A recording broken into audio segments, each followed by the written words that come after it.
Welcome to the 2023 Lancaster Archery Classic from Spooky Nook Sports Complex here in Manheim, Pennsylvania, as it is early morning shoot-up finals time at the largest indoor archery tournament on the East Coast.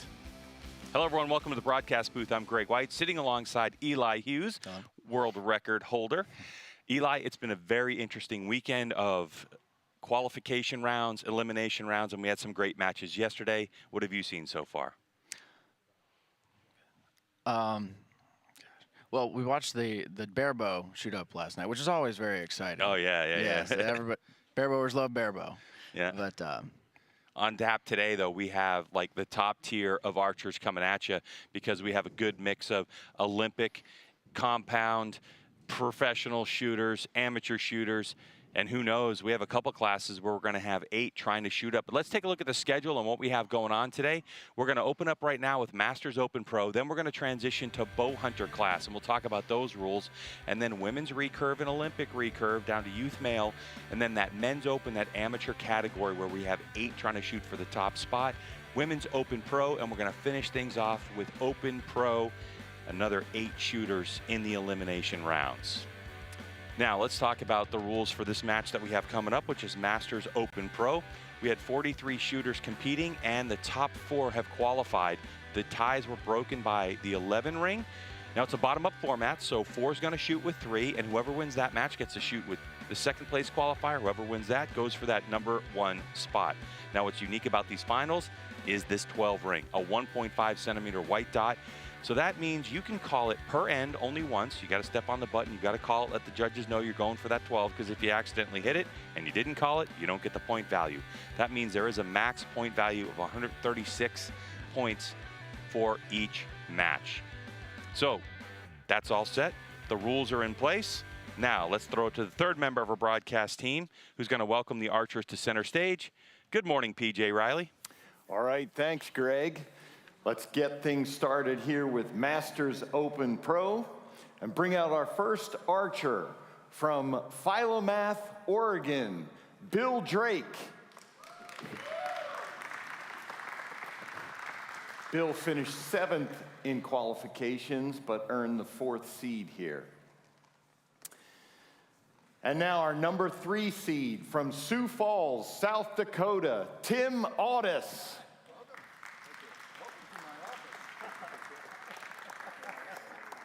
So we like to start with the Masters crowd on Sunday morning, because once you get over 50, these guys have been up for 4 hours anyway, so they might as well shoot.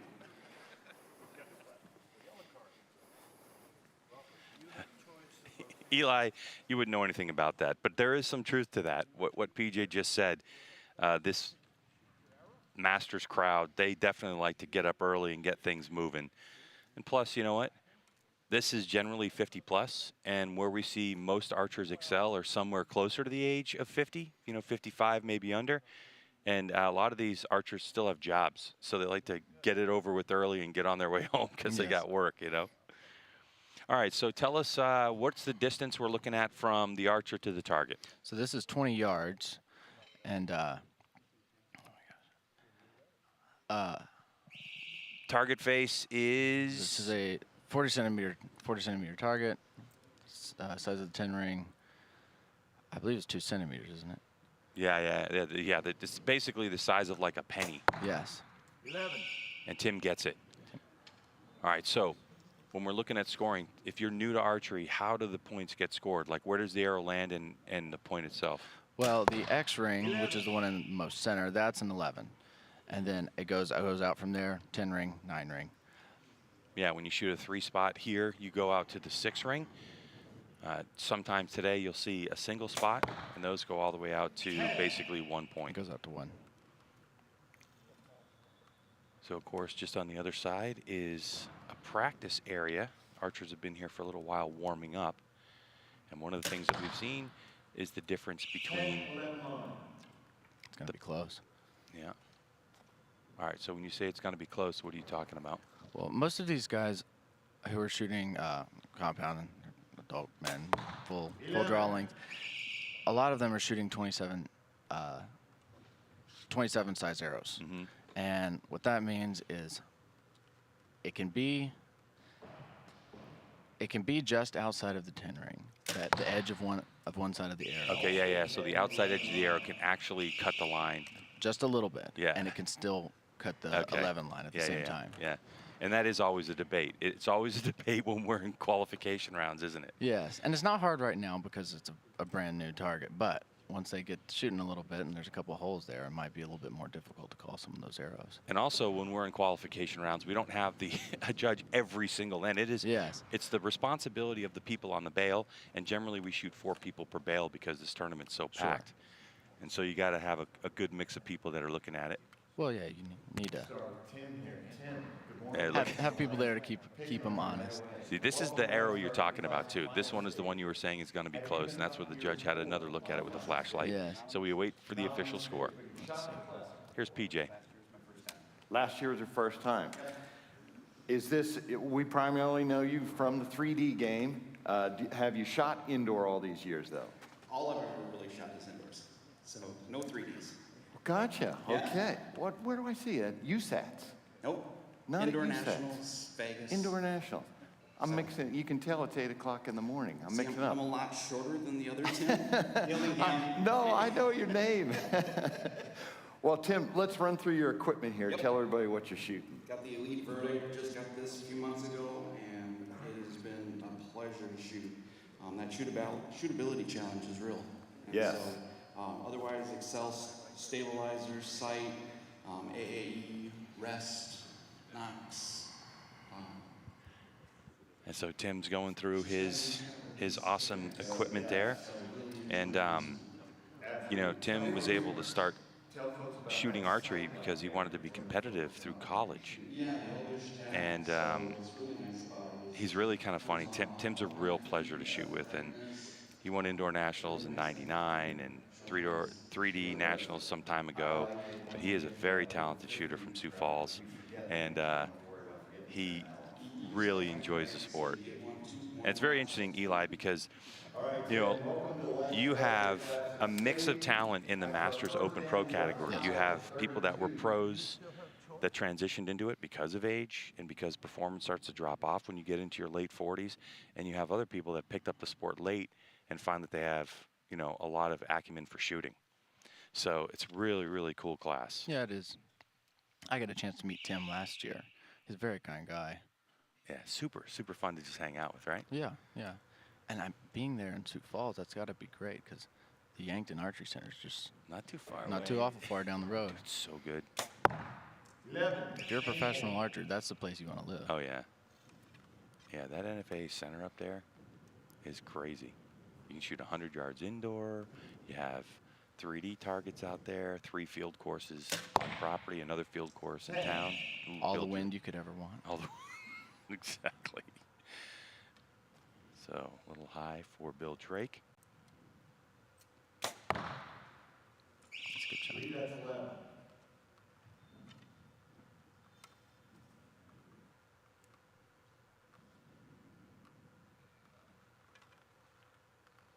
Eli, you know pressure. You know, you made the USA Archery top 8 last year to shoot for the finals. You're a world record holder. When we're looking at these archers shooting, let's talk about pressure. How do you handle the adrenaline rush when you're on a stage like this? The only thing that you can ever do is just continue what you've always practiced. It's easy to get up there and be scared, and that's completely normal. So just the thing is I try to get practice at home with leagues, stuff that's going to put you in a little bit of a pressure situation. And that's all you can do. Just get enough experience up there to be able to do it. And this place has some of the greatest pressure of anywhere. Oh, yeah. With the way the lighting is, PJ up there sticking a microphone in your face, it's tough. First trip here, first time at the Classic as well. What made you decide to come out and shoot? Just to get as much experience as I can with all this, yeah. Gotcha. Do you shoot a lot of indoors? Vegas, NFA Indoor Nationals? Back those? in our area, I do, yeah. Gotcha. Where are you from? I'm forgetting already. Oregon? Oh, Oregon. So this is a haul for you. Yeah, a little bit, yeah. Well, let's run through your equipment because I like that jersey darting. We're going to talk about that in a second. All right, so I'm shooting the dart in Vegas. Excel Sight, Shrewd Scope, Conquest Bars, B3 Release, PS27 arrows. All right, great round. What I wanted to mention about with Darton is you're our first, I believe, Darton competitor this weekend that we're seeing up here. Folks our age, we're familiar with Darton, but it's great to see them back on the tournament scene since Randy Kitts took over. Darton, one of our great sponsors, and they're turning out some great compound bows again. So after 2 ends, Tim Hall 64, Bill Drake 62. 64-62, 1-point match for our first of our shoot-ups here in the Masters Open Pro 50-plus category. So Bill Drake and Tim Audis trying to shoot up to shoot against our second-place qualifier. Now, there were two qualifying sessions in essence, and basically what you have here at the Lancaster Archery Classic is a 60 arrow round, and the total point value was 660, but then you went into eliminations. And Eli, this is where this tournament's kind of unique, I think, because in your eliminations, how you shot, every point you scored made a difference in your total points accumulated. Yes. So for instance, Rob Morgan, who was our first place qualifier on points after the first day, after eliminations, he actually slid to second behind Tim Gillingham. And that was just because the total points that this class shot available was 924, and Bill Drake shot 900 total points, Tim Audis 902, Rob Morgan 906 to 907. Well, at the upper levels of all of these classes, everybody is so close, and it makes sense that it switch very easily. Yeah, and that's a cool thing. Not only do you have to make sure you win your matches, but you can't win a match where you have one super low scoring like you can in other series that you and I have both competed in. Like a USA Archery, you could have one where, okay, you shoot maybe a 144 out of a 150, but the person shot a 143. It doesn't matter. Here, it matters. Yes. 11-33. Well, it's nice that everything you do here makes a lot of sense. You know, it's important. Yeah. Once you get to eliminations, it matters. Wow, great shooting by the boys. Excellent shot. Yeah. You can continue with this. Okay. Once you get through eliminations, your qualifications does matter because it decides where you get placed here. And that's not the case with all of them. Not the case with all of them. All right, so you can see right now unofficially there's a 2-point spread, 95 for Bill Drake, 97 for Audis, and this is the level that we expect to see. Only 2 points dropped so far for Audis as he's trying to advance to shoot off against second place. Now keep in mind that we still have that 12 ring in play. As you can see on the target, there's that small dot. Now the risk is, of course, that sits right there on that 8-7 line. So if you miss it, you could shoot an 8 or a 7 if you're really close to it. But that's the risk reward for the 12. But right now you can see that these archers are, that it looks like Bill Drake is having a conversation with his coach, Joel Turner from Shot IQ, and they might be going over the 12 strategy. I wouldn't be surprised if he hits that here. Yeah, you think first one straight away, or? I don't know. I don't know. I'm almost thinking, Eli, maybe it would be better just to see how these first 2 arrows play out. Maybe if Tim gives you a point back or whatever. Well, it's still very close right now. So yeah. I mean, the thing is, like with the 12, if you call the 12 and you're not feeling it, you can still the regular points matter. You know what I mean? It's not like you eliminated the 11 ring or anything. Final end of the shoot up. 10. Okay, so give there's him a little bit of space. Yeah, opportunity for a point.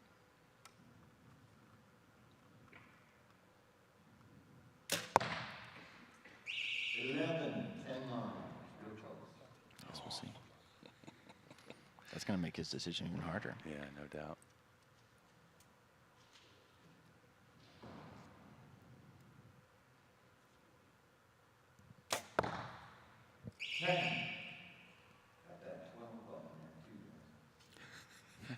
We just heard PJ reminding everybody he's trying to sell 12 buttons. 11. Yep. So that could put them to even, depending on the call of that first arrow. But I think that Tim just called to 12. Oh. So he's trying to put the pressure. He must feel confident that he's hitting this. It's a little low. And see, that is, let's see what happens here. But we'll talk about that more from an archer's brain perspective. Oh, Great shot. An excellent shot. Great. Good comeback, Bill. Drake. Well, one of the great things about the 11 is if you have a somewhat large dot, it completely covers it. Yeah, that's the I'm thing. not sure what type of dots they're When shooting. when I shoot, right, that dot covers the entire yellow. So to find the 12 ring down there, I can't find it. I've just got to guess where it is. Got to aim in the middle of the red. Yeah, exactly. But the other thing too, Eli, how much practice do you have when you're practicing of just shooting in the middle of the target? Like your whole life is about shooting in the middle. Forever, yes. Now all of a sudden we're telling you got to dip down and you got to shoot. Aim 4 inches low. Yeah. And we've seen a lot of people shoot low because of that, because the brain's going, I don't want to be down here. This isn't where this isn't where we've trained to be. That's also part of the challenging thing about shooting that 12 ring. But you're right, your reticle is going to make a big difference. It's tough. You're a 3D shooter, you're shooting a really small fiber, you might be able to see it. Or, you know, you have a vinyl dot on your lens, a teeny tiny one, The teeny tiny one. like field or something. So let's go back to PJ. Drake 128, Tim Audis 124. All right, our number 2 qualifier from Billings, Montana, Rob Morgan.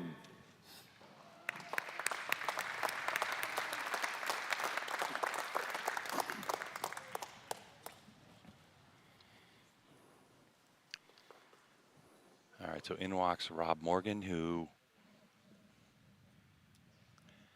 was one of our top qualifiers. After our first 60 arrow qualification rounds, and then through eliminations, ended up second, just 1 point back. So guaranteed podium for both of these archers right now. But whoever wins this match has got to go up against a behemoth in Tim Gillingham. But when we get to Tim, we'll talk about Tim and his woes in indoor archery. Yes. Because he definitely has them. But let's focus on this match, as we have 12 arrows to go to decide, possibly 13. He looks a little shaky. I'd say one of the toughest arrows, the first one, once you get up there.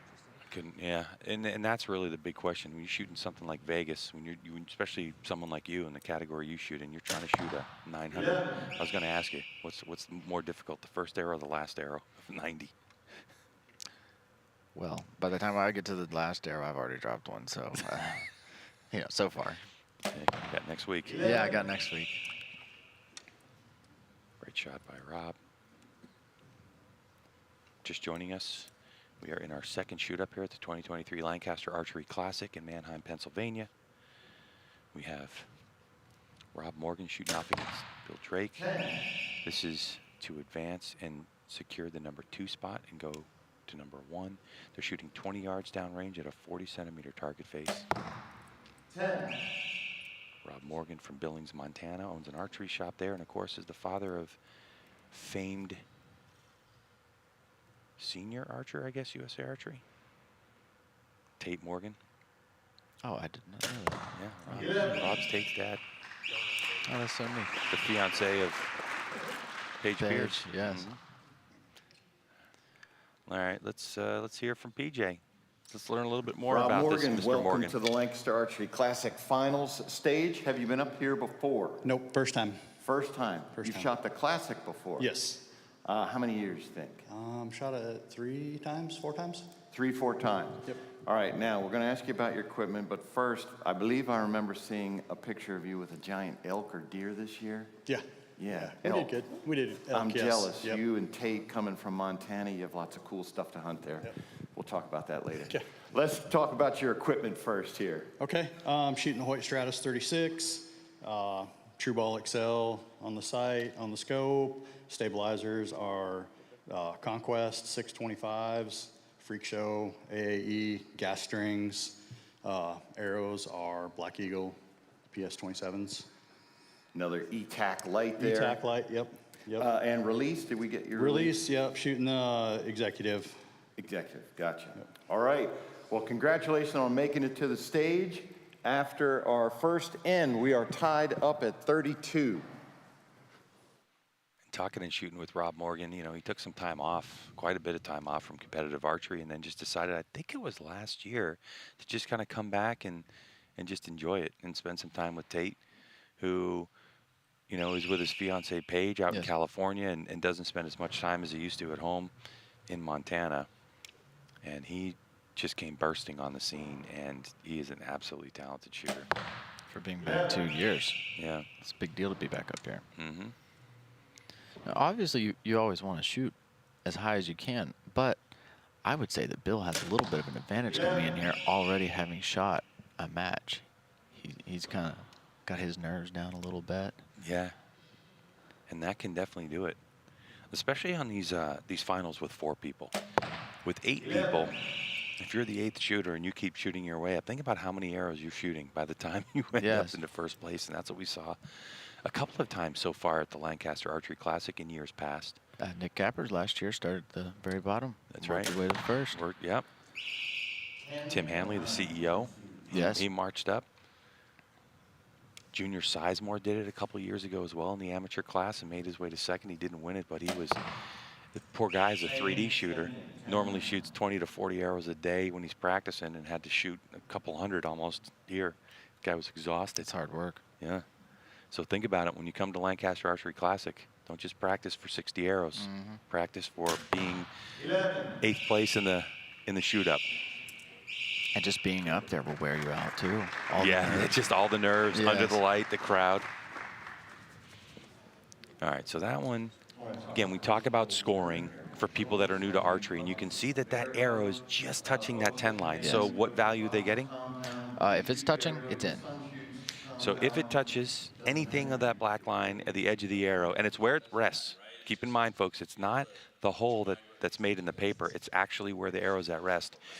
In this format, you get scored the higher value points. Yes. So even though the arrow looks like it's completely resting in the 9 ring, a little contact will get it done. Yes, and even if the line there is pushed in a little bit, if you recreate where the line should go and it touches the arrow, then you get the higher value. And that's really where the judge comes in. That's what they're trained to do. You got to recreate that line in your brain. All right, halfway through the shoot-up, Bill Drake, who was our 4th place qualifier, sat Tim Audis, and now he's going up against Rob Morgan. Whoever wins this gets to shoot against our #1 qualified shooter after qualifications and elimination rounds, with cumulative score for every arrow shot, total point value. Out of 924 points that were available during the entire weekend here at the Lancaster Archery Classic for the Masters Open Pro category, Rob Morgan was able to grab 906 points. Good shot. All tied up now.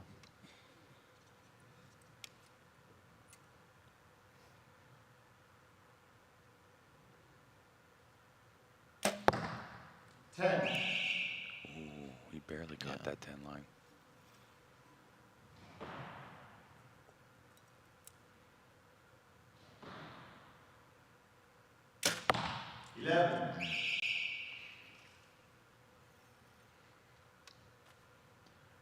Rob needs an 11 here to keep it tied. 10. Bill Drake with an opportunity to go up 2 points. There's 30 seconds on the shot clock for each arrow. So compound archers generally have quite a bit of time, depending on your shot cycle.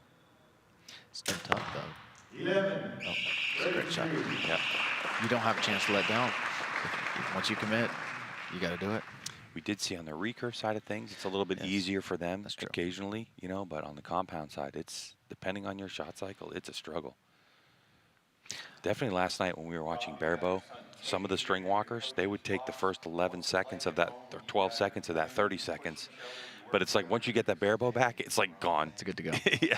I believe Steve Anderson let down 1 year and still shot. And still shot. Yes. Yeah. Is he giving you some good advice up here? Yeah. For the final. Trying to tell me to shoot him in the middle. Gotcha. All right, Rob. After 3 ends, Talking about Tate we have in the coaching box. His son Tate's back there in the coaching box. And look, you know, The thing is that archery isn't all, you know, butterflies and rainbows all the time. Sometimes archers struggle through something called target panic that shows up completely differently for each archer. But basically, it's like something that happens during the shot, before the shot, and you have to struggle through it. And there's mechanical fixes for it, there's mental fixes for it. And, you know, that's where in Bill Drake's coaching box, you have shot IQ, and that's the mental game of it all. Tate Morgan, who's an unbelievable shooter, who's in Rob's coaching box, is going through a bit of that right now, as a lot of people do during the ebbs and flows of archery. Well, and if it's going to show up anywhere, it's going to show up right here. Whenever you're in the most pressure. Oh yeah, no question about it. It is so strange how that happens, isn't it? When you just get a little bit of pressure, you try to go to the local tournaments, right? You try to do something to replicate the pressure, but it's just never quite exactly there. There's no way to replicate this, not unless you're here. All right, another one outside for Rob.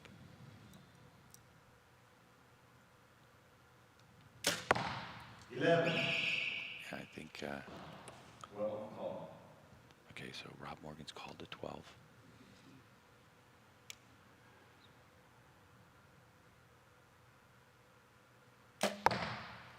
A little high. A little high.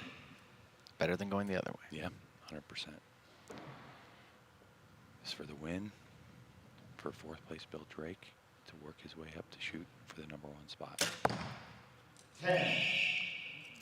And that's good enough. Good enough, yep.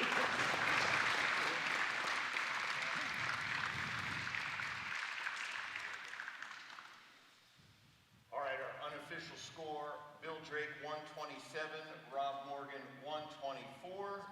Rob's going to be our third place finisher in the Masters Open Pro class with a payout of $1,250. $1,250. Congratulations, Rob. Not bad. Not His bad at first all. time on stage, and he'll obviously put that one in the bank and learn from that. It's a lot better than not having that kind of money. Oh yeah. Yes. So now arrows will get pulled after they've been scored, and we get the official, and targets get changed, and name placards get changed. And now we're coming down to the final of the Masters Open Pro 50. Here's PJ. Our #1 qualifier. He needs no introduction, but we'll give him one anyway. From Provo, Utah, two-time Classic champion, current defending champion, Tim Gillingham.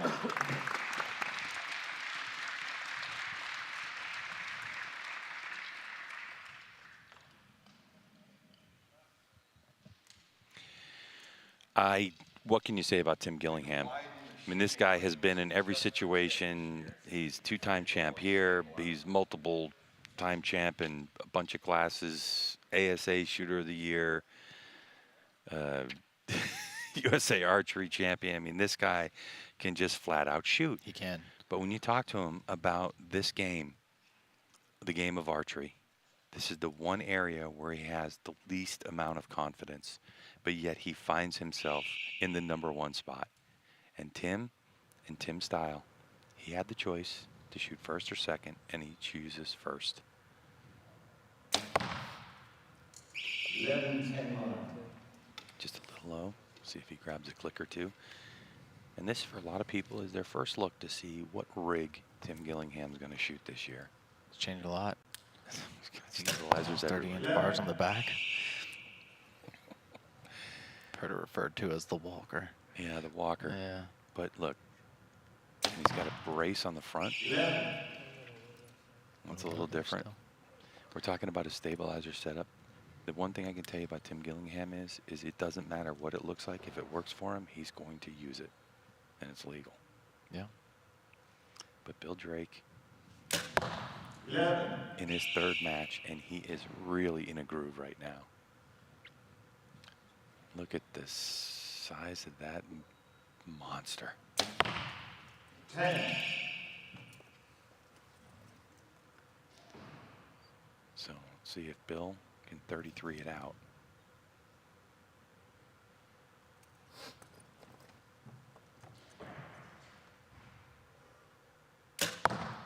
I didn't like Just that a little one. Can't wait to hear this interview with Tim Gillingham and what he's got going on.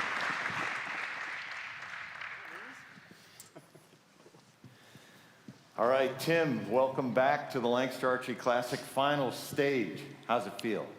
Oh, not too bad. It's a little early. A little early. Extra early if you're from Utah, correct? Correct. Tim, run through your setup for you. If you could keep it to under 20 minutes, we'd appreciate it. Well, I'm running this new Bowtech Reckoning Gen 2 39, kind of a work of art, really. It is. Black gold sight, shrewd scope with a 7-power feather vision lens. I got quad Bee Stinger Premier Plus bars, shooting a true ball, execute release, XXX arrows, Q2I vanes. All right. Unique as always is Tim Gillingham's setup. Welcome back to the stage there. If you didn't know it, Tim is in the business of selling stabilizers. Sure is. And as tall as he is and as big as he is the poster child. All right, Eli, he's shooting, he mentioned a 7-power lens. Let's talk about lenses. Yes. Like what does that even mean? Well, obviously it's all preference. But whenever you have a higher power lens, you see a smaller portion of the target, and it looks like it's moving faster because you're just seeing a smaller portion. So I personally prefer something like a 4-power. So I put the dot in the middle and just let it float. But for somebody who wants to see it really well and they can hold very well, a 7-power lens, it works for them. It's crazy. I think the largest we've seen, 8-power maybe. That's kind of the most Yeah. magnification that I think I've heard of. I've heard of a 12 before, Oh but my I God, don't know I can't anybody even that imagine. shoots that. You want to talk about how shaky that would be? So just imagine, I mean, you know, if you're watching this right now and you think about it, take out your phone, you know, just point it at the TV. Now go ahead and just keep zooming in and we'll look how much you shake, Yes. right, in the screen. And you go 4-power, I go 4-power, Tim's at 7-power. Well, it's very difficult to be calm and make a clean shot, and not get too careful whenever your dot is moving around like crazy. Mhm. But Tim can do it. Of course, that's part of why he's got 4 stabilizers and most of us have 2. I am curious, though, to know how much total mass weight his bow is. Mine comes in at about 10 pounds. Okay. Total. Tim's has got to be like 15. Heavyweight battle going on right now. They're going toe-to-toe. Pair of 33s between them. Bill, seems like you found your groove up there. Feeling comfortable? Let's go to PJ. How do you ever feel comfortable up here, right? How would you describe that to folks who have not been on this stage, what it's like, but yet you're still able to do what you need to do? It is just do your job. Execute your Repetition. shot, yeah. And hopefully you can hold off the nerves. They were there. It's getting better now, though. All right, well, you seem to be doing it very well. We have a 1-point lead here at the halfway point for Bill Drake at 65, Tim Gillingham 64. And Eli Hughes, that's what you were talking about. It's like when you get those nerves, you just got to remember your shot process. And that shot process starts with timing as well, you know, and people can get out of rhythm and they can rush shots and then they miss shots. So it's important. We saw that in Barebow last night, you know, where the winner there, he just kept taking his time and using the clock to his advantage. All right, here we go. And while you're on the subject of that, I've gotten a chance to speak with Joel, who's in the coaching box right now. And what he's saying in part of his Shot IQ program is that our job is to execute our shot, not to hit in the middle. And that really, if you think about it, is part of why people shoot the hinge, right? It's the surprise. It's like let the subconscious do the job, let it aim in the middle, and then be surprised. That way, you're not affecting the shot. Well, Tim wasn't a big fan. We saw a little bit of Gillingham English there. Make no mistake, if these shooters keep shooting these 11s, by the time we get to the last arrow, Tim Gillingham's going to punch that 12. He is a risk taker. If you've ever seen him shoot ASA, he will shoot at the 14 in the rain on the largest target. Like that. It's going to be close. Yeah. Guarantee he's going to go for that 12. And with a 7-power lens, he's going to get the biggest 12 view of any. Yes.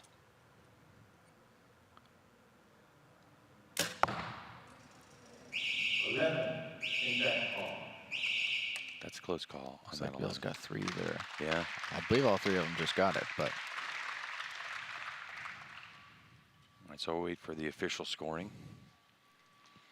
But Tim Gillingham mentioned his new equipment. That's the Bowtech Gen 2.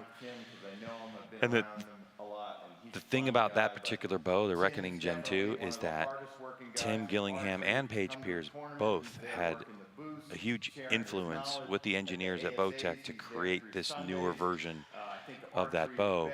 And we were talking about it before. Everybody I know who shot the bow is absolutely raving about it right now. And so what's cool about being that pro shooter is that sometimes, right, the factories, the Hoyts, the Bowtechs, the Elites, you know, and on and on and on, they're going to listen to their pro shooters. It's part of the reason why they have them on staff, help them develop the next generation of bow. So when you get that in your hands, everybody can shoot those things. well, and Tim was a great guy, a great resource. He's known for the guy who tinkers and messes around with stuff. As you can see, right? Yes, yeah. And he tinkers. He does. I mean, sometimes you look at his equipment and you're like, how did you? He's like Dremel, drill, saw, chop saw. Whatever works. Whatever works, man. That's how I get it. There we go. He goes straight after it. Oh, wait. It works. It's not on now. There we go. So 12 is called. he's going for it. All right, hold your breath. Gillingham is doing Gillingham things. I think we've only seen 112 so far this weekend at probably about 15 shot at. I bet we'll see a lot more as the day goes on. Oh, there's the A little flinch. bit of a shake. Another one. It's just high.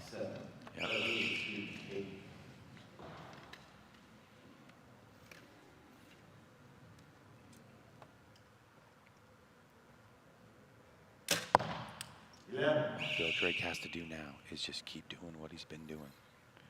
And he's going to be Masters Open Pro, Lancaster Archery He's got Classic. some excellent groups up there. Yeah, he sure does. See, now with any pressure off, this is where Tim shines, but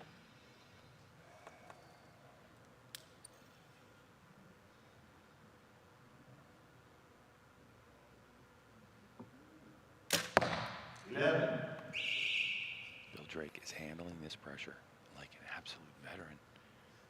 I think he'd been up here 10 times before. You would think.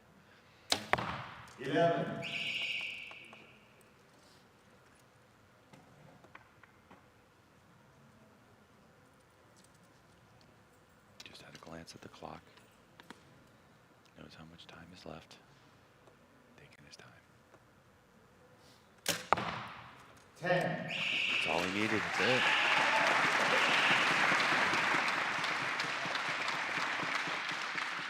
Unofficially, we're going to have a 130 to 126. Bill Drake shooting his way up from 4th place to the win. Incredible. Bill Drake, Tim, as our 2nd place finisher. You will take home $2,000 plus $1,000 contingency from Bowtech, Tim Gillingham.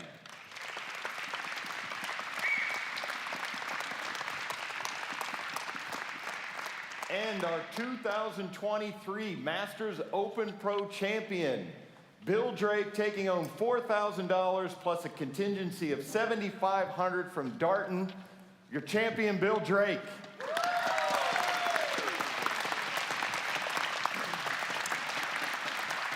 How's that sound to you?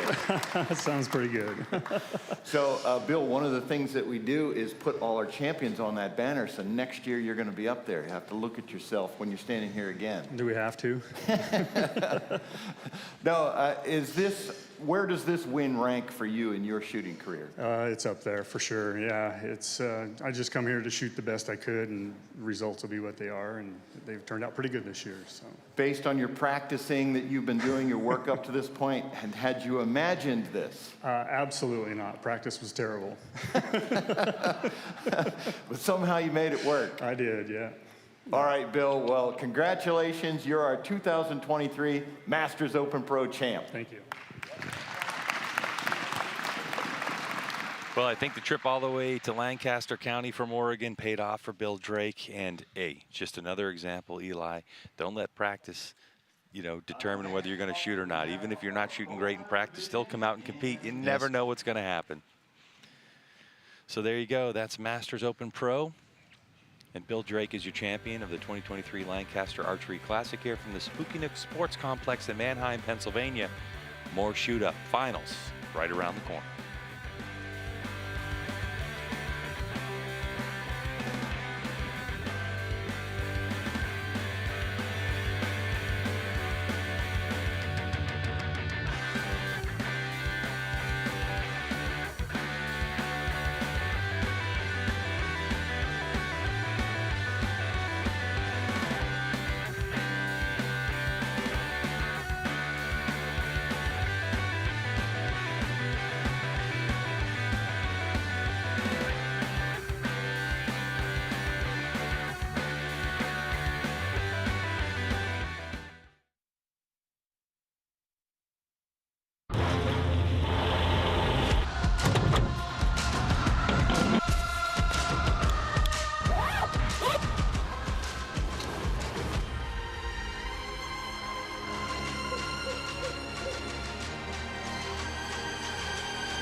We've got the gear, we've got the knowledge, we've got the passion.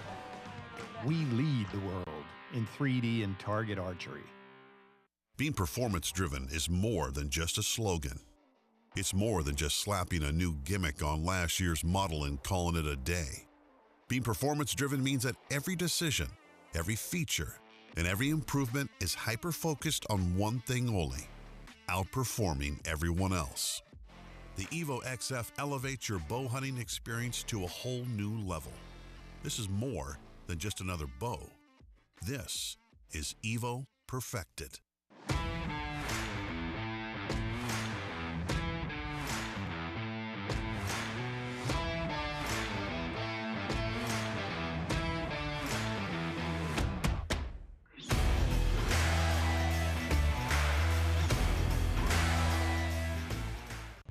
CBE, that's custom bow equipment. I'm talking about field tested, fully proven. Wow, what a match. Premium archery accessories. Check out the full line at custombowequipment.com. The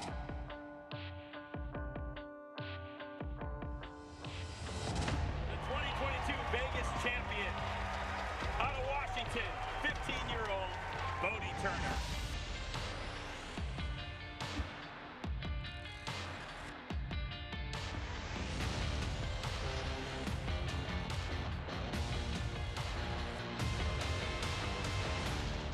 Archery. Build the best, buy the best, for the best.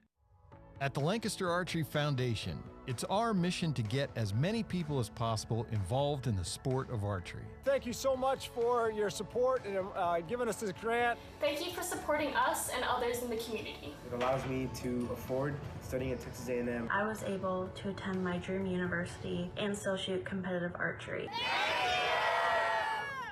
You can help us in our mission by donating today at LancasterArcheryFoundation.org.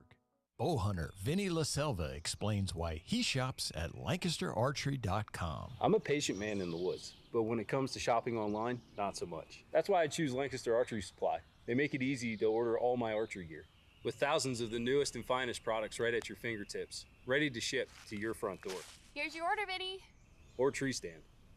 Hey, depending on where you're hanging out, you might even get it before you get home. For all your archery needs, shop LancasterArchery.com.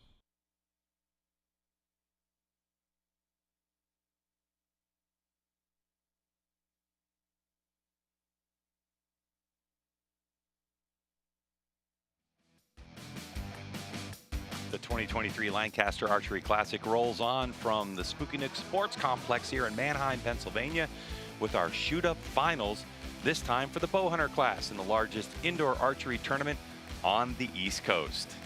Hello, everyone. Welcome to the broadcast booth. Greg White sitting alongside Eli Hughes as we set the stage for an amateur class, bow hunter, with some different rules from our normal compound open category. Eli, it's been a great weekend here in Pennsylvania. What have you seen? Seen a ton of people. Everything has gone great. A lot of shooters. Lots of kids shooting this morning. That's right, yeah. 2,700 people competing between the Lancaster Archery Classic as well as youth and collegiate that they have going on here, and there's still tons of people shooting right now. It's been spectacular. But in terms of our broadcast and shoot-up finals, let's take a look at what we have on tap for today's schedule. We just got done with Masters Open Pro. We're transitioning right now into Bow Hunter, where we have 4 that have qualified for the shoot-up. And then we go to the recurve categories: women's recurve, Olympic recurve, youth male, that's a compound class, and then we're going to roll into our big ones. Men's Open, massive attendance for that one. Women's Open Pro, and then we'll wrap things up with the big money Open Pro category, where we've already seen some massive upsets. Now here's the rule for how we got to where we are. Top 4 qualified. The ranks were tied or broken by 11s. Bottom up format. Number 4 is going to shoot against 3.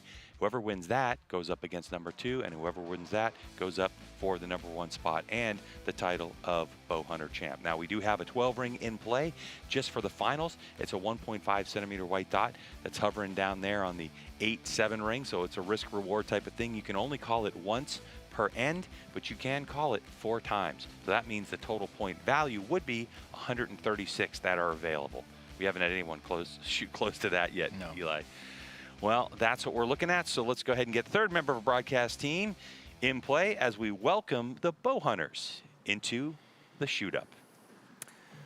All right, next up we have our bow hunter finals, and we're going to bring out our number 4 seed from Exeter, Maine, Payson Reinhardt.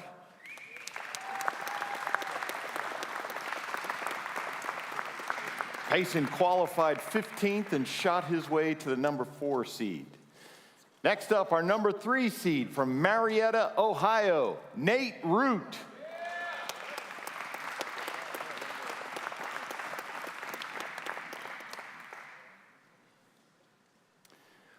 We want to mention here, you're going to see on the low left of our shooting station up there, ABB, America's Best Bowstrings. They are offering $300 contingency for any of the finalists, any of the winners of our divisions shooting ABB strings this weekend.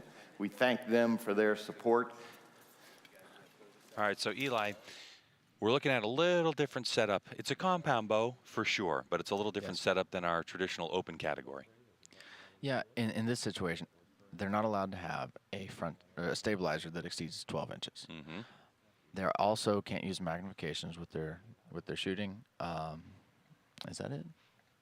They can't adjust their sights either. And once scoring begins, can't adjust their sights. Yeah, so which makes it tough.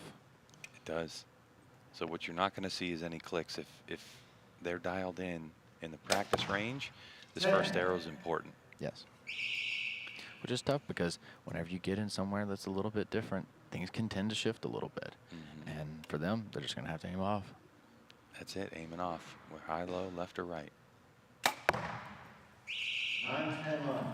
Okay, so it looks like both archers have started with 10s. Kind of look like a 10 to me. That looked like a 10, yes. But PJ's got the spotting scope down there. Called it 9-10 line. 11. It's a good shot. Great adjustment from Payson.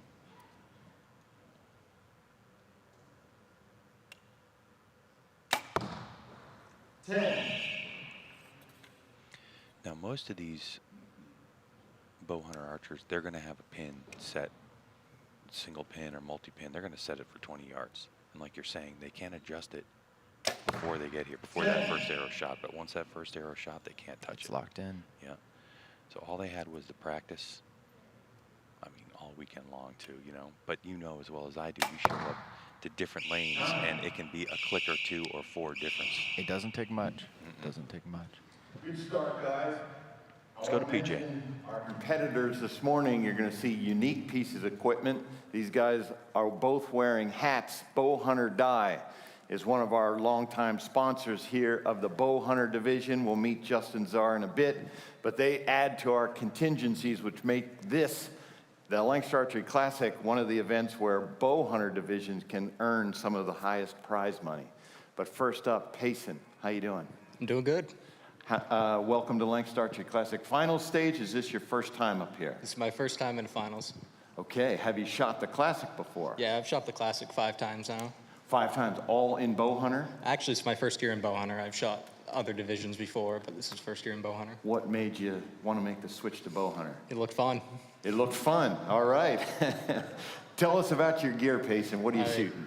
I got the Bowtech Reckoning 38, an Excel sight, a Freak Show rest, an assortment of Conquest stabilizers, Easton Super Drive 25s, and a B3 BG Ghost.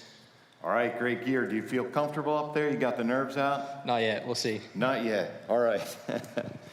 So in our bow hunter division, for folks in here, maximum front stabilizer 12 inches, no lens in their scopes. Those are the major differences.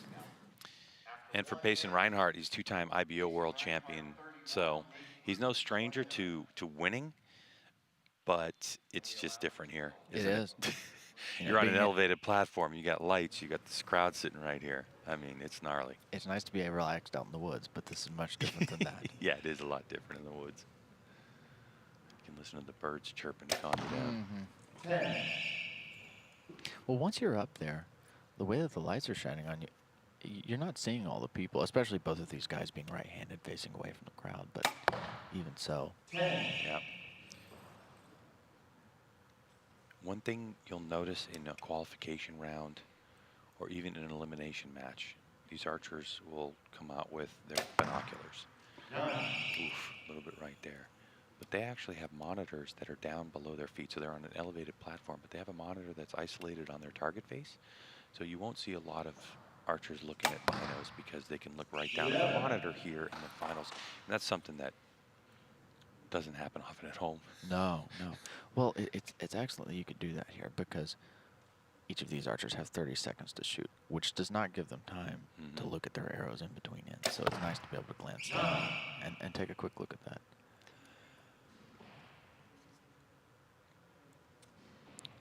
Boy, that 11 from Root could prove to be a very important arrow down the road. Yeah. Got another one.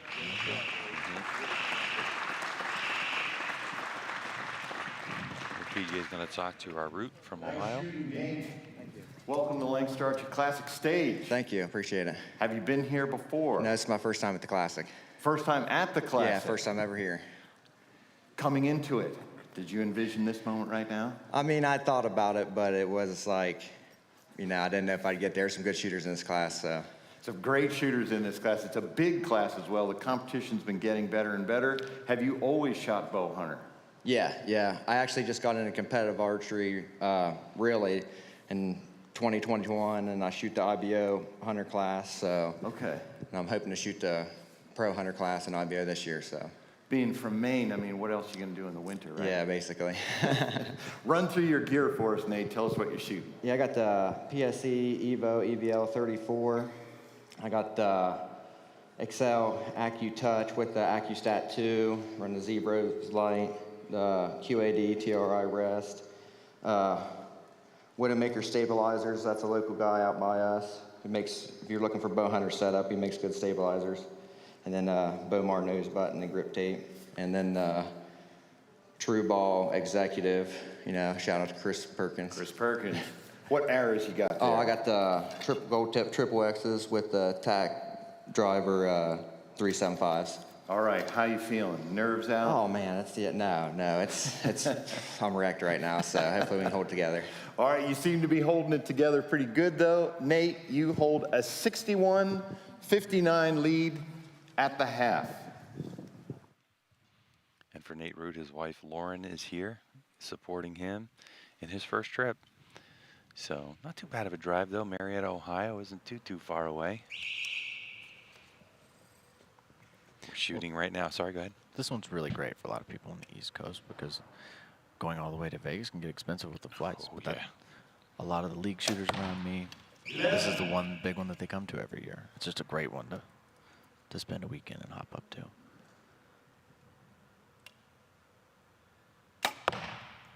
A little low there.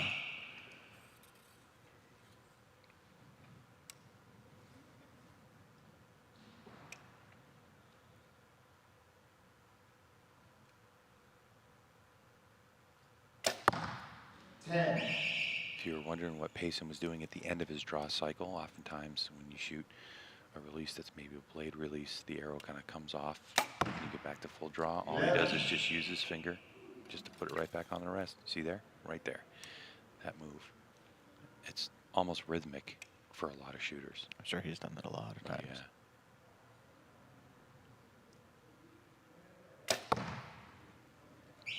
That's a 9. I beat 10.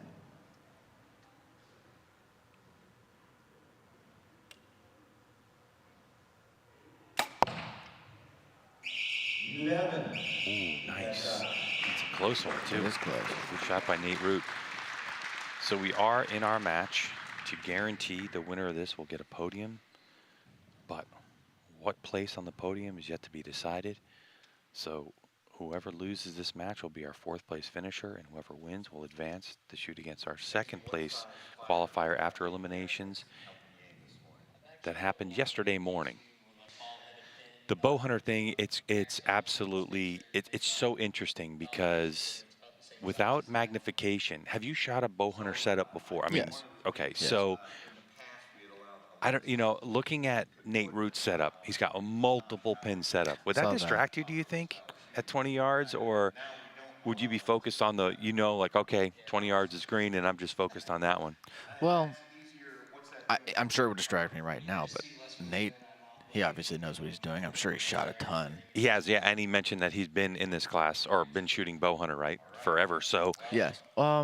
Like, literally, if you said. I think Nate said that this is his first year. First year here. Yes. And just got into competitive. Yes. But if he's been hunting forever, what much more would you, like, I'm wondering if you have your hunting set up, would you just come and compete?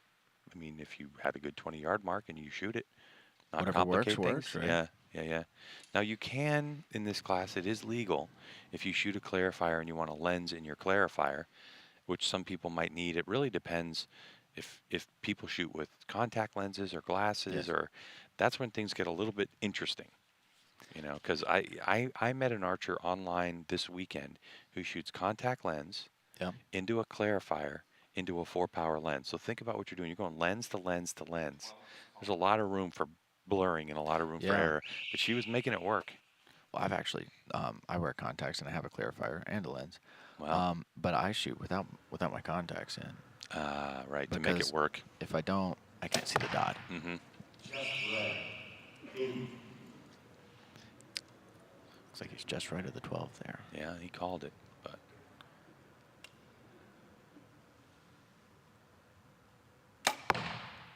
Nine.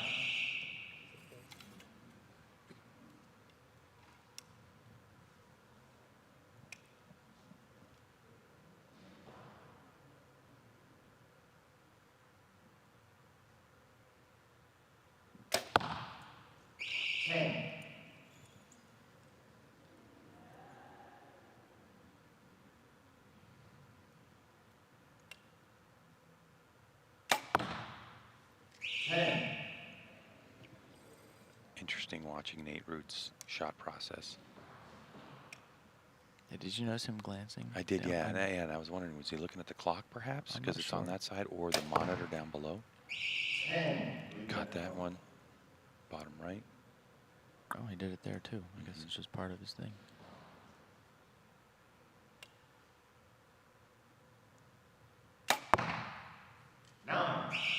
Could be looking to make sure that the arrow's in spot. Could be. That's good shooting right out of the box. Both archers having to deal with nerves of being up on these platforms in front of this crowd that continues to grow as we get closer to 9 o'clock. Looks like it's going to be 120 to 118. Nate Root is going to advance. Payson Reinhardt will be credited with 4th place, but got a couple more arrows to value.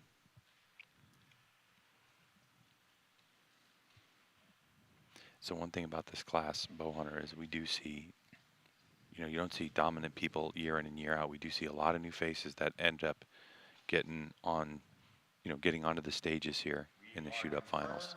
Why do you think that might be? I don't know. New talent rolling in? Must be. Right. Well, a lot of these archers, me included, start off by wanting to hunt and then they come in as bow hunters. Yep. And you have Actually start Payson, competition. who's just finished, confirmed his 4th. He shot a variety of different classes, and now looked like, he said bow hunter looked like it was fun. So new to the class. So let's go back to PJ.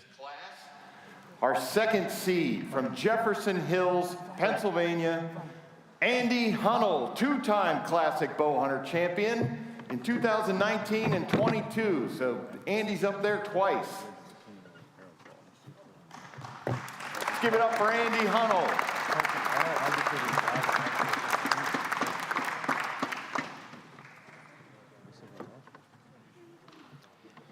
If you watched last year, this guy can flat out shoot. And we were talking in the commentary last year about how oftentimes you see a kind of a younger shooter in this class. Yes. You know, when you don't have a power lens and all that kind of stuff. But Andy's been shooting for, I think, 35 years, 38 years, somewhere around that neighborhood. He started shooting, you know, with his dad and hunting, which is just such a common thread in archery. You know, people that find competition after hunting. And like PJ mentioned, he's a 2019 and 2022 champ. So we are now into looking at 2 shooters, Andy Hunnell and Nate Root, that are guaranteed a podium spot. But the question is, what spot on that podium? We're up to 2nd place. We're looking at 2nd and 3rd. Well, Andy coming in as a higher qualifier, he has the option to choose which platform he wants to shoot on. And if you notice, he made Nate move from one to the other. There's very few things in archery that you could do to give yourself a little bit of edge, but that's an excellent way to start. You know, if that little bit of making, especially if you watched the broadcast last night, there was definitely a distinction between the left target and the right target in terms of how they were hitting. So and why not? If you have something you can do to influence another archer, why wouldn't you do it? Yeah. It's not like it's not football. It's not like when he's at full draw, you can go tackle him.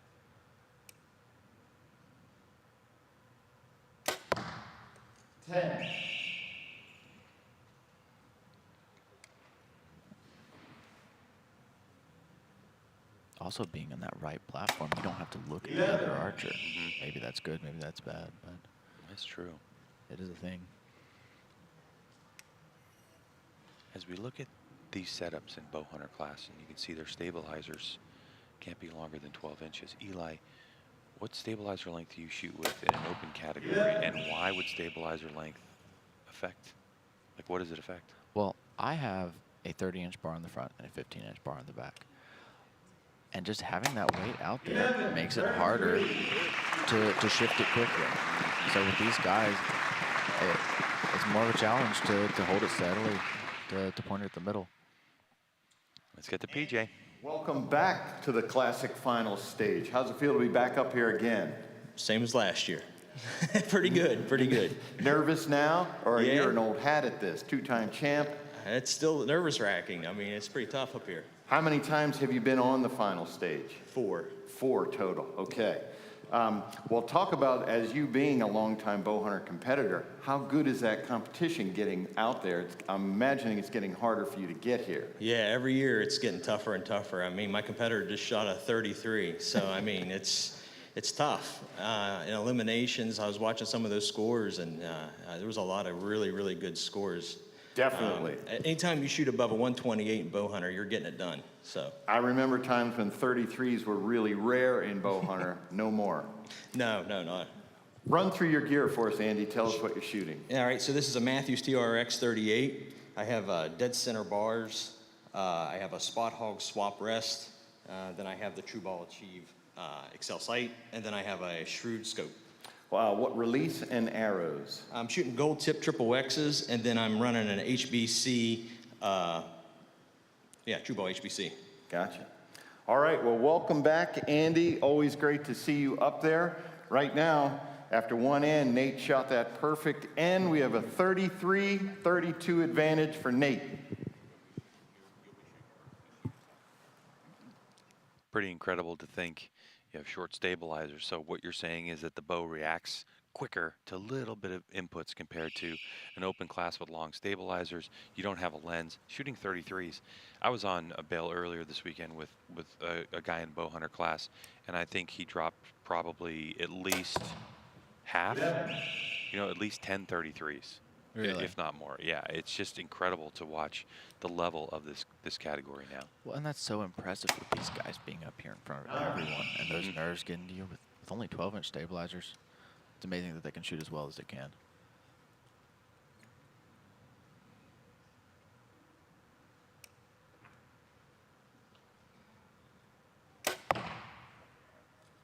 Not very happy with that one.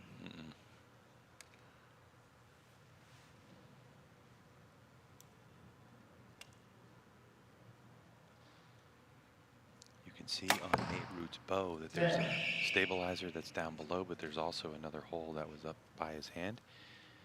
Depending on the manufacturer, they'll give you a couple different options on where those bars can go. And so I think having that a little bit lower with a shorter stabilizer is going to help the stability as well. At least that's the feel that Nate Root has for his bow. Yeah, it looks like it's working for him. Most of the time I choose to use my stabilizer closer to my hand. Yeah, I do as well. But as you know, Eli Hughes, I mean, archery is the most individualistic sport. I've mentioned it many times. There are no two setups alike, no two ways of shooting, but yet we're all going for the exact same thing. Sure. Well, we just put it in the middle. We just saw Tim Gillingham set up with 4 30-inch stabilizers, so to each their own.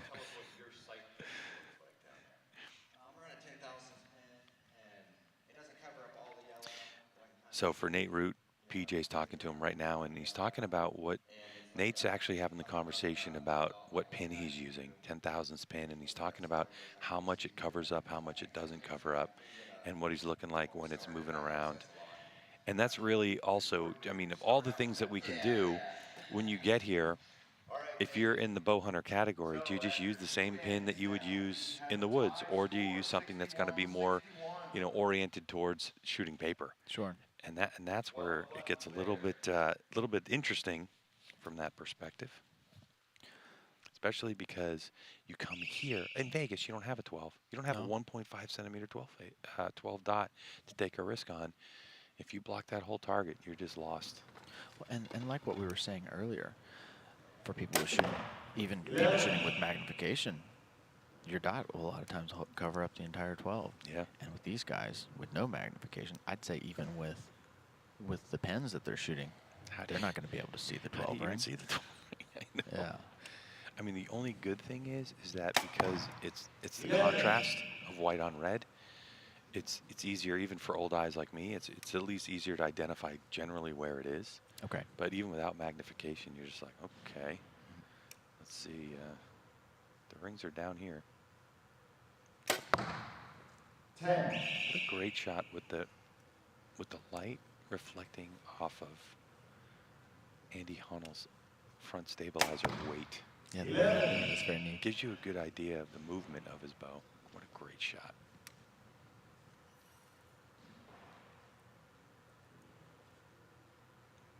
A back tension or hinge release is what Andy Hunnell's using. So he's going to pull through the shot and rotate to get that release to fire. 10.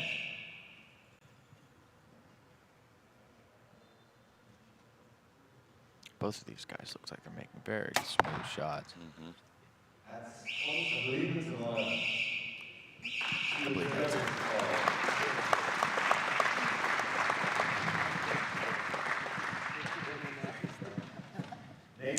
Just like what we saw with the last time, Nathan has already had a chance to shoot around. So he's coming in this a little bit warm. He's ready to go, and he's leading a little bit. Also, he's got a good idea, too, if he needs to make an adjustment, if he needed to, well, because in bow hunter, you can't adjust your sight. So if he's been making adjustments, he had that figured out a couple of ends ago. Sure. Well, it's also a little bit difficult because whenever you're up there shooting, it's difficult to think of anything but putting your dot in the middle. Or club do you shoot out of back home? So I'm originally from West Virginia, and it's hard to make I've an shot out of adjustment the bow sometimes. shop for the longest time. Now that I moved up to Jefferson, I shot a bunch of different clubs. I shoot out of Possum Hollow and Clareton Sportsman's Club, and then Falcon Archers. So just Gotcha. wherever, whoever's putting on a shoot or got a league night or quarters, we try That's to get where you together. go. Yeah. All right. After 3 ends, Nate Root takes a 2-point lead, 94-92. Andy, I know you can hit that 12 ring. Just got to step on that button first.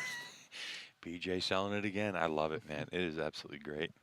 Like, hey, I'm just saying it's free. Nate Root now, 233s. It's a tough round for Andy Hunnell. This go around, 2-point deficit. I think he'll probably do what we've seen before. Let the first 2 arrows play out and then make the decision whether he's got to jump on that button. Yeah, it's a tough decision to make because whenever you go up there, you could really make a statement by popping on that 12, but you got to hit it. You got to hit it. And we've only seen it hit once, and that hit, by the way, that happened yesterday was right on the edge. Okay. It wasn't like an inside out or even a half shaft.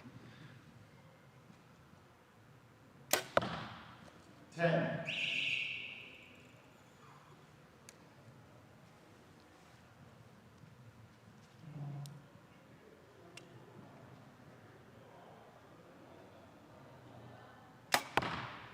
Ooh, that's a dagger right there. Okay, 12 is called.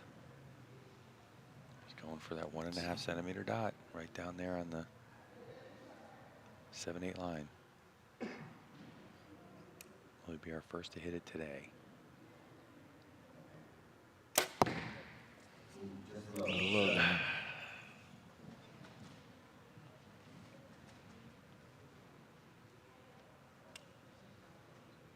All he's got to do is just hit a point score here. That'll do it for Nate Root.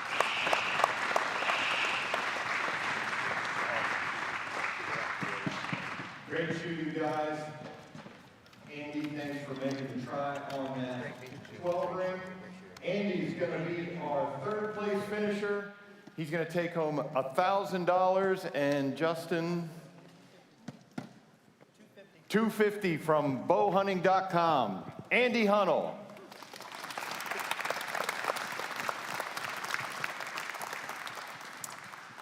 So we're bringing up, before we bring out our next archer, we're going to bring up Justin Czar from bowhunting.com. They have a Bowhunter ITV show, longtime sponsor of the Bowhunter division. Justin, we appreciate you. Why do you guys support our Bowhunter division?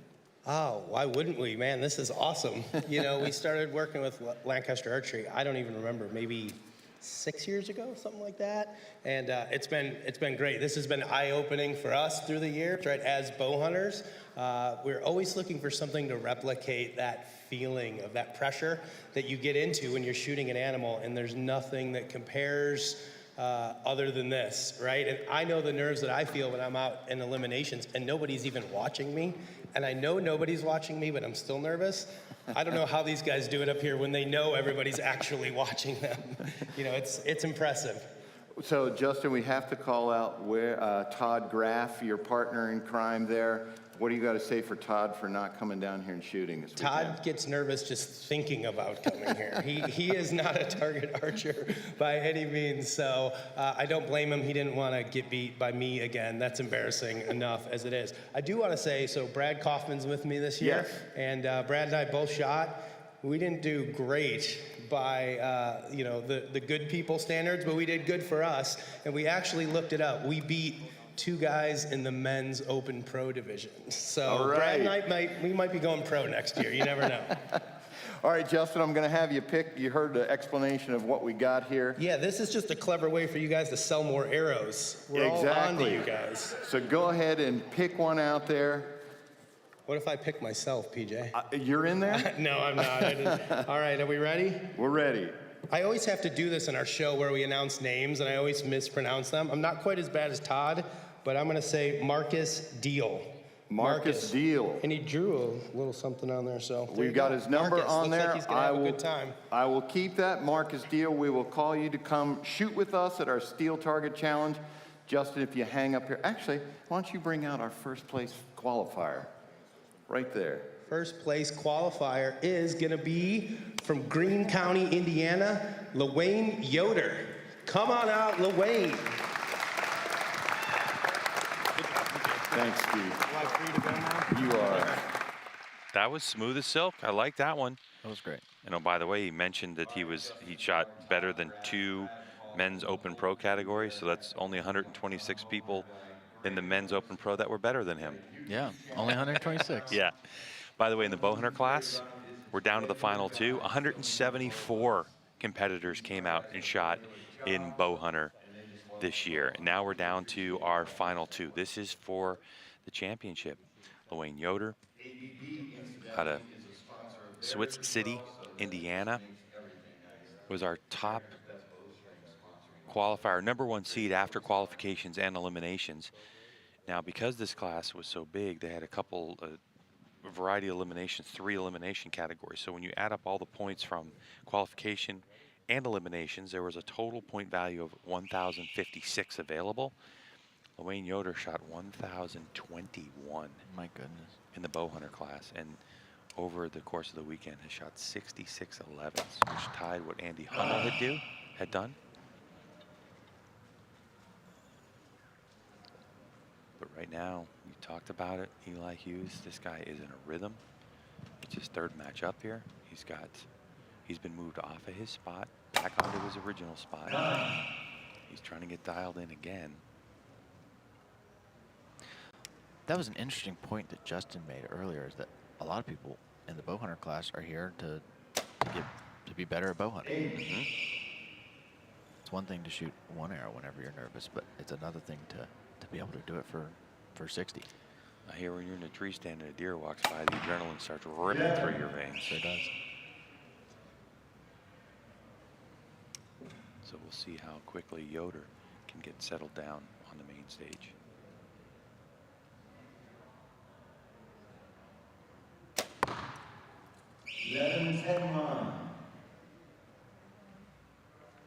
Starting to find the smaller rings. 11. But on the other hand, Nate Root. He's really in a rhythm right now. Yeah. Lawayne, you found it there at the end. Welcome to the Lancaster Archery Classic final stage.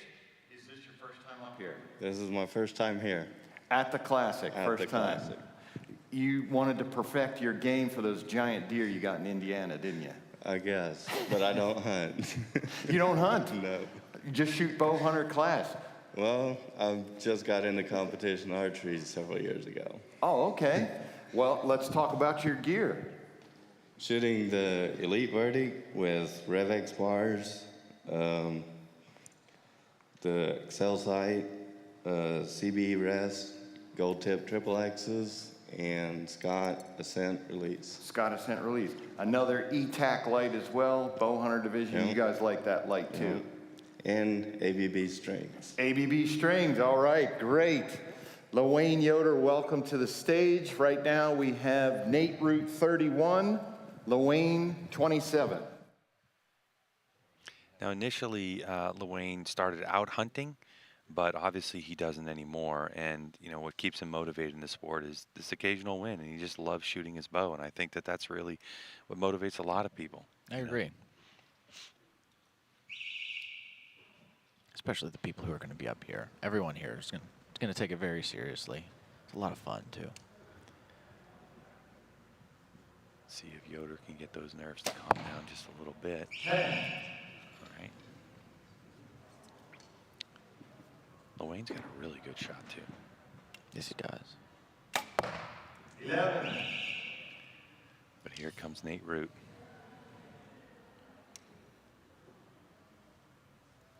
Yoder's got to start dropping some 11s here, or it's going to get away from him quickly. 11. There we go.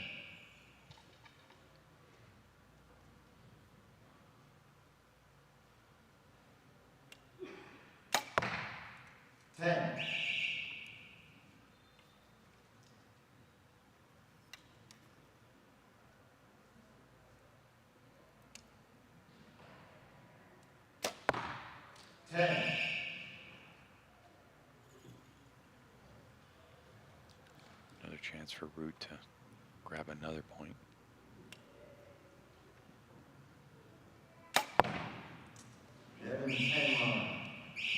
That'll be a call. That'll look good to me, though. Yeah.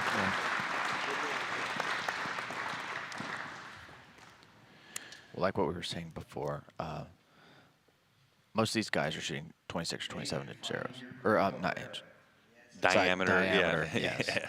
yes. Which means that with 27s, the arrow can be just barely outside of the 10 ring while still touching the 11 ring.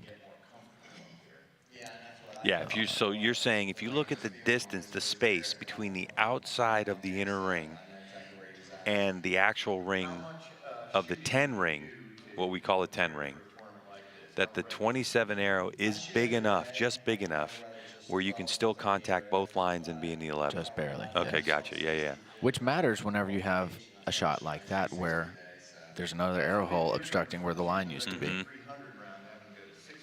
And if you're thinking about coming to Lancaster Archery Classic when we shoot elimination rounds, you know, you can have, because we shoot 60 arrows and you only have to change the target one time,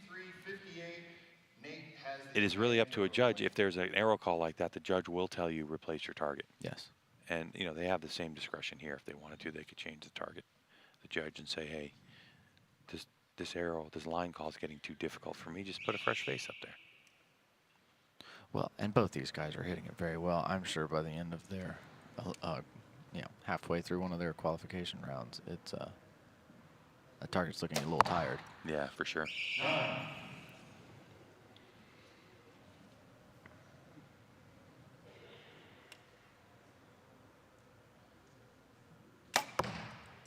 10.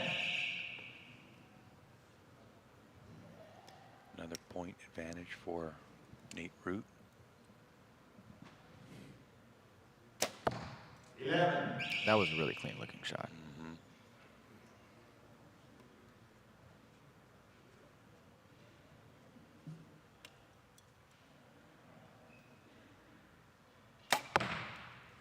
10. You didn't like that one. Had a little bobble there just before.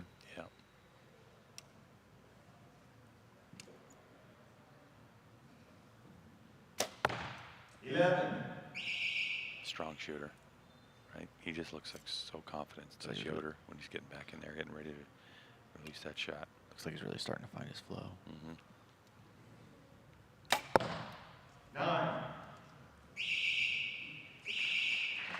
Just like that, we got a bit of a point swing. And officially, it's now, the gap is only 3. Yes.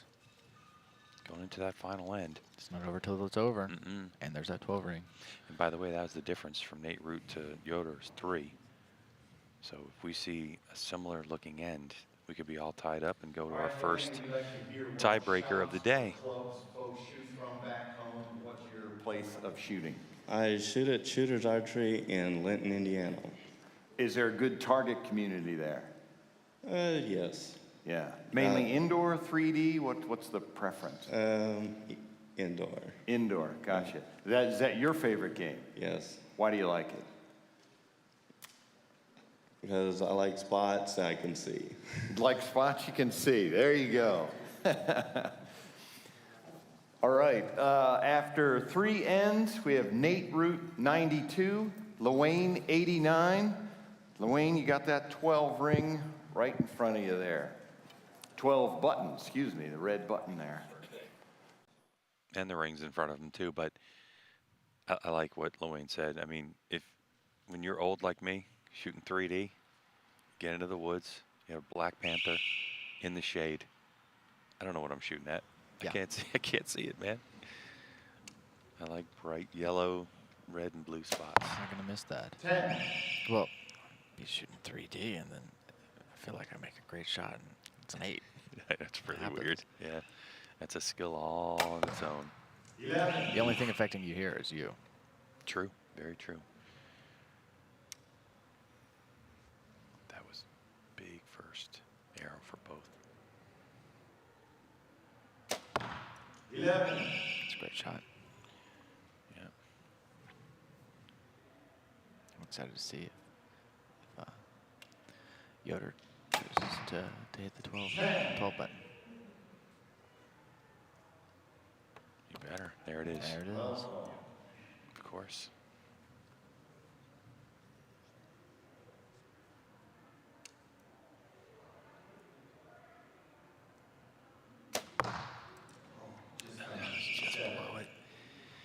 take that risk, though. And now it's cruising for the championship.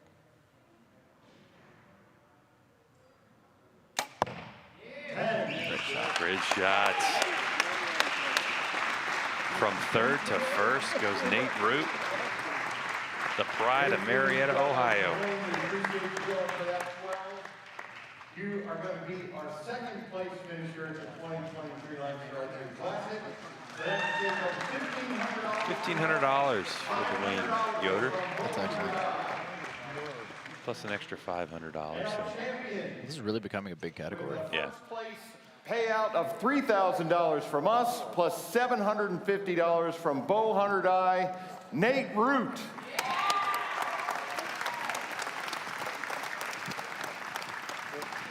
'23 Lancaster Archery Classic champion. How does that feel? It's pretty surreal. I mean, I just was trying to even make it to the stage, man, but to win it all, I mean, it's pretty incredible. And that's what I seeded 17th in the qualification. So if you make qualification, you got a chance, man. So that's one of the unique things about our format. All you got to do is survive in advance. Same as here. That's right. Next year, you'll be hanging up there on that banner. What do you think about that? That's pretty incredible. I mean, I never would have thought, but all right, Nate. Awesome. Well, congratulations, 2023 Bow Hunter champion. All right, thank you. And that is the story of the Lancaster Archery Classic. 17th qualifier comes in, gives himself an opportunity, capitalizes on it, and he'll be on the banner next year. Pretty incredible bow hunter category here at the 2023 Lancaster Archery Classic. Good to see third place advance for the victory. Well, my thanks to Eli Hughes for joining me in the booth. We have more shoot-up finals coming your way as we kick off. The top recurve shooters are here to compete. Stay with us.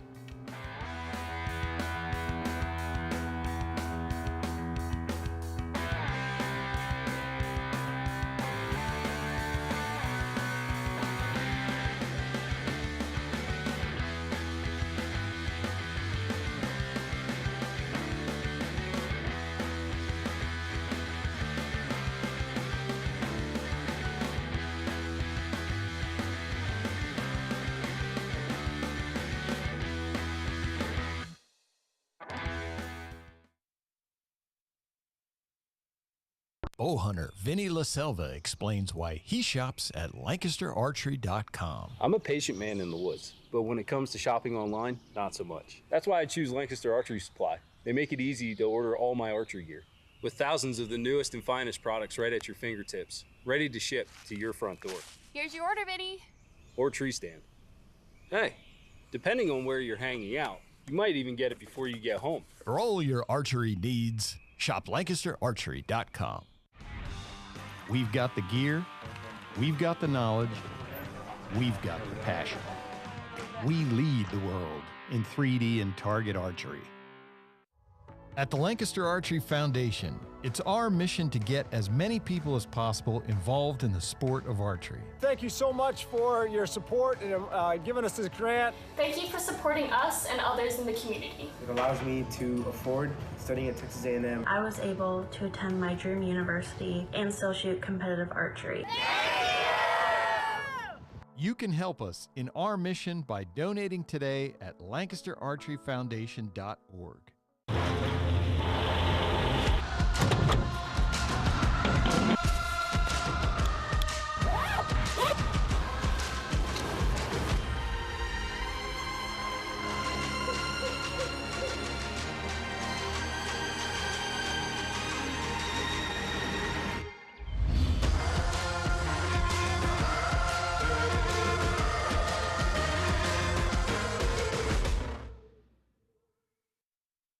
Being performance-driven is more than just a slogan.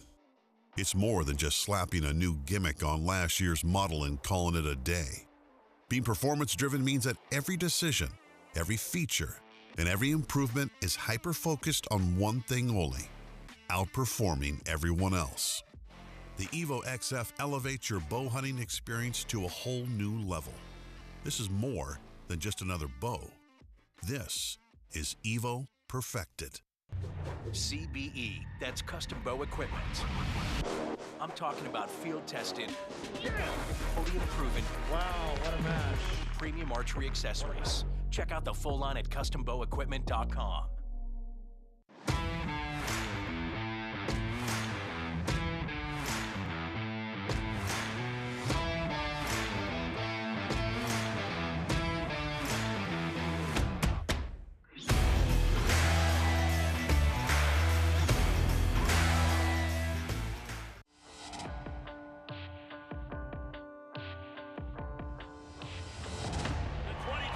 Vegas champion out of Washington, 15-year-old Bodie Turner.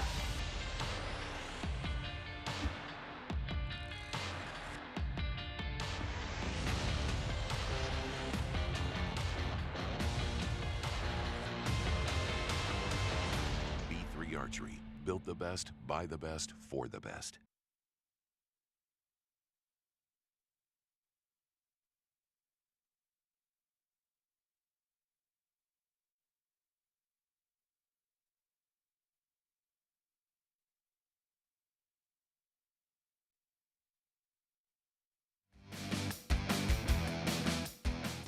Welcome to the 2023 Lancaster Archery Classic, coming at you from the Spooky Nook Sports Complex here in Manheim, Pennsylvania. It's the largest indoor archery tournament on the East Coast, and we are ready for our women's recurve shoot-up finals. Hello, everyone. Welcome to the broadcast booth. I'm Greg White, sitting alongside Connor Kaufhold. And Connor, it has been a spectacular weekend so far here at the Lancaster Archery Classic. Yeah, it's been great, and it's been great to be involved in the, being up on the stage, introducing people and commentating here as well. It's been great, and the competition and the shooting's been great as well. Now, you're still a Texas A&M student, is that right? Yep, I'm a junior there, and I'm on my third division. Shooting-wise, I shot recurve freshman year, bow hunter last year, and this year I picked up bare bow, and I didn't quite make the cut at this tournament here, but it was a good stepping stone going into like collegiate nationals and stuff in the next month. So. And of course, your sister's Casey Kaufhold, who qualified #1, and you know a ton about recurve archery. So we're really looking forward to tapping into your knowledge as we move on for the next two categories. But we have more coming at you. We've already had our Masters Open Pro and Bow Hunter just wrapped up. Now we're into the Women's Olympic Recurve, then off to Olympic Recurve. We have the youth category, which is compound, and then we're going to get into that Men's Open, which is the amateur class, then Women's Open Pro, and then the massive Open Pro category. So we got tons of stuff. Now, let's talk about this match. We have 4 people that have qualified out of the 40. And those top 4 are going to be shooting up. That means that the number 4 seed is going to shoot off against number 3. Whoever wins is going to shoot against the number 2 seed. And then finally, they're going to get a chance at Casey Kaufhold for that #1 spot. But what's different from our qualification rounds is we have a 12 ring in play. It's a 1.5 centimeter white dot that's hanging down there. You'll be able to see it. You have to call it if you want to shoot at it for it to matter, and you only get 1 call per end. So if you add up all the points, there is a max point value of 136 if you hit every middle and every 12 ring. But right now, let's get to the third member of our broadcast team, PJ Riley, who's going to bring our archers out to compete in our women's recurve. All right, let's get started with women's Olympic recurve. It's going to get loud in here now, I'm sure, for our 4th seed from Lidditz, Pennsylvania, a Lancaster Joad team member, Alyssa Arts.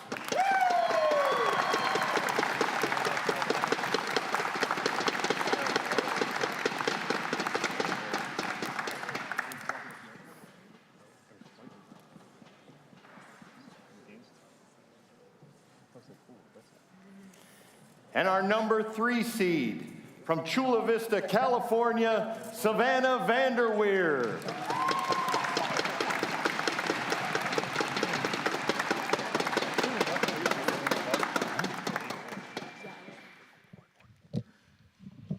All right, so Connor, here we are. We're getting ready to get this shoot up underway. Now you can see that the archers are stepping up onto a stage. We're shooting at a distance. How far is the distance and what size is the target? This is 18 meters, shooting at a 40 centimeter target. Obviously, Alyssa down there with the single spot target, and Savannah with the 3 spot target just gives Alyssa a little more room for error as far as if there's a bad shot that flies wide. You know, she can catch, you know, anything 5 and out, as Savannah is limited to just the 6 and in, but won't have arrows hitting each other as can sometimes be a problem on the single spot. Do you think in this finals venue, I mean, you need to shoot what you shot in qualification, 100%, right? Because that's what you've been practicing Yeah, you're on. comfortable with that. Yeah, but of course we know that Savannah van der Weer, an incredible shooter, so she knows what she's doing, even though she's taken out that 5 all the way down to the 1 ring. All right, so van der Weer's going to get us rolling. She's originally from Texas, now living in Chula Vista at the center. Let's talk about the difference between the way recurve, like where arrows land versus compound. We know compound, people like the expectation is just wear out the middle, but in recurve, can it be a little different? Yeah, it certainly can. Most of the archers up here on the stage are going to be, you know, pretty much yellowing in with a few flyers here and there, and that's why, you know, you might see a single spot for some if, you know, flyers end up a little farther out, and 3 spots for others. I'm sure, you know, the other shooters we see up on the stage will be on the 3 spot as far as I saw on the practice range. Now, if you're new to archery, that little yellow tab right in front of her arrow, what is that? Right in front. Oh, that's the clicker. It's just pretty much a indication of when to release the arrow. It'll be at the same point at each shot, at same point in the draw in each shot. Just indicates that you're at the same point every time. Really helps your highs and lows, and you know, bare bow. This year that's been a struggle with me, having to be consistent clicker. Location each time. Yeah. But it helps a lot to make each shot more consistent. And the other thing with recurve archery too, that can be difficult, is the fact that you release at max weight compared to a compound bow. When those cams roll over, you just have a holding weight, so you can pull through 60 pounds and hold 20 or hold 14 pounds. But recurve, it's all strength. Let's get to PJ. I'm all right.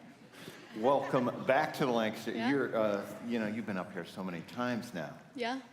You were the youth female recurve champion. What year was that? Last year. That was last year. All right, so you are up there somewhere on one of these banners. There you are on the right side of the screen there. So this year you're shooting in the women's division. How's that feel? Bigger competition? Yeah, a little You're more, ready for it? Yeah, a little more challenging, but. All right, tell us about your bow setup here. Oh, I don't know.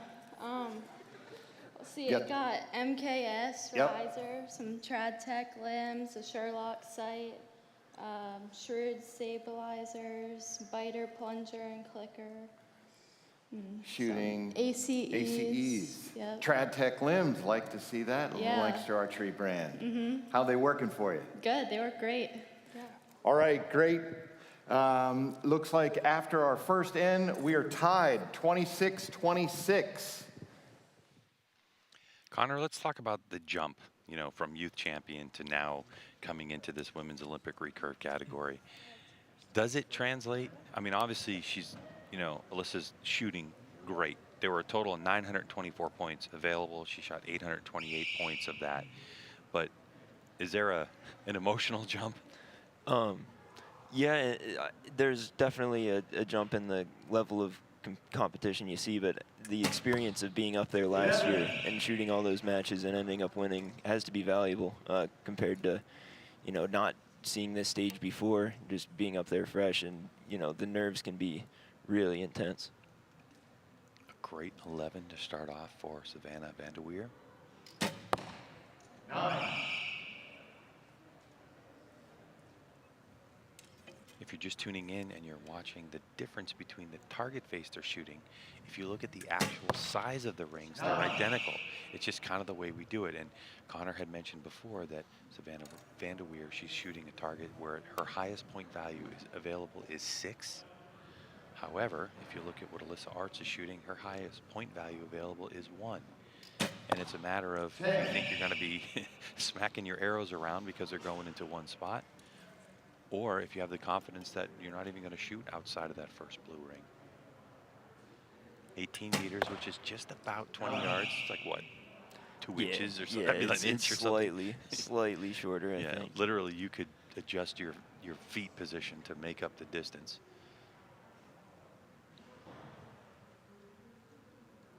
What does she have there on the string? That would be a nose button, just another sort of check to make sure you're in the same location every time when you draw up an anchor. Some people prefer to just touch the string to their nose. Some people have a kisser button in the corner of their mouth, and like Alyssa has there, the nose button, just another check to make sure that everything's going smoothly and in the same spot every time. Let's get to PJ. She was our Women's Open champion. Now you're shooting recurve right-handed. Yes, sir. Yeah, it's a bit of a crazy switch. I don't recommend it to everybody, but so far it's worked out. Obviously, the goal of that is you're trying to get to the Olympics. Yes, sir. Yes, sir. Yeah. And we mentioned Chula Vista. You're at the training center, originally from Texas. How's the training going? What are your thoughts for 24? It's looking pretty good. I'm excited. I'm pushing hard for it. All right, run through your equipment for us, Savannah. All right, we've got the XD, the new Axia limbs, and I have Bowfinger XCH bars, and an Excel Achieve XP sight, Eastern Arrows. X10s. Yeah, X10s. All right, looking good up there. Savannah, it's looking like right now you're holding a 1-point lead, 55-54. So we didn't catch the beginning of that, but Savannah Vanderweer has had bronze, gold medals at World Cups with a compound bow. She's finished World Field Championship medals with a compound bow and a recurve, so she's switched. Because it is an Olympic year, Connor? Like, there's qualifications this year, correct? Yeah, this year the trials will begin. I'm not sure exactly which tournament. That's a great shot there. Not sure exactly which tournament, but this year, yeah, she'll be competing in the trials. I believe she picked up recurve at the beginning of last season. Last outdoor season, and she's been shooting it really well since. There's been a few athletes that I can think of off the top of my head that have tried to make the transition that haven't quite gotten there. Rio Wild did it years and years ago. Crystal Gavin tried it at the end of 2016 after watching the Olympics. But of course, the Olympic competition 2024 will be archery, and there is discussion about 2028 in Los Angeles that compound might be in the Olympics as well. So the Olympic conversation is going to open up wide here over the next few months and in the next year. 8.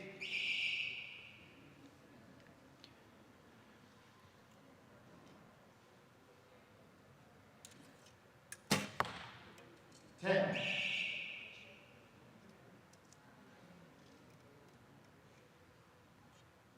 some really good looking shots. Yeah, very strong shooting from Savannah.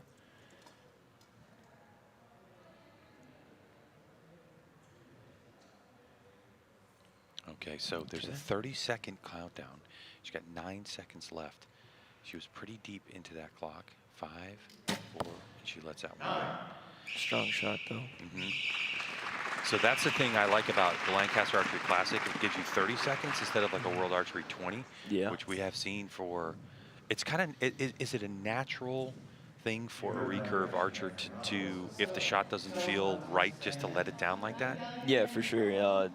You could run through your clicker early, or it could drag on later, and it just doesn't feel right. And it's usually, much better to reset, take a second, get back up there, and shoot a strong shot. And yeah, the 30 seconds gives you a lot more room for play than the 20 seconds at World Cup. Yeah, because if you looked at it, actually, she didn't even, like when she let down, it was only a couple seconds left. It had been 20, so, but able to get that shot off. Savannah has an 86-81 lead. Also here at the Lancaster Archery Classic, different to actually what you do in, say, World Archery or USA Archery, where you have different type of scoring with recurve specifically, right? Yeah, the 11 is definitely very valuable. You're never really shooting for the 11, in recurve. You're always just like, yeah, that's a 10. That's what I'm looking for. But having the 11 here, makes it a little. You have to be a little more precise. Aim a little smaller. And we're doing cumulative here. Yeah, very different. 4-end cumulative score compared to a set system, which could go anywhere from 3 to 5 ends. Strong shot from Alyssa there. Really strong, yeah.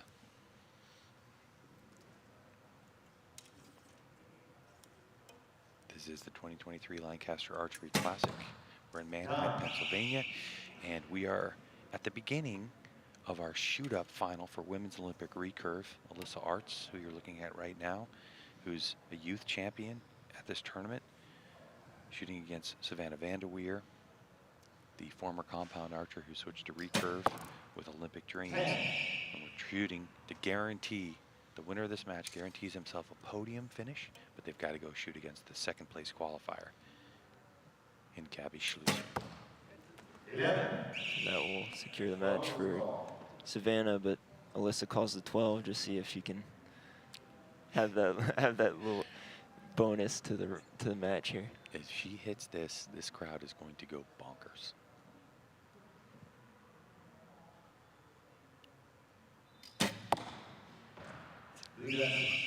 Might be a 10. 10, yeah. See, but that's it. If you just dropped it, your bow arm a little bit, and it caught it, at least you could get the point value. I like hitting the button. Unofficially, we have 115 to 111. Looks like Savannah will advance. Let's hear what PJ has to say. You're going to be our 4th place finisher, taking home $500. Congratulations on a great finish. This is your first year in women's recurve. Great finish, Alyssa.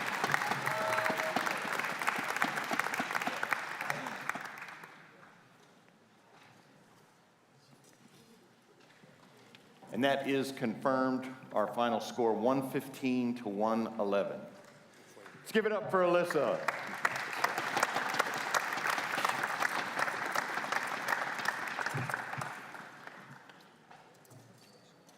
All right, let's bring out our number 2 seed, who also is no stranger to this stage, from the Netherlands, 2-time Olympian Gabby Schlusser.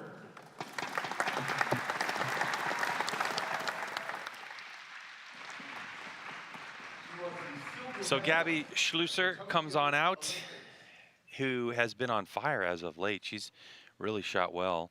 Of course, Gabby Schlusser, originally from Mexico, married to a prominent compound archer. Yes, yeah, Mr. Perfect, Mike Schlusser. Yeah. Who is in the coaching box today for Gabby. And of course, we'll see him later on in the day in the Open Pro category, I believe. Did Mike make the cut? Oh, I believe we are missing out on Mike today. Yeah, no, Mike didn't make the cut. Yeah, he didn't make the cut, so he stays, and at least he can coach his wife to potentially a championship. So in this shoot-up finals, it was Gabby Schlusser, who was the number 2 seed. She had the choice whether to shoot first or second. She chooses to shoot first. For these 2 archers, they're guaranteed a podium, but the winner advances to shoot against our number 1 seed. Now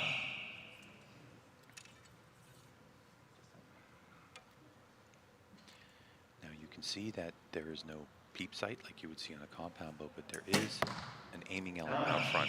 Tell us a little bit about that. Yeah, it's a much smaller housing and than you would see in compound. No magnification. Magnification's not allowed.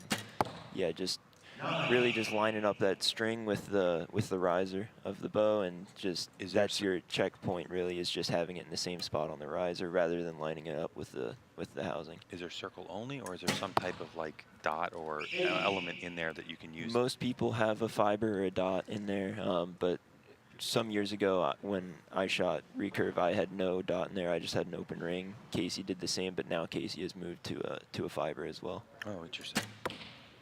10. All right, one person clapped for that 10.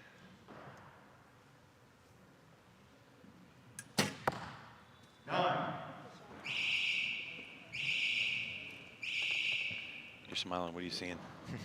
Yeah, everyone seems a little sleepy this morning. Not very much excitement in the crowd, but it'll ramp up as the day goes on. It certainly will. Here's Gabby. How many times? Twice before this. Twice before? I like say that. twice before today. No, I'm kidding. Positive thinking. Last year you won it, correct? Yeah, that's you on the left side of the screen up there. Yep. Great. Run through your equipment for us, Gabby. I'm shooting the Formula XD with axial limbs. I shoot concave stabilizers. I shoot the 650s, 625, 625, yeah. The axial HP with a shrewd aperture, KSL grip, Eastern arrows, beta nox, and spring wings. All right, and tell us about your coach back there. We recognize him. Yeah, yeah, my husband, he tries to be my coach. Sometimes I allow him, sometimes not really. You know, when I like it, I'll take what he says, but otherwise, All right, great. Mike Schlosser, of course, he is a multi-champion here in the Open Pro division. After our first end, Gabby holds a 2-point lead, 28-26. Connor, you've had to be in that situation. Only difference is parents, maybe, in the box, you know? Like, got to listen to your parents coach you sometimes. Yeah, it's always, you know, I feel like growing up, you're always like, I'm shooting, you're just back there, you don't know what you're talking about. But they always know everything. Oh, yeah. You just, you know. Well, for Gabby, just too, wanna she's do it like, you're yourself. compound, I'm recurve. Yeah, What do you yeah, know? it's You know? different. Yeah. They're a really funny couple, fun couple to hang out with, too. What's really funny about those two is obviously Gabby is from Mexico, so she speaks Spanish and she speaks English, and Mike is from the Netherlands. And so the question was, okay, so what language are you guys going to speak? And they both tried to speak each other's language. Gabby's taking classes and so on. And I asked them how it's going, because I figured they'd crush it during the pandemic. And they were like, we're just speaking English. Okay. Solves the problem.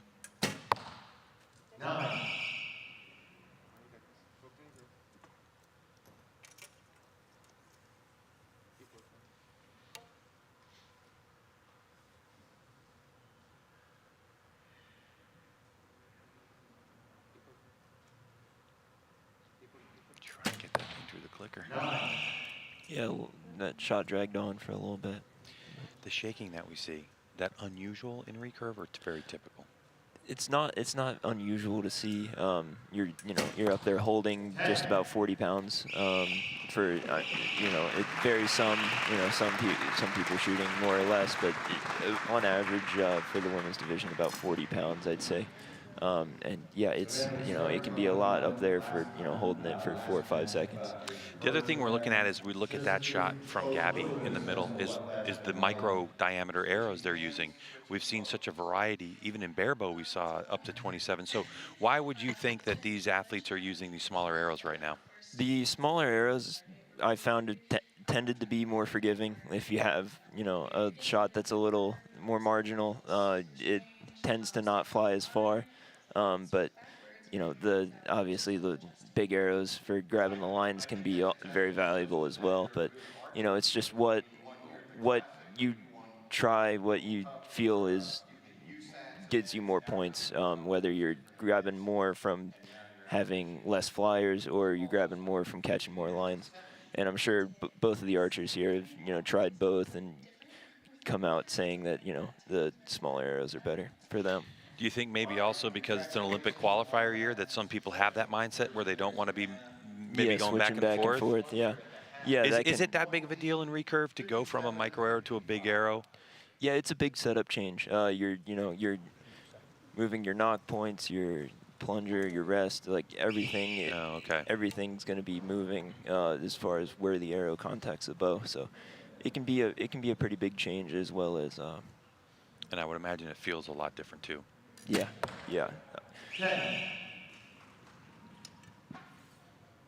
Great shot from Gabby.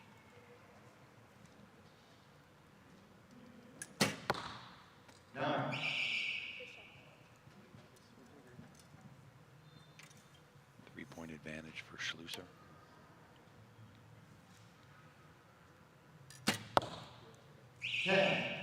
Great shot there.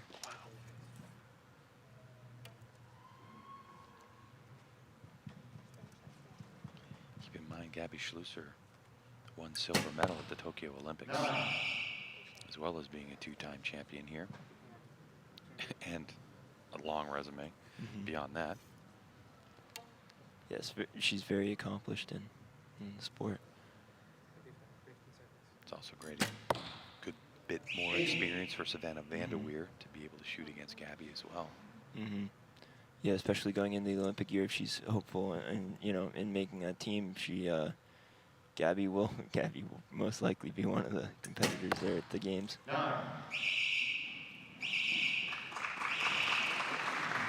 Connor, we're looking at Savannah's target right now, and it just seems like everything's drifting right.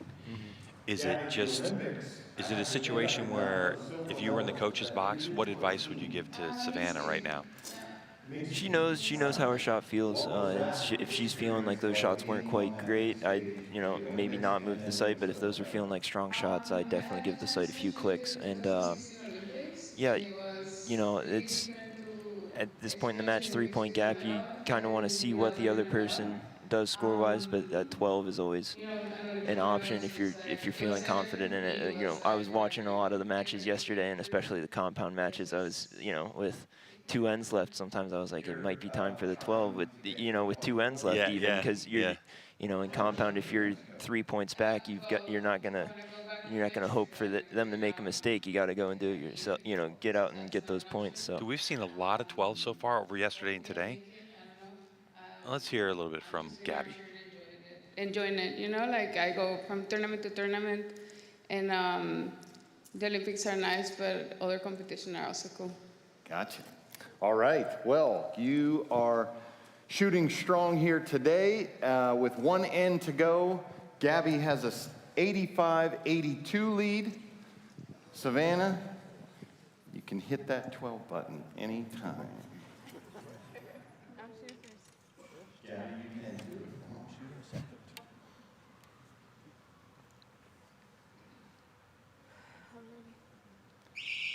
Three-point advantage for Gabby on this final end of the shoot-up.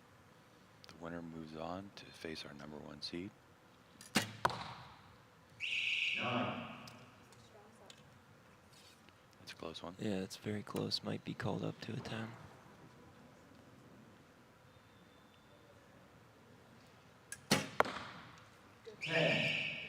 Strong response from Savannah.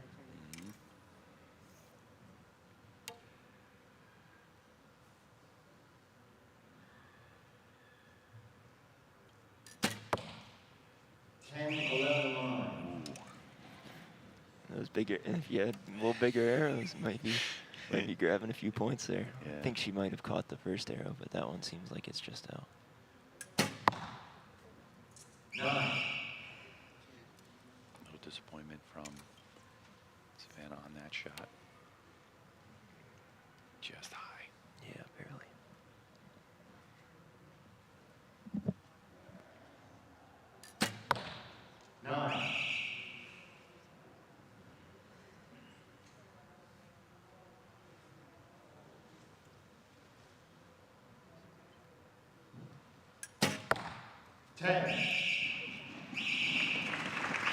Strong end of the match for Savannah, putting a 10 in there, finish it off. But it looks like unofficially it'll still go Gabby's way. There's a couple close arrow calls down there we're going to wait for. Yeah, that one's clearly a 10, so it's that top one. Judge has already been there, obviously, when they call clear. So we'll get the word now.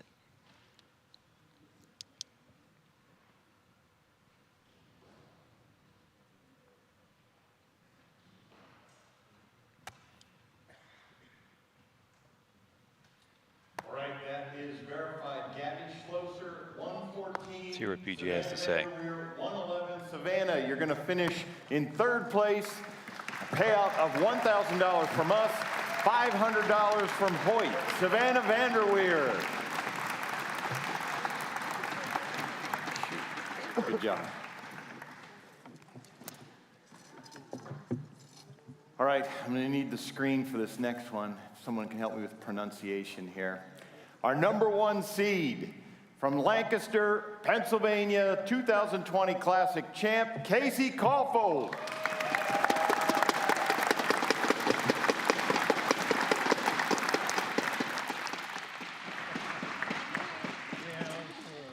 Connor, do you need Casey's bio card to read any information off of this thing? Yeah, it might be very helpful for me. Not very familiar. You're our brother. I mean, why would you pay attention to her accomplishments, you know? Well, here we go. Heavy hitters. We're talking world-class athletes competing here at the Lancaster Archery Classic.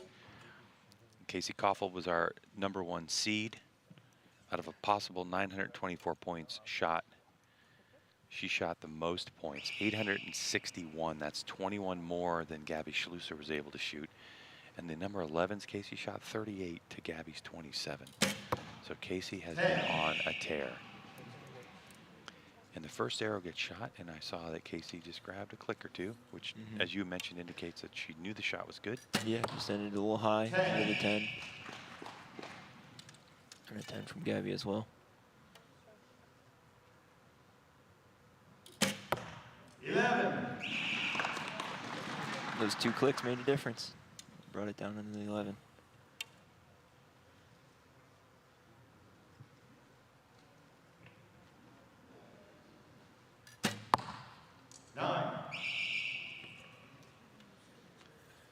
Still gold. The problem is you can't give Casey 2 points and end, you know. 11. Oh my.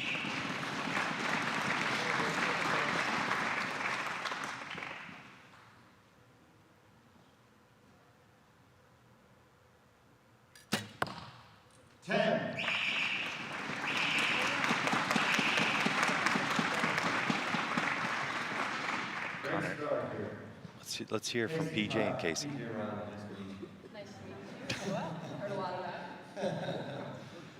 Casey, all right, 2020 Lancaster Archery Classic champ. You've been up here many times. For folks out there who have never been here, does it get easier as many times as you've been here? I wouldn't say it gets easier, but I think you learn something every time you're up here, something different. So over the years that I've been up here, I've been able to learn from each experience and apply to fix something the next time. Gotcha. Now talk about that hat you got there. This is your first year.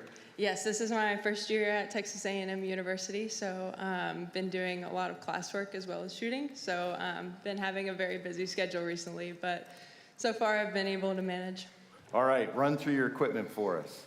So I am shooting the new Hoyt XD riser and Axio limbs, a Excel sight, biter plunger, conquest bars, a D-cut aperture, the X10 arrows, and a DXT tab. DXT tab, Dictone tab just unveiled here at the Lancaster Archery Classic. Yes, it's shooting very well so far. All right, Casey, after the first N, holding a 32-29 lead.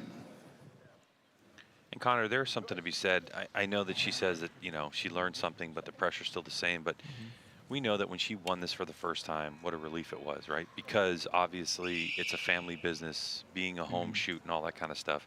Did you feel that kind of pressure competing, even here this weekend? Yeah, I was really, you know, I was wanting to make the cut, and I was really pushing to make the cut, and you know, I dreamed of making making it on the stage for the bare bow shoot. Great response as well from Gabby. Yeah.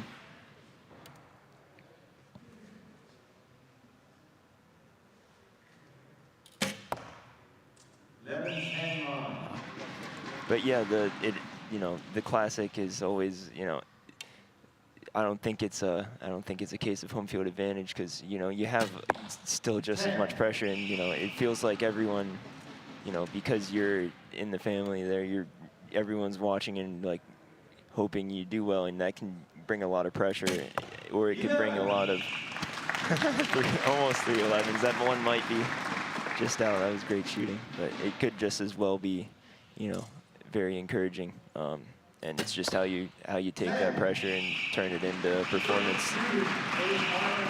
This is unreal. Yeah. I mean, averaging above 30 so far. I mean, 30 average for Gabby, and above that for Casey. Just getting that 11. Let's hear what Gabby has to say. I mean, we always shoot against each other here, so yes. I don't know if it gets easy for her, because I'm still really nervous every time. Well, it certainly doesn't seem expecting. You're shooting great that last end. Welcome. Seems like you're finding your rhythm. Thank you. All right, after 2 ends, we're at the half. Casey, 64, Gabby, 60. Oh, sorry, 65. Check that. So that one did catch. Yep. That one right there, that second shot, 2 inside outs. I mean, on the spider. Wow. You're just sitting here shaking your head because you know, I mean, you shot this for years. You know how difficult it is. Yeah, it's always been a struggle shooting against Casey. You know, practicing all the matches we've shot against each other. It was always a struggle to, you know, even take a set away from her, let alone a match. So another great shot there, very close to the 11. Not sure exactly how that'll go. I mean, what do you think's going through Gabby's mind right now? Because she's shooting great. And any Yeah, other there's just no room to gain anything. With a 33 up there last end, you know, you can't. You almost got to go for the 12, and that's a you know, tough task. 9. Opportunity here, gain a few points back.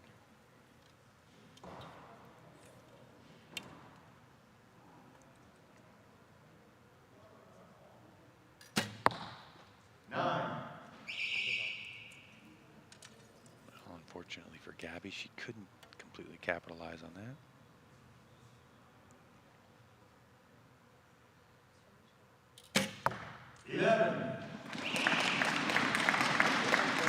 Great shooting.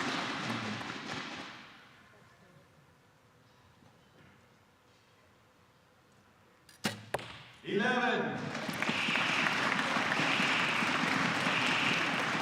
wonder if Gabby's first arrow is a bit of a fall. Looks like it's pretty solidly on that, you know, in that line. You'll get a better look. That's out. I'd call that out, yeah. Yeah. Casey, you and I were talking Let's go to PJ. Sometimes prefer to come out not as the #1 seed, but it seems like you're pretty warm today. Yeah, sometimes it's nice to come out as number 2 or 3 because then you have a warm-up match before the gold medal. But so far today, seems like it's going okay without one. So. It sure does. How's the lighting difference between practice coming out to here? I noticed I was a little high on the first shot, and it felt really good, so I gave it a couple clicks, and so far it's been pretty central, so I don't have any issues, I don't think. What's it like for you having Heather in your coach's box back here? She works with you all the time. Yeah, it's nice to have Heather here. Since I've been at college, I haven't gotten to see her as much or work with her as much in person, doing a lot of Zoom lessons, but it's nice to have her here and have her behind me again. All right, great. Heather File is the director of our Lancaster Archery Academy.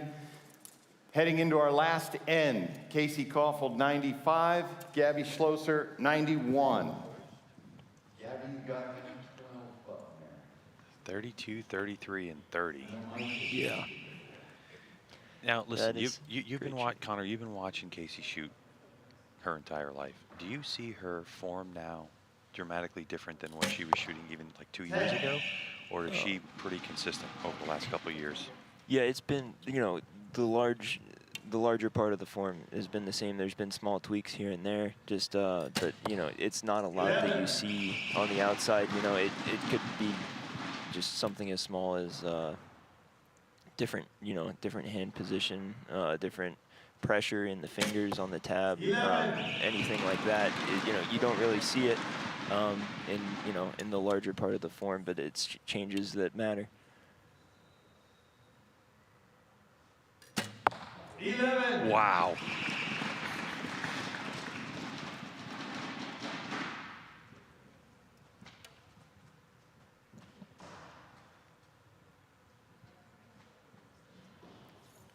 Okay, you got the clock over there. Yep, there's 15 on it.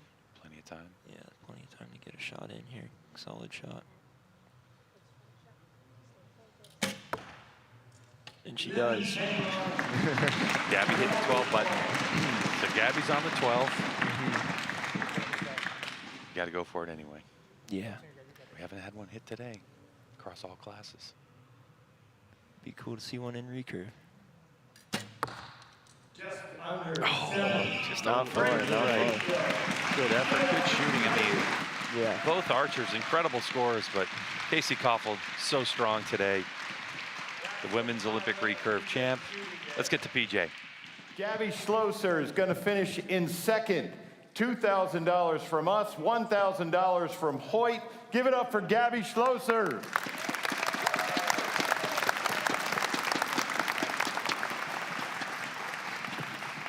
And our champion, 2023, with a payout from us of $4,000, $2,000 from Hoyt, Casey Kaufhold.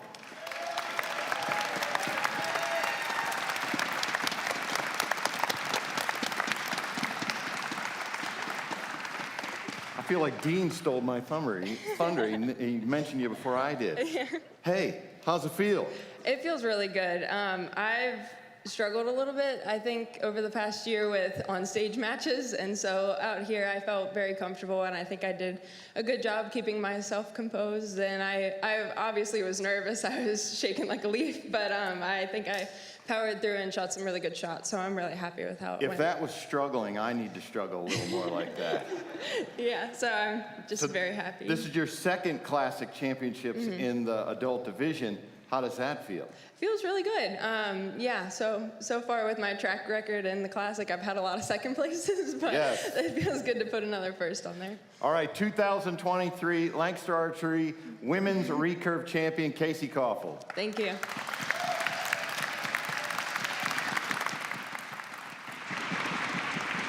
Unbelievable shooting from Casey Kaufhold to win another one here at the Lancaster Archery Classic from Spooky Nook Sports Complex here in Manheim, Pennsylvania. It is the largest indoor archery tournament on the East Coast and is proven to be a spectacular one. Well, that'll do it for Women's Olympic Recurve. We have more shoot-ups coming up after this, including Olympic Recurve. There's a guy named Brady Ellison, who is our #1 seeded qualifier. Find out how that goes in a moment.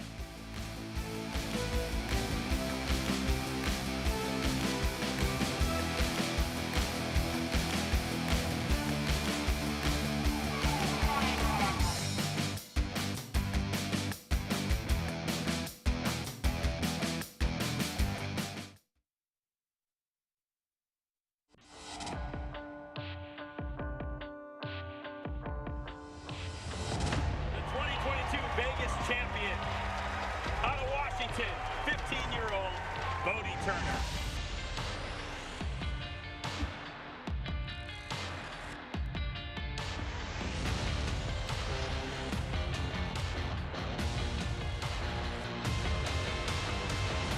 B3 Archery. Built the best, buy the best, for the best. CBE, that's custom bow equipment. I'm talking about field-tested, fully proven. Wow, what a match. Premium archery accessories. Check out the full line at CustomBowEquipment.com. Bow hunter Vinny LaSelva explains why he shops at LancasterArchery.com. I'm a patient man in the woods, but when it comes to shopping online, not so much. That's why I choose Lancaster Archery Supply. They make it easy to order all my archery gear, with thousands of the newest and finest products right at your fingertips, ready to ship to your front door. Here's your order, Vinny. Or tree stand. Hey, depending on where you're hanging out, you might even get it before you get home. For all your archery needs, shop LancasterArchery.com. Being performance-driven is more than just a slogan. It's more than just slapping a new gimmick on last year's model and calling it a day. Being performance-driven means that every decision, every feature, and every improvement is hyper-focused on one thing only: outperforming everyone else. The Evo XF elevates your bow hunting experience to a whole new level. This is more than just another bow. This is Evo Perfected.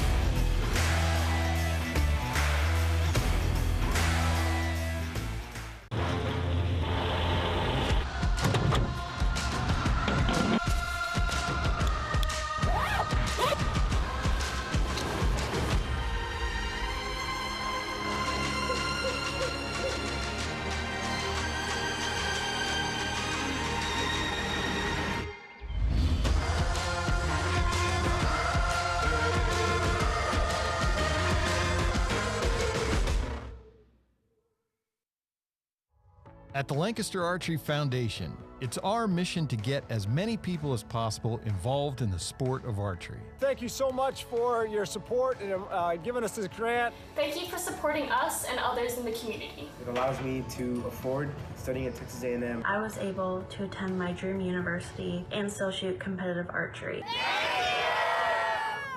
You can help us in our mission by donating today at LancasterArcheryFoundation.org. We've got the gear, we've got the knowledge, we've got the passion. We lead the world in 3D and target archery.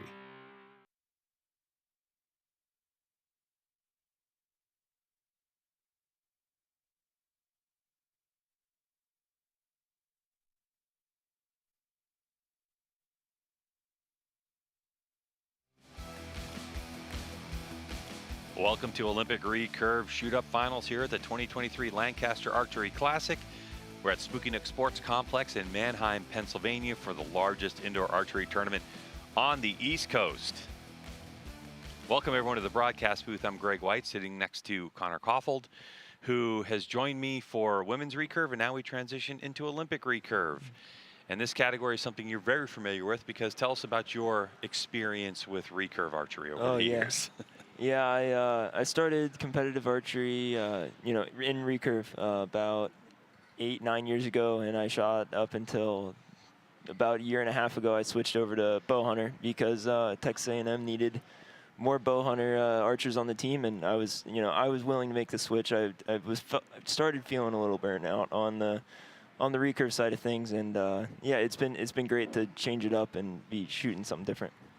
And this weekend has been awesome. I mean, we've had record crowds. Tell us about what you've seen so far. Yeah, it's been great. Yesterday, obviously, the bare bow and all the the youth and the masters compound shoots were all great. Lots of excitement there. It was great being out there announcing for that. And yeah, the shoots this morning have been great as well. Women's recurve. Great matches, very high level competition, and I'm sure we'll see the same here. Yeah, we saw some great scores. Let's take a look at what we have on deck. We've already been through a couple of categories this morning. We started at 8 o'clock Eastern time with the Masters Open Pro, then Bow Hunter. We just got done with women's recurve. Now we're into Olympic recurve, where we have 4. Then we're going to transition to a compound class youth male open. And then it's going to be the amateur men's open, the hotly contested, the most entries we have in any category, and then women's open pro, and then we're going to finish off with the top 8 seeds in open pro category. So we have quite a day. Now for this one, the top 4 have qualified out of 77. That's elimination rounds from yesterday. It's a bottom-up format, so the 4th place and 3rd place seeds are going to shoot off now, and then whoever wins will go shoot against the 2nd seed, and then whoever wins that match gets to shoot against the number 1 seed. Now what's different from qualification and elimination rounds is this 12 ring. It's down there hovering on the 8-7 line. It's a 1.5 centimeter white dot. You have to call it in order for it to count if you hit it, and you only get 1 call per end. So with that in place, let's get to the 3rd member of our broadcast team, PJ Riley, to introduce our archers. All right, next up, our division is men's recurve.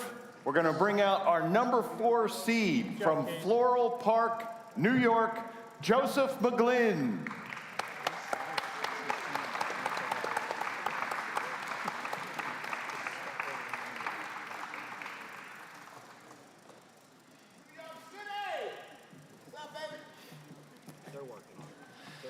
And our number 3 seed from India, Sachin Gupta. Is he Dr. Sanjay Gupta? Yes. What?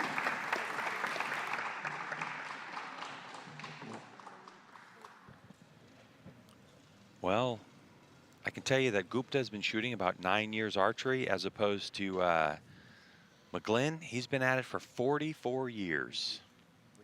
And Joe's a familiar face to you, isn't he? Yes, yeah, he shows up to most of the local tournaments around here that we hold at Lancaster Archery, and he's been around archery for a while. He shot a lot with my dad, and we see him all over. It's good to see him up on stage with 77 competitors. Keep in mind, 73 of them wish they were on the stage that they're on right now in this shoot-up competition. For Sachin Gupta, finished second recently at the King of Archery JVD Open over in Europe. So he's no stranger to shooting under pressure, under lights, and in front of a crowd. Joe's been the classic winner twice, and he's done a lot of other stuff in his archery career. We're shooting at 18 meters at a 40-centimeter target face. In the US, that's 20 yards downrange. And the middle ring, the smallest ring in there, is worth 11 points. Different than a lot of other tournaments that use this same target face. A 40-centimeter target face means also that 10 ring, so that's the second ring, is 4 centimeters in diameter, yeah. Now, Connor, we just got done watching the women's recurve shoot, and so far we've seen vastly different arrow combinations for these two men. Yeah, everyone's shooting the larger arrows. I believe the other two archers coming up after this are also shooting the large diameter arrows. They just, have that feeling that, being indoor, catching those lines with those big arrows is worth more than having, the familiar skinny arrows that you would shoot outdoors.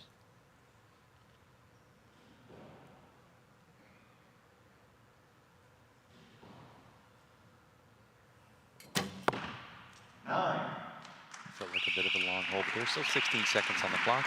30 seconds per arrow for each competitor. Let's get to PJ for more.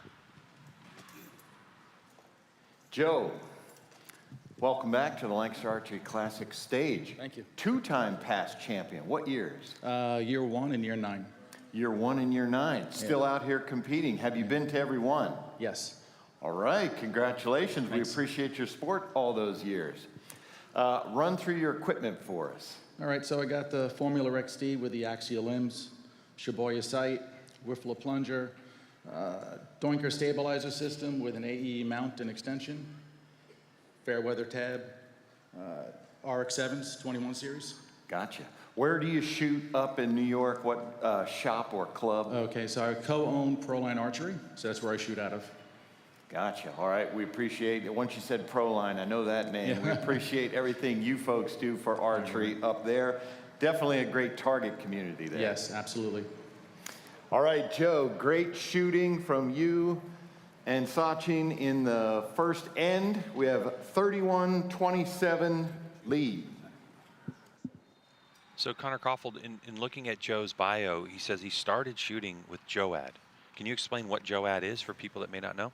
Yeah, there's many different archery clubs, like Joe obviously with the Proline, JOAD, his JOAD, and there's many JOAD programs across the country, thousands probably, and it's a program that allows youth shooters to have a club that they can make friends and have a consistent time and place to go practice, and it's really helpful for those young shooters to introduce them into the sport.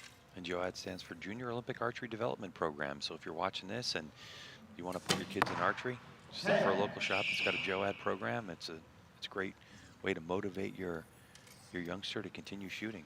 It's kind of reward based too, right? If you have certain marks, you get pins on a ribbon. All this, it's really good. All right, so a solid 11 to start off for Gupta, and then a 9. So far, we have a 4-point margin. Here's an opportunity for Joe to make up a couple. 10. Gets one out of it.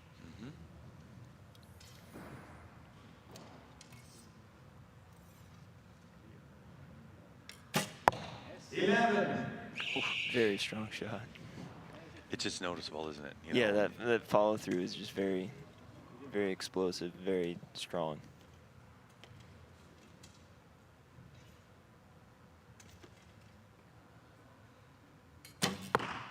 You can tell Joe wasn't entirely happy with that shot.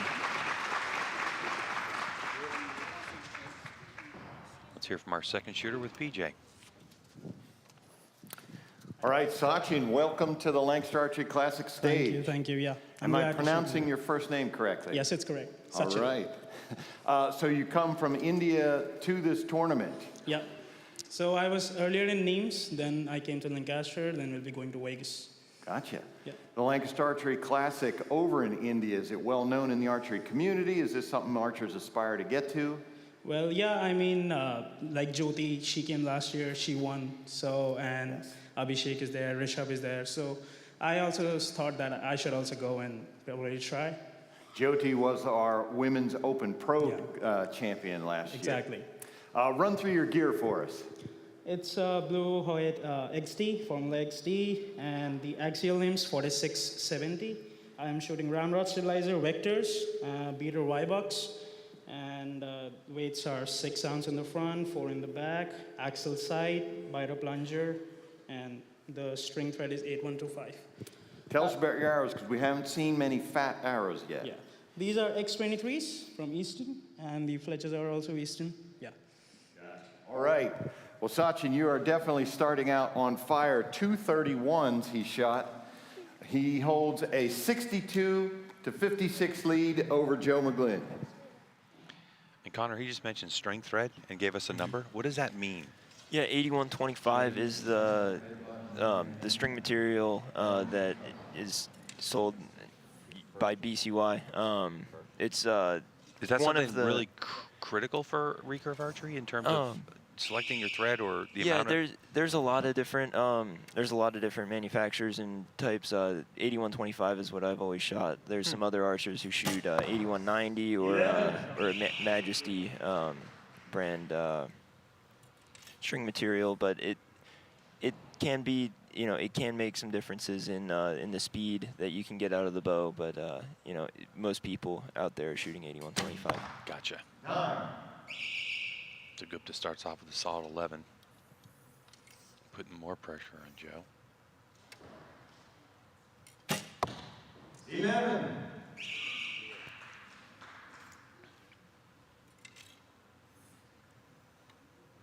I think Gupta's really starting to feel it, get that groove. 9. Finally saw Joe at least look down and grab a couple clicks on his sight. Yeah, starting to settle in. Sachin has looked great from the out of the gate. He's been putting down great scores.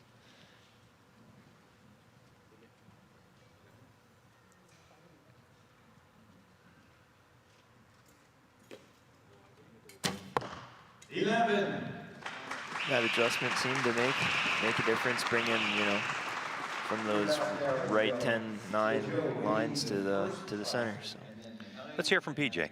On stage for the 19th. Talk about the competition in this division over the years. It's changed over the years. It's got a lot tougher. Also, the venue is fantastic. Shooting from the little store, going to some of the bigger places. It's amazing how it's grown. How were the nerves on your first classic stage versus today?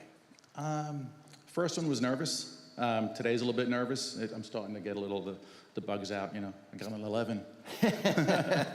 That was a great shot, Joe. We appreciate you coming all these years. All right. All right, so with one end to go, we have Sachin leading 94-85.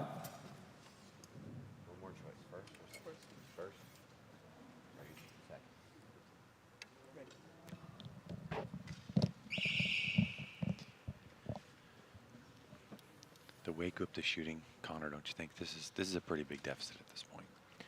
yeah, it's definitely a time to for Sachin to just keep in that rhythm for the next match, and for Joe, he could try to just come away with a 12, maybe get a little bonus out of it, but it's looking like it's very much going to go Sachin's way here, barring any extraordinary occurrences. Any Demmer rights? Yeah. Such a great shot. And with the two archers that we have that are coming down the pipe our second place qualifier and our second place seed and our first place seed. It's going to be a battle for the podium.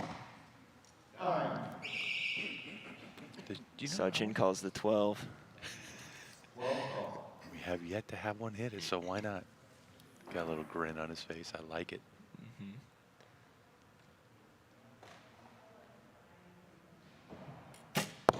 Oh, just high. But good practice if he needs it. Oh yeah, Good if he needs it in the future matches, he'll have some knowledge of it. Not everybody has these targets to practice with as well. With the 12 ring out. All right, so great that Joe made it to the stage. But Gupta just too strong as we wait for the official score. But yeah, we're talking about it before. I mean, you know, it's a lot of people get Vegas faces, but it's that extra dot, and some people haven't had the ability to practice on it either. And you don't even have that in the practice range, so you only get those here. Yeah, and it's so unusual, even down there when you're, you know. All you've done your whole life is try to go to the middle. Yeah, especially if you're shooting one of those open rings, you know, you're not really lining it up, but you're looking at the center, and your eye kind of naturally centers the circle within the circle, and having to put that at the low 8-7 line's tough. And you know, like last year we saw a lot of the compound guys adjusting their sight actually to that's right, to get down to that level. And you know, in recurve I don't think we'll quite see that, but we might see some more people shooting for it. Here's PJ. Olympian Jack Williams.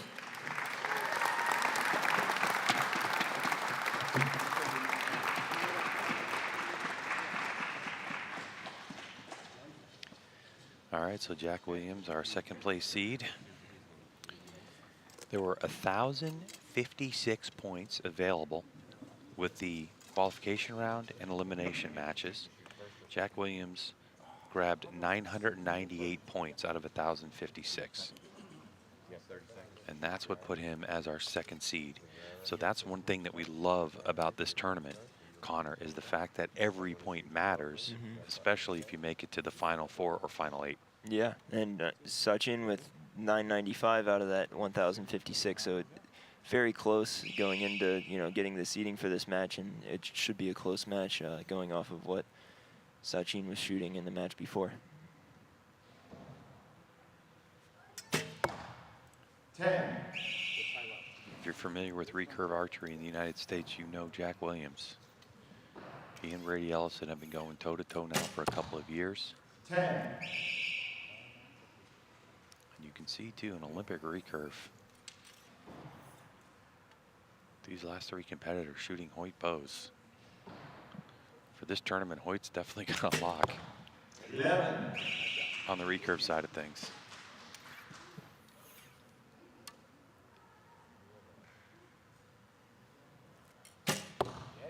Yeah, wow. This is kind of what we, looking at this, is what we think was going to happen. Just going back and forth.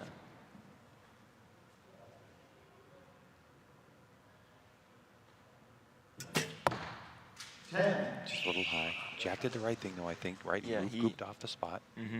Yeah, after that first arrow, he adjusted his sight some. 10. Wow, even after one. This should be a good match to watch here. Maybe even, you know, see a 12 with how tight groups they're shooting here we so go. far. You think so? I want to see one. Let's hear from PJ. Doing pretty good. So I was just looking for you on the banners up there. I see you 2019, 22 on this side. 2019, you kind of got that flow going there under your hat. Yeah, 2019, there's a big whoosh of hair and about, I think, 40 pounds more. So. Yes, you're definitely looking meaner and leaner these days. Yeah, hoping not to go back to 2019 look. So you've been up on the Lancaster Archery Classic final stage many times. Yep. Does it get any easier? How you feeling up there today?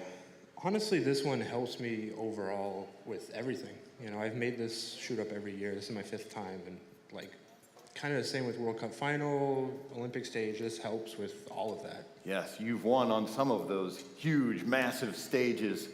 Run us through your equipment check here. So we'll start off with the new XD and axial limbs, and then I'm shooting a XP sight, Whiffler plunger, shrewd stabilizers, and V-bar, Excel finger tab, and 2314s. All right. Jack, great shooting on that first end from both of our archers.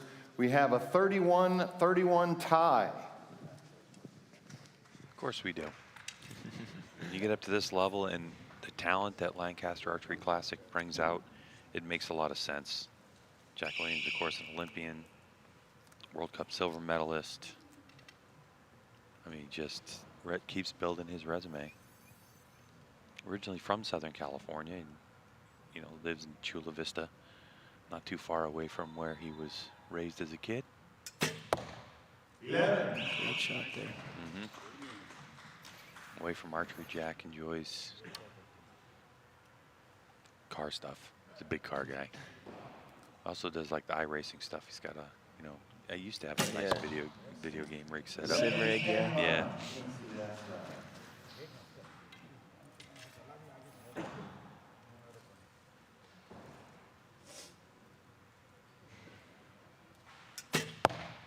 Yeah.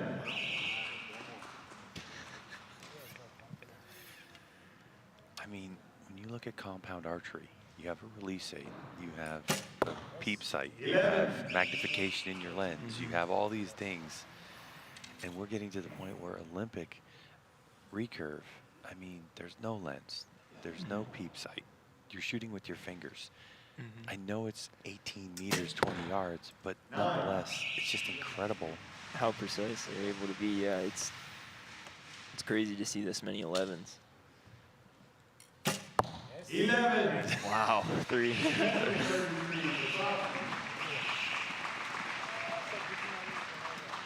I mean, how often do you see in recurve, you shoot a 31 and you just lost 2 points? Yeah, yeah, it's quite different than than just having the 10 in there. Let's go to PJ. I don't know the answer, but do you try to get to your Olympic team? Is the Olympics something that you work for over in India? Yeah, I mean, I mostly shoot outdoors. This is the first time, this first season I'm shooting indoors. Ah, okay. It seems to agree with you. Maybe. You could say that. We'll find out here in a little bit. Well, great shooting so far. Sachin has a 64-62 lead. Good strategy by Sachin Gupta to go, shoot indoor Neem, come here, shoot Lancaster Archery Classic, and then show up to Vegas next week. I mean, you got such a high-pressure, good block of indoor archery within the span of a month. It's pretty incredible. Yeah, and it seems to be working out very well for him. He's been shooting great here, and he shot great in Nîmes as well. I'm excited to see what Vegas brings him. 9-10 line. Yeah, that one is close. Yeah, it's hard for us to see with the shadow.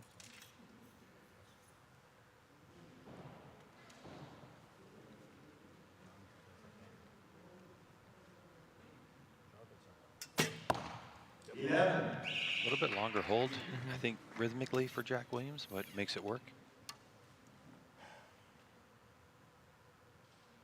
Have you found it occasionally under pressure just hard to pull through the clicker? Yeah, the pressure definitely makes it tougher. And I rarely find that I'm, getting through the clicker faster when I'm nervous. It's almost always slower. And things just don't work like they do under practice conditions.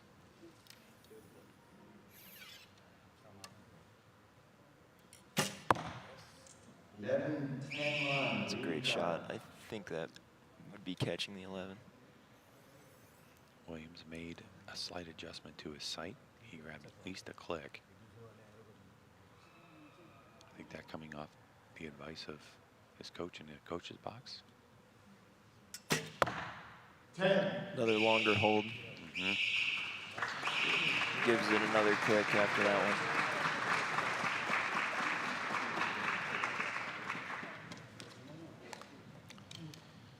Looks like PJ's going to have a conversation with Jack. Jack, we're about to start selection for the Olympics team. Going to start that for the 2024 Olympics. How's that going? Have you started ramping up your training for that? Right now it's just indoor because we got this in Vegas next week, and then after that, put away the fat arrows and pretty much exclusively 70 meters at that point. And this first year, right before the games, is all qualifications. So we've got our team trials coming up. That puts us on for Pan American Games, World Championships to get the spots, and then later the year we'll start the actual Olympic trials. When you are in your peak Olympic training, about how many arrows a day are you shooting? I'll probably be close to that 200 range, 250, and then kind of supplementing with holding drills, SPTs, other archery-related things mentally or physically, and then kind of use that through the whole season. It's traveled too much to really train all day, every day, because I'm on the road several months of the year, so. All right, well, we wish you the best of luck with your training there. With one end to go, Sachin Gupta has a 1-point lead, 94-93. If you're just joining us, this is the 2023 Lancaster Archery Classic here from Spooky Nook Sports in Manheim, Pennsylvania. We're in the middle of our Olympic recurve shoot-up finals. The two archers you're looking at are trying to shoot their way to shoot against our #1 seed, who's Brady Ellison. So there's a guaranteed podium here. But Jack Williams trying to get back to his, would you call his nemesis? I mean, they're friendly, but they always seem to end up shooting together, does Jack Williams and Brady Ellison. But Sachin Gupta trying to put a stop to it, and he's trying to get his way to the Olympic medalist, Ellison. But when we talk about that travel, I mean, Connor, when you're looking at Jack Williams, you have to think to yourself, is there a schedule in place so you can peak during the Olympics? Is it too early to be thinking about that, you think, because the Olympics are a year and a half away? Yeah, I'm sure he's thinking about it and strategizing for, the tournaments that, qualify you the spots, like World Championships, Pan Am Championships. You gotta be able to send a team before you can really, think about making the team. Because, you can get either an individual spot or only one person. Well, Sachin's going to have to go for the 12. Yep. 12 would tie it here. He needs to hit it. Yeah, got it when he needed it. 1.5 centimeter white dot hanging down low. Oh, he got it! He got it! Wow. Wow. Hey, that practice arrow from the round before might have helped him.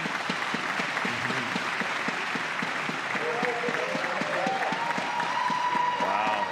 Crowd going bonkers here. Yeah. You shoot a 33 and not enough. It's only the second 12 we've seen hit, I think. Maybe I don't know if any were hit in the youth classes yesterday. I didn't get a chance to watch those matches, but no, I don't think so. I think there was one hit in it was women's Masters. Yeah.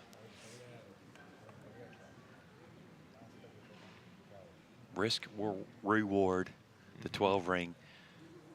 Absolutely love it here at Lancaster Archery Classic. It's official. We're tied. So now let's go to PJ's mic. Frank Trevor's going to explain the rules. All right, Archer, is this, am I on? No. Can you check? There you go. All right, archers, we're going, our tied score, we're going to have a 1-hour shoot off. First arrow will be for score. If we are still tied, we will shoot a second arrow for score. If we are still tied, we will shoot a third arrow and measure it closest to the center. 12 ring is in play. Good luck. And as you can see from our graphic, that's the key. The archer must call that 12 ring. So if for somehow they hit it, right? So, and if we get to that third arrow, which we haven't had yet here at the Classic, we haven't had the third arrow yet. It's all been by score. So archers are in position and ready to shoot.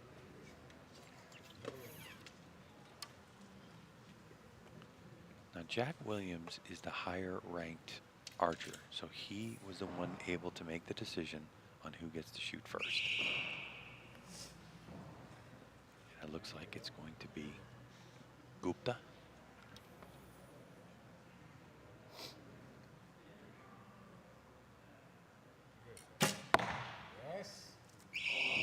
I think that's a little high into the 10. Well, no matter what, Jack's got to shoot 11 here to keep it going or win it.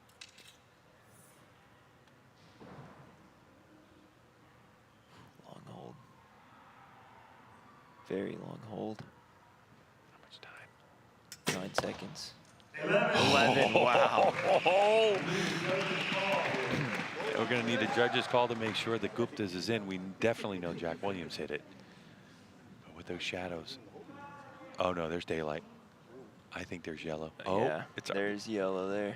Yeah. That is close. Oh, we're talking a millimeter or so. Yeah. Give us a call, Sue. There it is. Jack Williams will win it. Sachin Gupta, what a great shot, but just think about how much distance there is just for a millimeter. He'll win $2,000 and be credited with 3rd place. We certainly hope to see him back here at the Lancaster Archery Classic. What a great run. Let's get to PJ's mic because we're getting down to it, the #1 spot. All right, here is a match we've seen many times on this Lancaster Archery stage. Our top seed from Billings, Montana, 4-time Olympian Brady Ellison.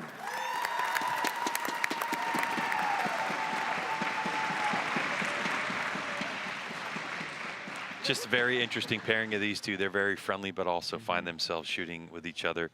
Out of a possible 1,056 points, Brady Ellison was the only Olympic recurve archer to break the 1,000 point barrier. 1,015 points total accumulated over our qualification and elimination matches, as every single point you shoot makes a difference here at the Lancaster Archery Classic. We have 4 ends, 3 arrows each. The highest score wins. If we go to a tie, we'll deal with it then.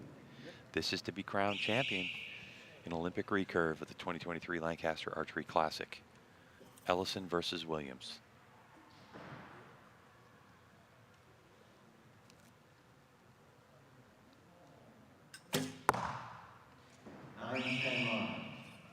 That's a low. That one looks like a 9. No adjustment on the sight from Brady. Maybe that one was just not quite what he was looking for feel-wise. Strong shot by Jack as a response.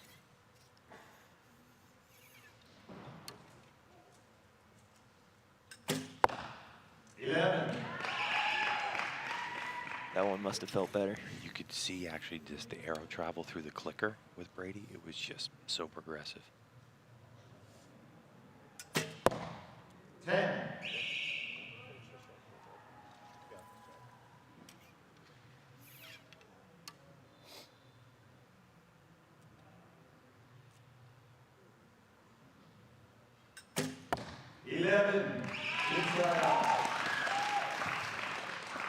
Inside out 11. Called by PJ. Connor's just sitting here with a big grin on his face. You know more than anyone how difficult these shots are. Ooh, little flyer from Jack.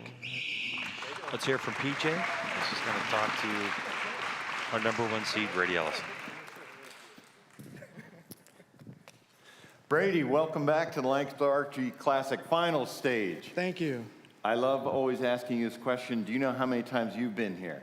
No. That's what he always says. How many medals you won? I don't know. How many titles? I don't know. How does it feel to be shooting against Jack? You guys shoot head-to-head like all the time, basically. I feel like this has been a somewhat normal match for us. Last year I kind of messed that up, but over the last several years, and it's always fun, it's always good, and it's always interesting going like from Nemes to here and seeing everyone's different setups and just the scramble during these 3 weeks. We heard your special cheering section in the back there. Tell us who you got. Yeah, I got little man back there. He's finally big enough to cheer and scream 10s. I need you to scream 11s this time, bud.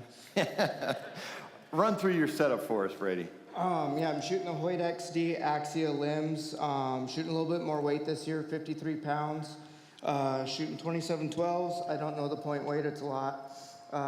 True Ball XL sight, and yeah. My own tab right now because all the stuff got stolen and didn't have enough time to break another one in, so.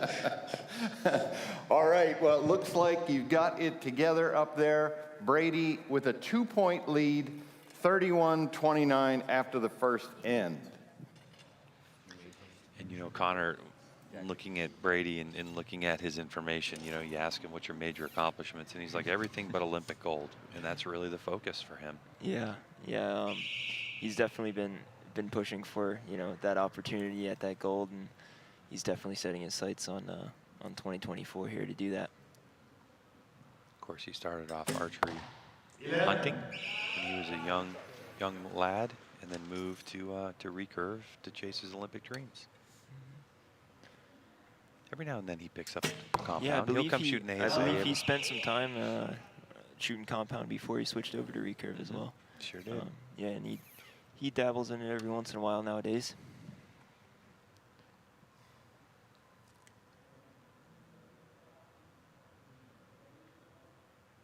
Longer hold here. Yeah, a little movement. Very shaky too. Yeah. Yeah, that didn't look comfortable for him on that one. No, and he took a big breath after. Connor, did you see that? Yeah. It's like, oh, that was a long one.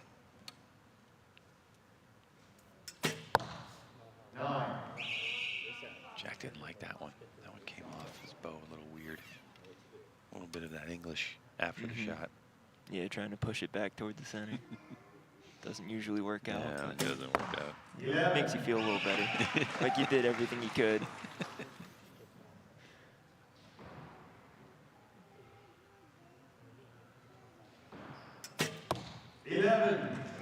Strong comeback after that.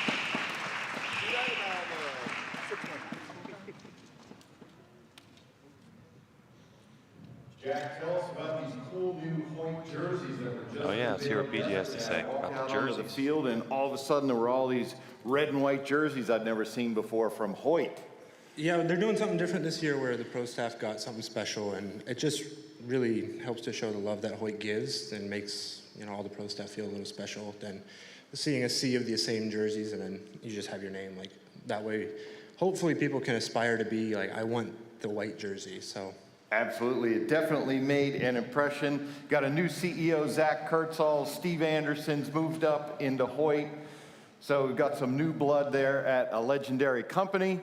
After 2 ends, we've got 61-58 lead for Brady Ellison.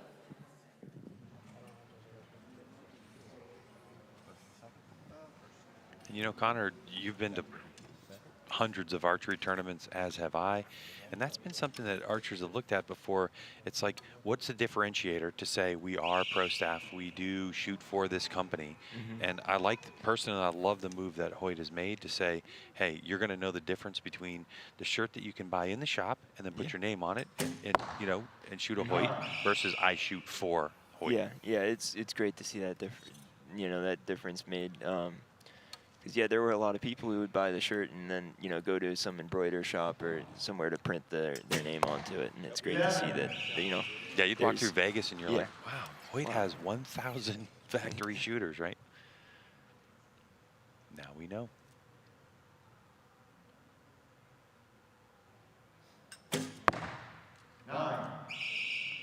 See, it's really interesting, too. When I look at Brady, when we have that head-on shot, you can kind of see the arrow travel through the clicker and the motion of the clicker. On a shot where he struggles, it's not quite that clean, progressive motion that we've seen. This is getting interesting. Now we have Jack Williams, who's making a comeback. Yeah, he's regained the lead. 10.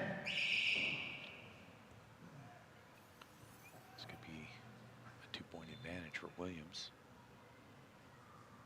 with an 11.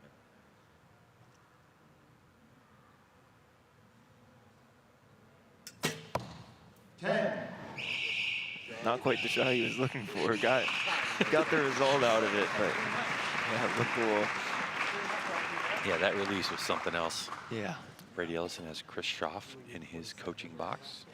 Schaff, our second place qualifier in the Open Pro category for compound. We'll see Schaff shooting later.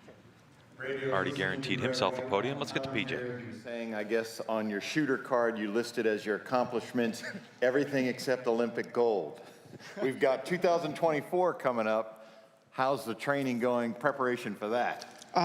You know, I'll start hitting it hard now.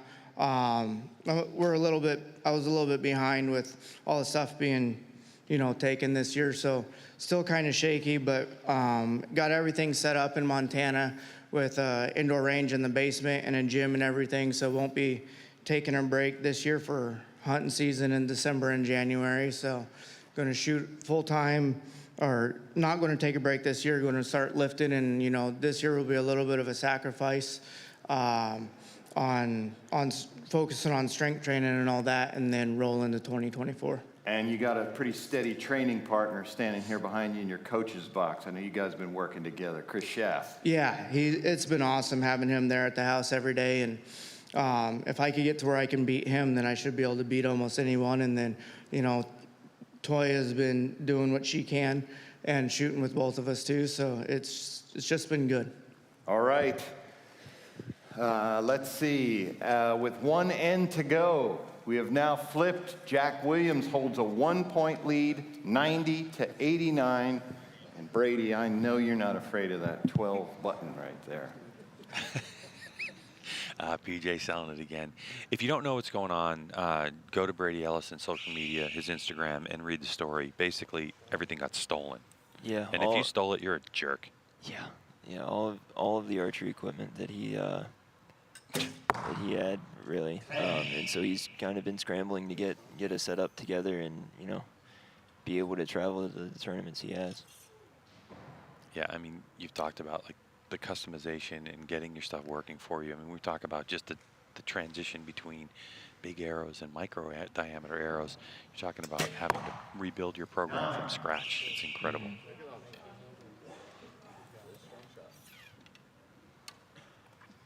All tied up.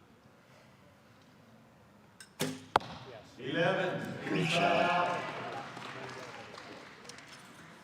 Inside out.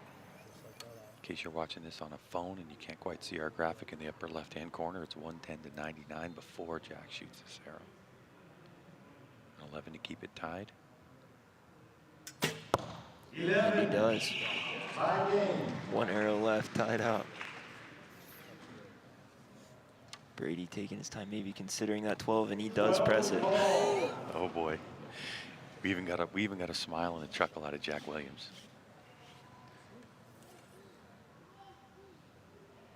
I think he just pressed it. He's just going for the middle. Well, no, he hits went for it. it. He got it. Oh. So Jack will have to go for it. He hasn't pressed the button. He's hoping it's out, maybe.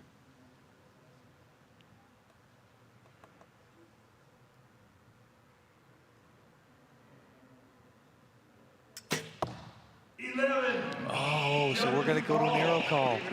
Yeah, it's if that 12 caught or not.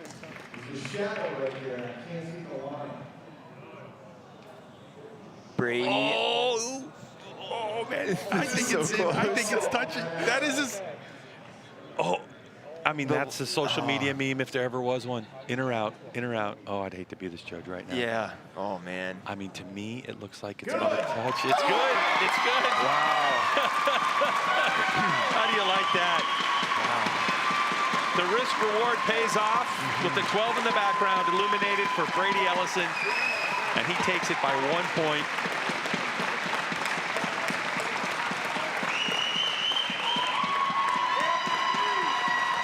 I mean, what can you do if you're Jack Williams? Yeah, he didn't know if it was in or out. You got to play the safe.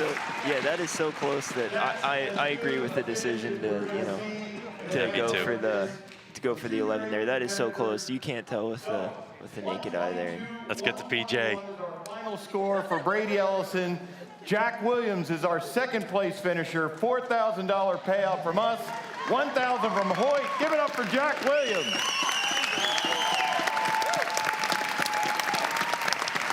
And our 2023 LAS Classic champ, Brady Ellison, $8,000, $2,000 from Hoyt.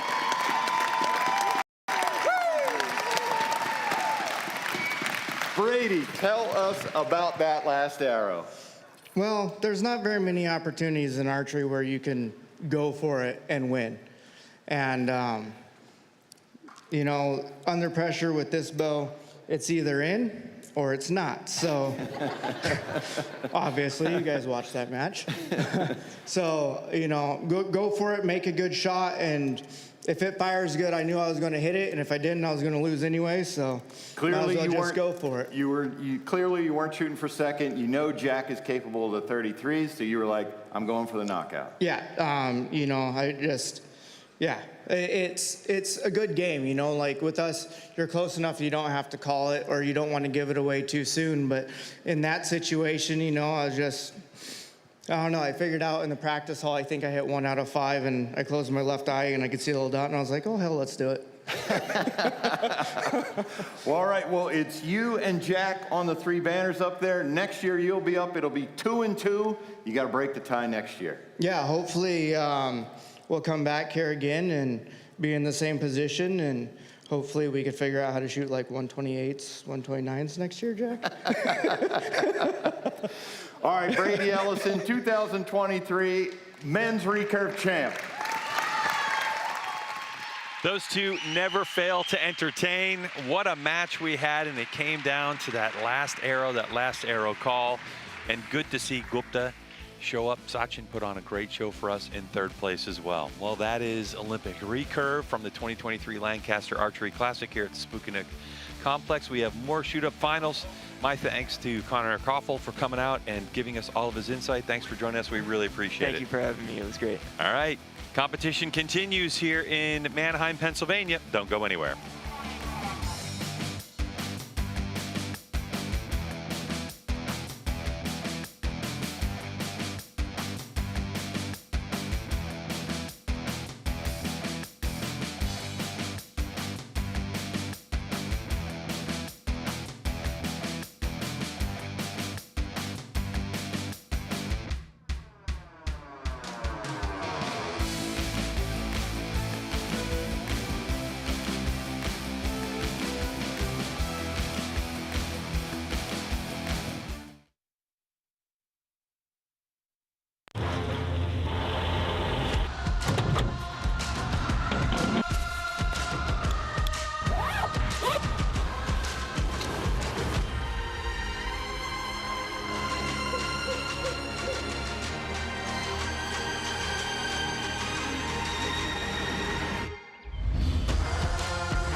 We've got the gear, we've got the knowledge, we've got the passion. We lead the world in 3D and target archery. Being performance-driven is more than just a slogan. It's more than just slapping a new gimmick on last year's model and calling it a day. Being performance-driven means that every decision, every feature, and every improvement is hyper-focused on one thing only: outperforming everyone else. The Evo XF elevates your bow hunting experience to a whole new level. This is more than just another bow. This is Evo Perfected.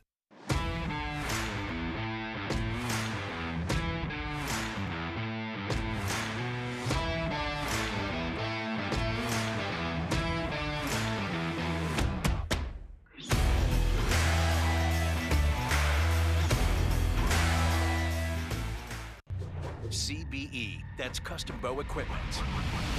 I'm talking about field tested, fully proven. Wow, what a match. Premium archery accessories. Check out the full line at custombowequipment.com. The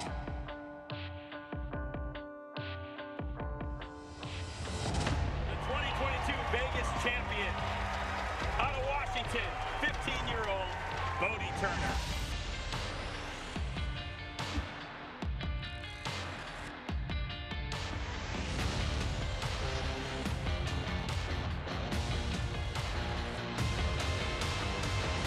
B3 Archery. Built the best, buy the best, for the best. At the Lancaster Archery Foundation, it's our mission to get as many people as possible involved in the sport of archery. Thank you so much for your support and giving us this grant. Thank you for supporting us and others in the community. It allows me to afford studying at Texas A&M. I was able to attend my dream university and still shoot competitive archery. You can help us in our mission by donating today at lancasterarcheryfoundation.org.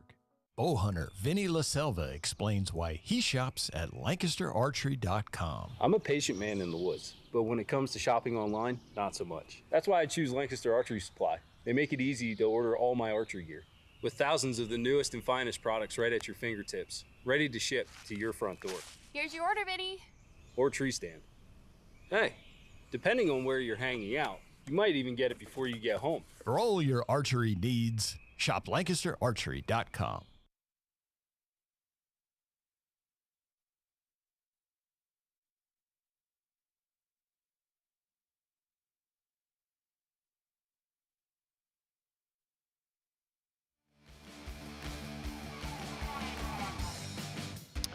All right, welcome back, everyone, to the 2023 Lancaster Archery Classic here at Spooky Nook Sports Complex in Manheim, Pennsylvania. We are going to kick off here with the Youth Male Open, but we wanted to welcome you back to the broadcast booth because I'm PJ Riley. I'm sitting in here for Greg White. Connor Caulfield just sat in on our last matches. Connor, it's been exciting this morning. Yeah, those matches were great. All of them for both the women's and men's Olympic recurve were great, and I'm sure the youth compound will be great as well. This is going to be a good one. We've got some great folks in these matches, but first let's look at our final schedules, what we have yet to come. You can see there we are. Youth Male Open is what we're about to call, followed by Men's Open, and then the big ones, Women's Open Pro, followed by Open Pro. So let's talk about how we got here, what the format is going to be. So there were, any number of archers who were in the qualifications. The top 4 made it to our final stage. Rank ties were broken by 11s. We're going to have a bottom-up format, which means number 4 is going to come out against the number 3 seed. The winner advances to number 2, ultimately to number 1. So that is our format. Now, in the final stage, we have a special target that features the 12 ring. You're going to see this white dot underneath the yellow center that we're used to seeing. It is placed between the 7 and 8 line, so it's high risk, high reward. You can call it once per end, and the maximum number of points with that 12 that you can earn is 136. Must call for the 12 for it to count. We've seen 2 with recurve already, but we want to get this match started, especially for one of our competitors, the number 4 seed. So let's send it to Casey Caulfield to bring out our archers. Good morning, everybody. We are going to get started with the Youth Male Open Division.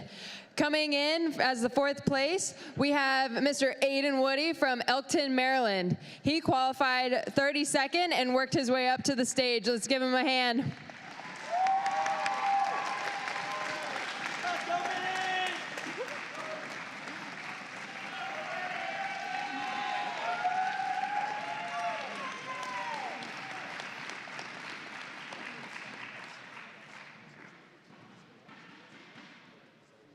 As his opponent, we have Owen Fromater from Cedarburg, Wisconsin. He is the 3rd place seed and qualified 7th. Give him a round of applause.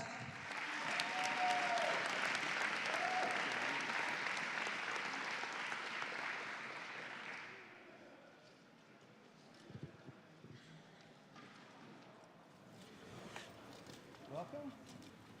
Choose this side? Yes. Okay, you have choice of going first or second.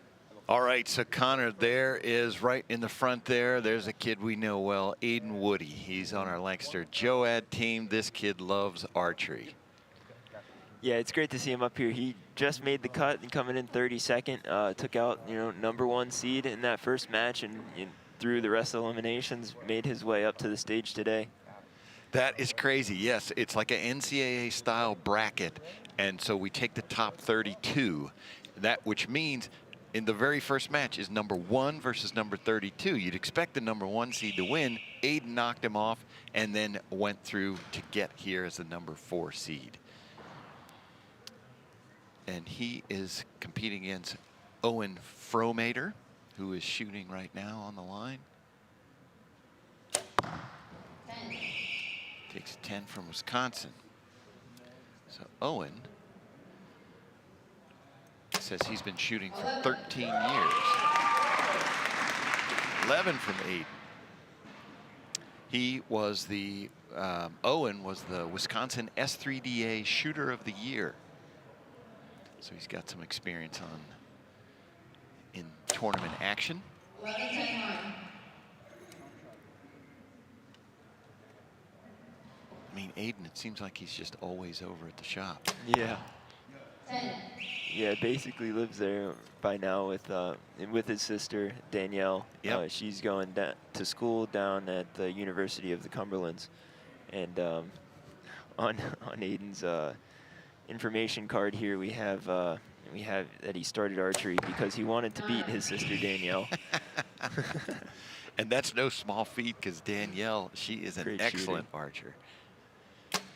11. Great start from Aiden. Casey's going to introduce our archers. Where are you from and what club you shoot for? I'm from Cedarburg, Wisconsin, and I shoot for Wicked Archery. How long have you been shooting archery for? I've been shooting since I was 3, and this is the first time at the Classic. Okay, well, welcome. Mr. Aiden, how are you? Good, how are you? How do you feel up there? A little nervous, but it feels good to be here. Good, let's go over your equipment a little bit. Tell me what you're shooting. I have a Hoyt Stratus 36 with a Excel Achieve sight, factory strings, Shrewd Rev X bars, Spot Hog swap rests, Trueball HPC flex release, Easton 2315 aluminum shafts with tack vanes on them. Very nice. Well, let's look at some scores. We have 32 for Mr. Aiden Woody and a 30 for Owen going into the second end. Good shooting, Connor, from both of these archers coming out because now both of them are hitting the stage for the first time. You've been up there. I mean, talk to us about the nerves. Yeah, it's unlike anything else, and you know, you may practice it at home or in the practice range where they simulate the same lighting, but it's not the same as when you get out here. Not at all. We should mention, if we get a camera shot behind Aiden in his coach's box, is Rio Wild, the only 4-time winner of the Lancaster Archery Classic, Vegas champ. He's won everything, World Cup medals. And those two have been buddies for years. 11. Yeah, Rio has always been a great role model and in the sport, and been a big inspiration for Aiden, and it's great to see Rio in the coach's box for Aiden at the shoot. Absolutely. 9. And we're seeing Owen putting a couple clicks into his sight there. 11. So if you're in Owen's shoes and you see your opponent like really smashing it, what's your mindset? Does that play with you? Does it give you some doubt? You got to work harder. Yeah, it's always tough working from behind, but with the 12 in play here, it's. Yesterday I was watching a lot of matches, and a lot of the people, by the third end, it might have been too late to go for a 12. Like some of these matches in compound, you might need 2 12s to come back. Exactly. And a rest also by HHA, and I shoot a Bee Stinger bars and PS27s. And who do you have standing behind you today? I have my dad standing behind me. Very nice. Well, welcome. Mr. Aiden, I don't know if I recognize this man standing behind you. Who's that? That's Rio Wild. Well, that's a pretty good person to have standing behind you. How are you doing today, Mr. Rio? Good, how are you? I'm doing well. Well, we're waiting on some official scores here coming in.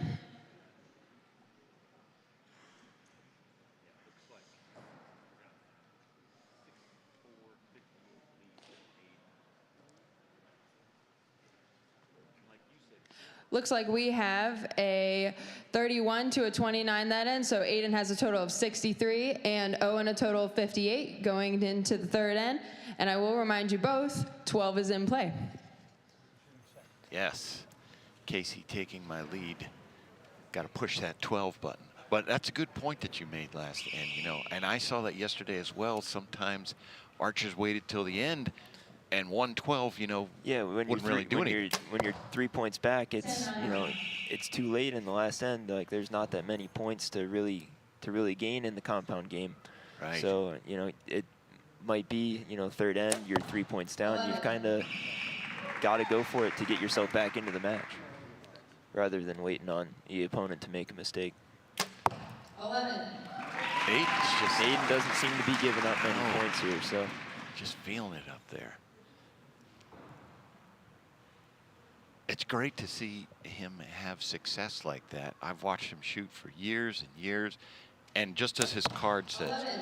what motivates you to get into the sport? And he said, improving just to get better, and he definitely works at it. 11.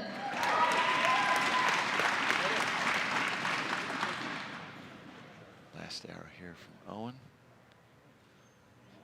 He's got his dad Rich in the coach's box there. 11 inside out. 33 from Owen. All right. Yeah, great shooting.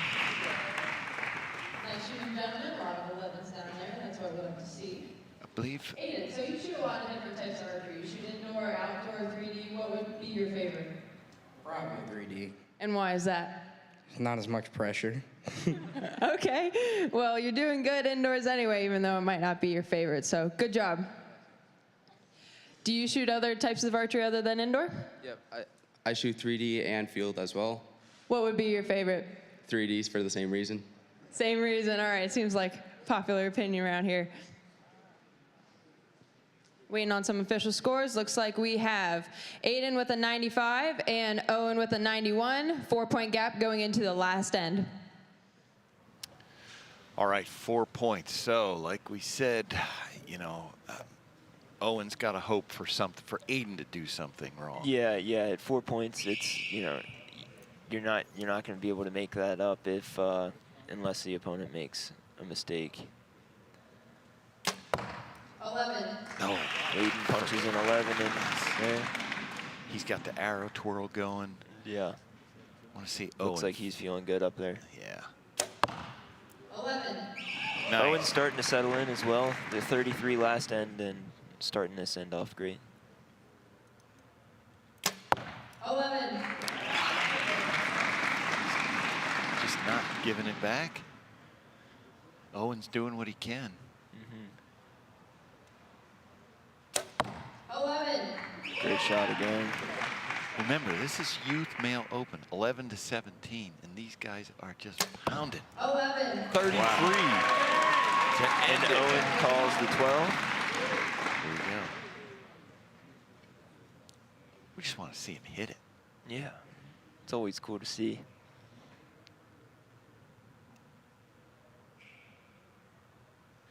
Long hold. He got it. I think, boy, that looks like he got it. It looks like he got it. Casey's on the wrong side to see it well, but yeah, it looks like he got it.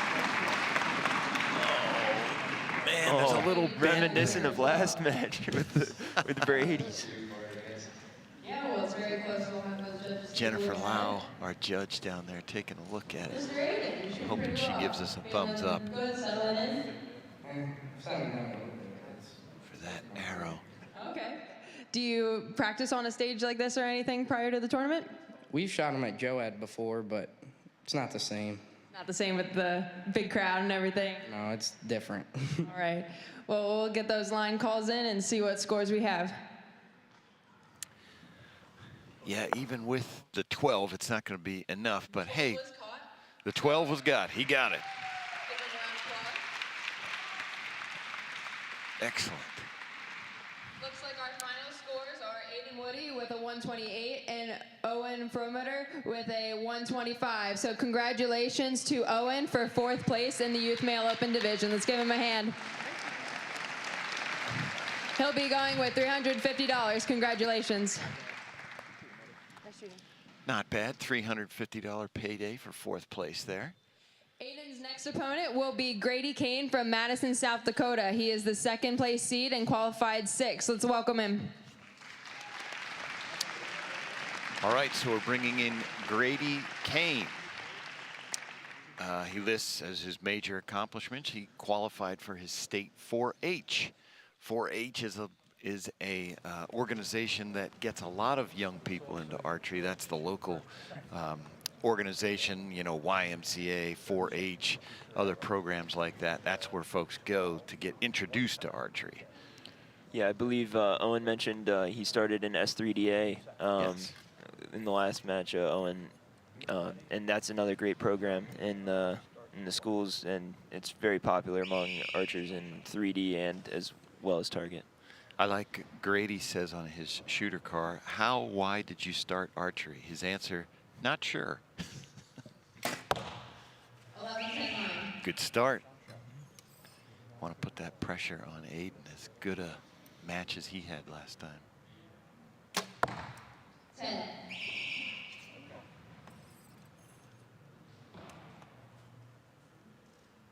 We talk about a lot of times the archer who comes in. 10. You know, he's a higher seed, but Aiden is warmed up, knows the lighting, knows what he needs to do, probably got some of the nerves out. 9.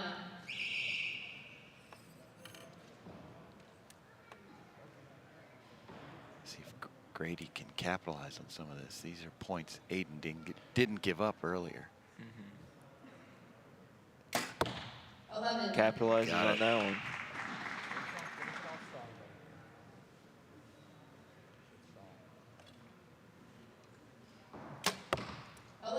Got it. All right. Let's go to Casey. Howdy, how are you doing today? Good. Is this your first time at the Classic, or have you been here before? It is the first time. How do you like it so far? Nerve-wracking. Do you enjoy being up on the stage, or is it something a little different than you're used to? Oh, it's good. All right, well, what club do you shoot for back home? I shoot for Pearl Creek Archers out of Huron, South Dakota. Okay, very nice. Well, we welcome you to the Classic.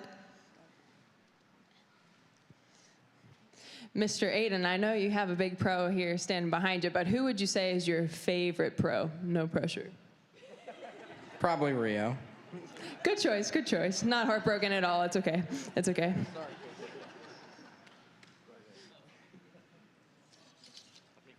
I think Casey was looking for him to say Casey Koffel. Yeah, that was a very leading question. But Grady Kane, I mean, that just shows you the draw of this tournament. He comes from Madison, South Dakota, made the trip all the way here as a youth male open competitor, wants to shoot on this big stage. You can see that black dot right at his nose. It's called a nose button. That's a reference to make sure his anchor is consistent every time. Aiden is anchoring, you know, with the string in his nose, but he doesn't have that reference. 10. Like Grady does. Just make sure that he's looking through his peep sight the same every time. 11. Seems to be working for him. Yeah, he's shooting great. So I know you've shot Olympic recurve, barebow, bow hunter. Have you played with the open setup much? I have shot at some, and I think that's where I'll be next year. Okay. Moving on to open. Opportunity for Aiden to get a point back here.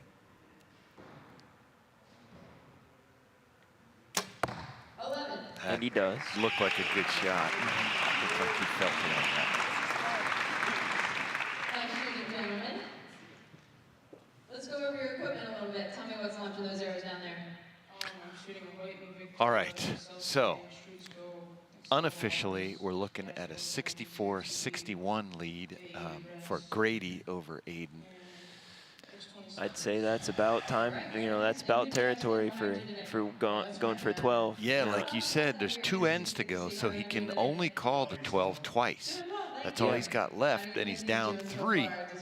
Yeah, you're not gonna be given that many points. And Grady's been shooting great this match, 232s. So Aiden's gonna have to, get back to the form he was in the last match. His scores have been a little lower this match, but we've seen that he can do it. So right.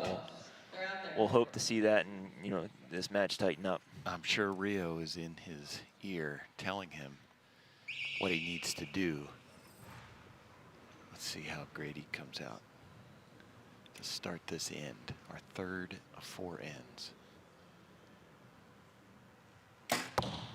11. He looks a little less shell-shocked now.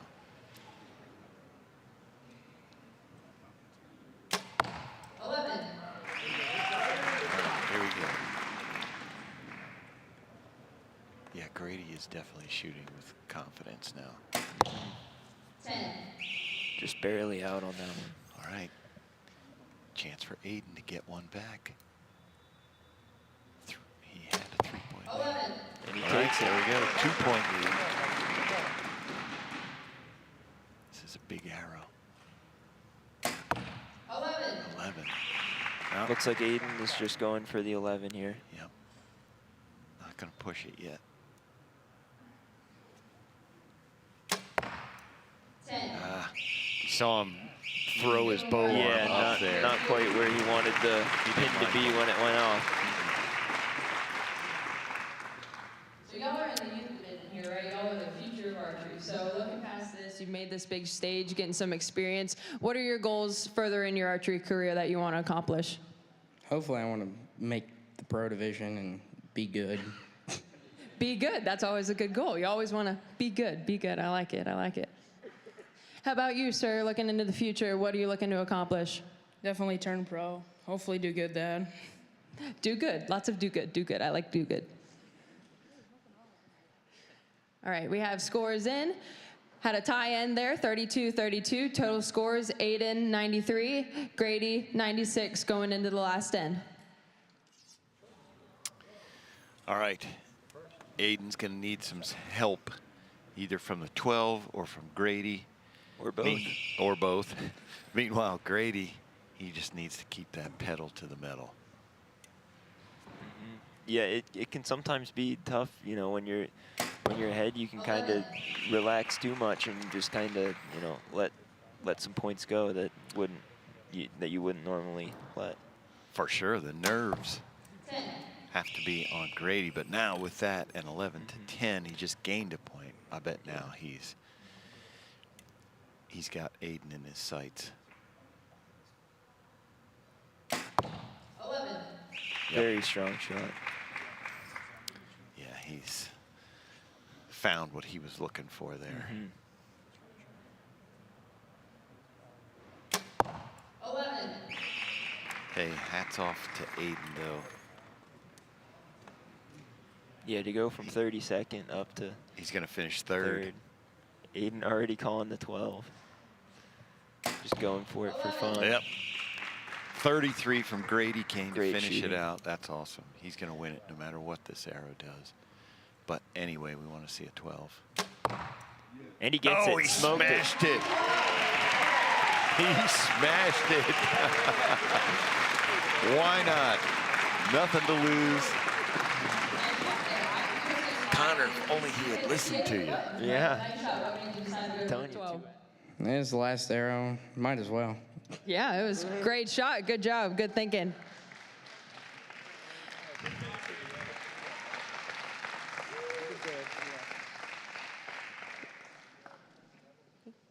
Waiting on some official scores here. How do you feel? Are you starting to get more comfortable being up on the stage? Oh, yeah. Good. Well, y'all are both shooting very, very well. We have official scores in here. Aiden Woney is finishing with a 126 and Grady Kane with a 129. So Aiden will be our third place in the Youth Male Open Division, going home with $600.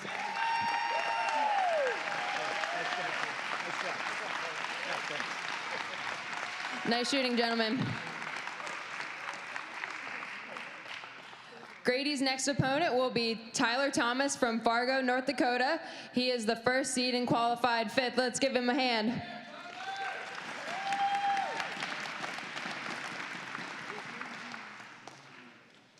All right, out comes Tyler Thomas, again from Fargo, North Dakota. These guys are coming from far away. So it says that he made the U.S. team he is qualified for. He was the #1 ranked cadet. And how he got into archery? His sister started shooting, so did he.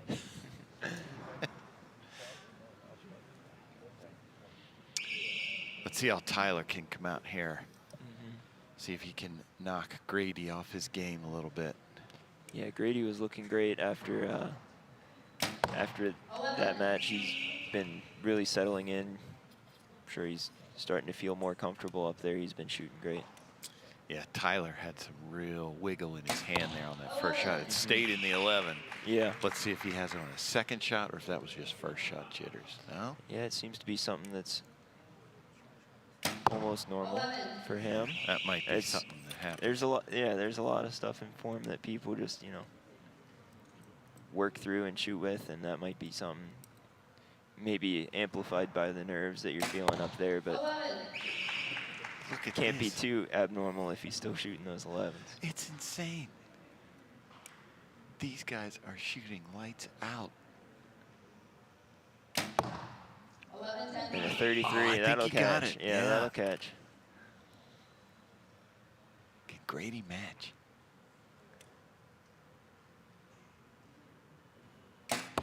Wow, he does. Oh, 33-33. Let's go to Casey.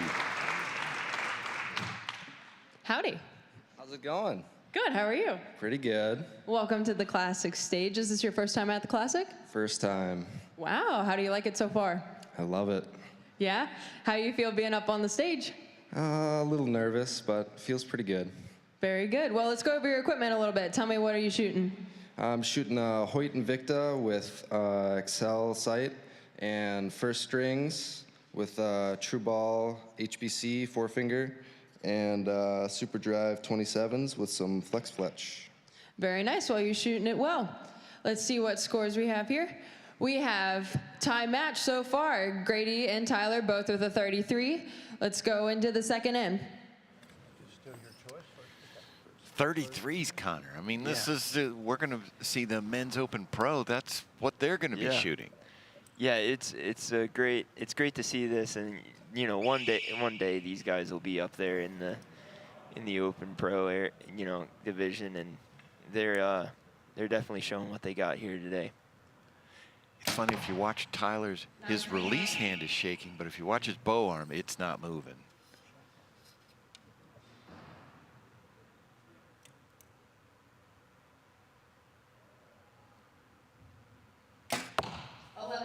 Got it.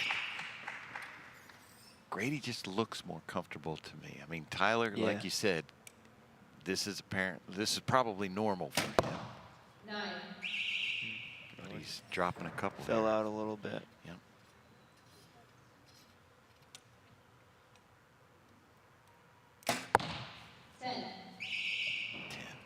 Just his sight after that one. One before that was also a little bit to the right.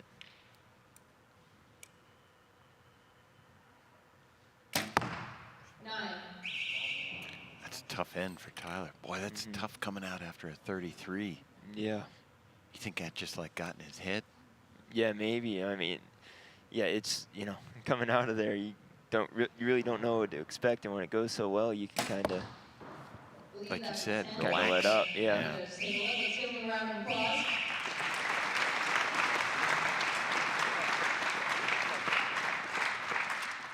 So we've been talking a lot about archery, right? What do you like to do outside of archery? Any hobbies, anything like that? I like to hunt and fish. What's your favorite thing to hunt? Deer, definitely. Okay, are there a lot of deer where you come from? Good hunting out there? No. No? Oh, I'm sorry. He says he is too. So I know your sister very well, Kinsey Thomas. She goes to Texas A&M along with me. Do you think you'll end up there one day? I don't know yet. I haven't made a decision yet.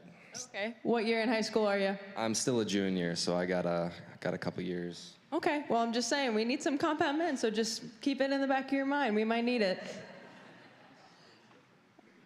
All right. Do we have some official scores? We have Grady with a 64 and Tyler with a 61. 3-point gap going into the third end. All right, Connor, we need these archers. We need Tyler to get your advice. Yeah. Go for that 12. The third end 12s are I feel like that's, once we get into the men's open and the men's open pro, I think we'll see that more because there's just going to be even less points to, to be had. Right. But I mean, so one of the things is these guys are probably so focused on their shooting, they're not used to the stage. You have to incorporate the 12 in there. You got to be able to do math, think about strategy. Where are we in the match? They may just be thinking. Yeah, from the outside, it's easy to say like, go for a 12. But up there, it's hard to think straight.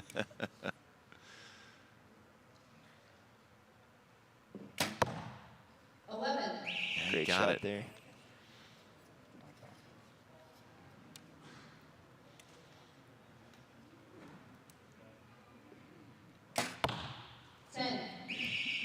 Grady likes to hunt deer, but there aren't many where he lives. That's a problem. So he shoots targets, and he shoots them well. 11. All right. So I believe he may have chipped away 1 point there. There's only a 3-point advantage. Who's your favorite pro or who you're looking forward to seeing here? Khrushchev.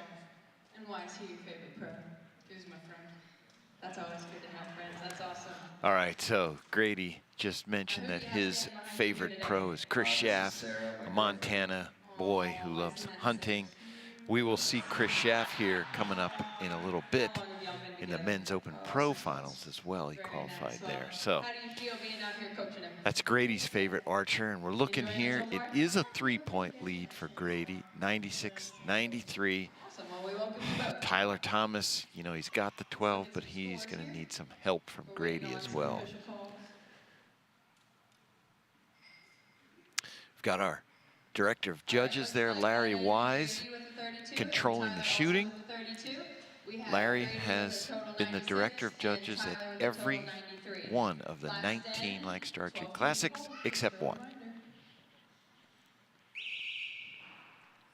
All right, here we go, last end. Grady Kane, 3-point lead. 11. See if and when Tyler goes to that 12. Yeah, with Grady going first, it'll be a lot of, reacting. If, there's a 9 out there, you might be time for it. But if, Grady keeps mashing the gas and hitting 11s, it may end up not mattering. Yeah, he's just not giving it back. Mental strength he's got. 11. All right, he's got to call it this time. Especially if Grady gives something. 11. Oh, 33. Wow. It's his, so no matter what. But Tyler's not calling the 12 anyway. So Grady is going to be our champion. 10-9 on. Nice shooting, gentlemen. Let's give them a round of applause. Good shooting for both those archers. My take on it is I think it helped Grady being out there for a while. Yeah, he definitely seemed to be settling down and feeling more comfortable as the matches went on. Wanted to make a good last shot. Okay, very good. Well, y'all both shot great. We're waiting on some official scores here. How's it feel being up there? It looks like you're settling in pretty well, shooting a lot of 11s. Oh, yeah. It's always great. It's always great, he says. All right, just waiting on some confirmation here. It looks like final scores. We have Grady Kane with a 129 and Tyler Thomas with a 125. So Tyler Thomas will be our second place for Youth Male Open, taking home $1,000. And congratulations to Grady Kane with a 129. First place for Youth Male Open, taking home $2,000. How's it feel, Youth Male Open champion? Pretty good. Pretty good, man of many words. Well, congratulations. Thank you for coming. Let's give them both a hand.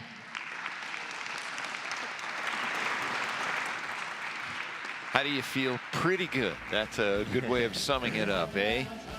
Yeah. All right, so that is going to do it for us for Youth Male Open.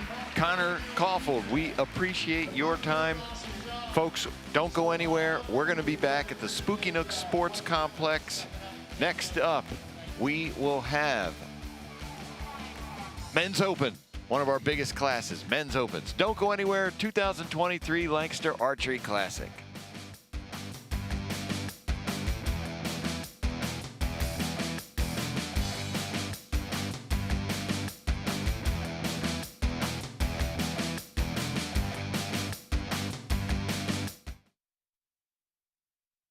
Bow hunter Vinny LaSelva explains why he shops at LancasterArchery.com. I'm a patient man in the woods, but when it comes to shopping online, not so much. That's why I choose Lancaster Archery Supply. They make it easy to order all my archery gear, with thousands of the newest and finest products right at your fingertips, ready to ship to your front door. Here's your order, Vinny. Or tree stand. Hey, depending on where you're hanging out, you might even get it before you get home. For all your archery needs, shop LancasterArchery.com. We've got the gear, we've got the knowledge, we've got the passion. We lead the world in 3D and target archery. At the Lancaster Archery Foundation, it's our mission to get as many people as possible involved in the sport of archery. Thank you so much for your support and giving us this grant. Thank you for supporting us and others in the community. It allows me to afford studying at Texas A&M. I was able to attend my dream university and still shoot competitive archery. You can help us in our mission by donating today at LancasterArcheryFoundation.org.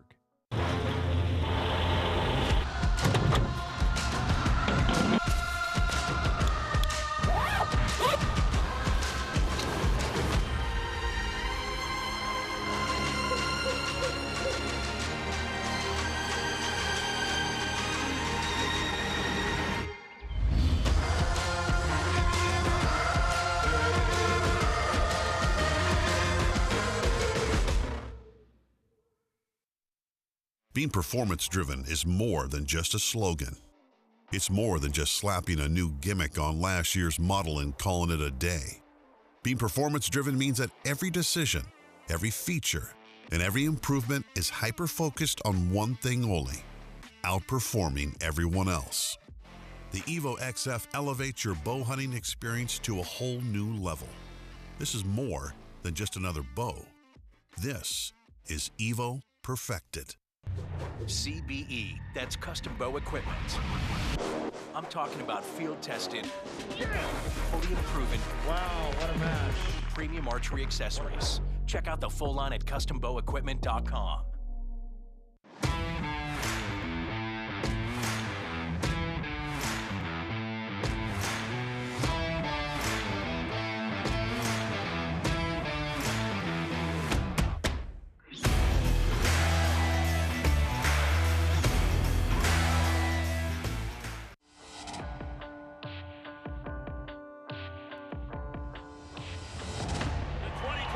Vegas champion, out of Washington, 15-year-old Bodie Turner.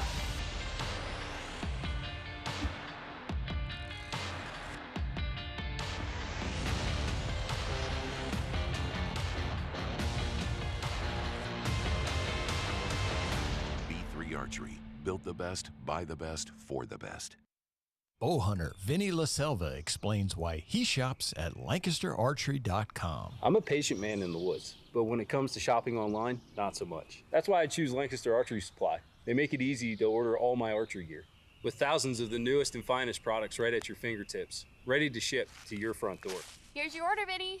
Or tree stand. Hey, depending on where you're hanging out, you might even get it before you get home. For all your archery needs, shop LancasterArchery.com. We've got the gear, we've got the knowledge, we've got the passion. We lead the world in 3D and target archery. At the Lancaster Archery Foundation, It's our mission to get as many people as possible involved in the sport of archery. Thank you so much for your support and giving us this grant. Thank you for supporting us and others in the community. It allows me to afford studying at Texas A&M. I was able to attend my dream university and still shoot competitive archery. You can help us in our mission by donating today at LancasterArcheryFoundation.org.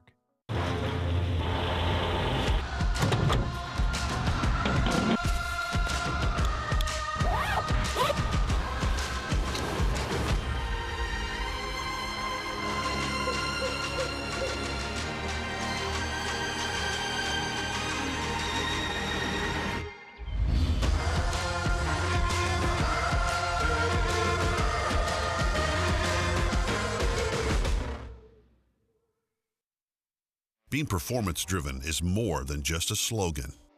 It's more than just slapping a new gimmick on last year's model and calling it a day. Being performance-driven means that every decision, every feature, and every improvement is hyper-focused on one thing only: outperforming everyone else. The Evo XF elevates your bow hunting experience to a whole new level. This is more than just another bow. This is Evo Perfected. CBE, that's custom bow equipment. I'm talking about field tested, fully proven. Wow, what a match. Premium archery accessories. Check out the full line at custombowequipment.com.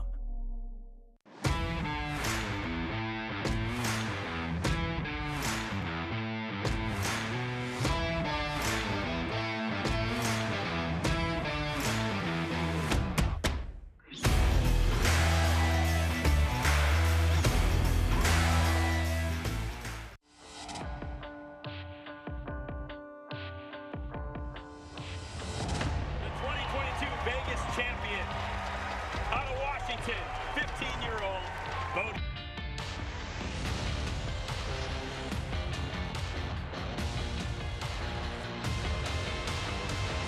B3 Archery. Built the best, by the best, for the best.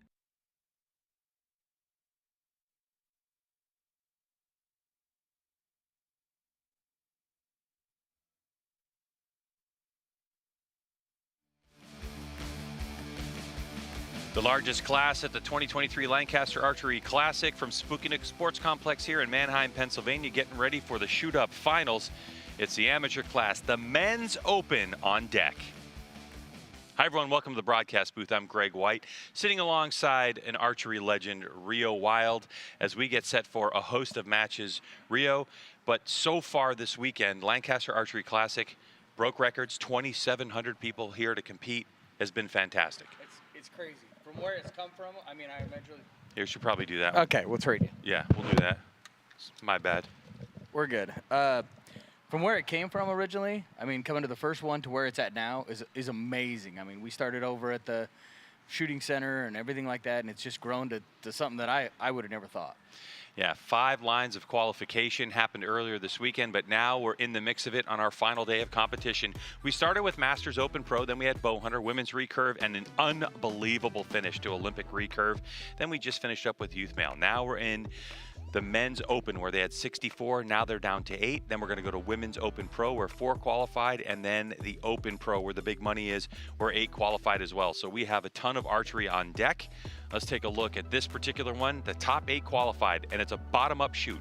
So number 8 is going to shoot against number 7. Whoever wins that will shoot against the 6th seed, and then whoever wins that to the 5th seed, all the way up to number 1. So the possibility of our 8th place seed shooting to number 1, it's out there. It's happened, and it's possible, Rio.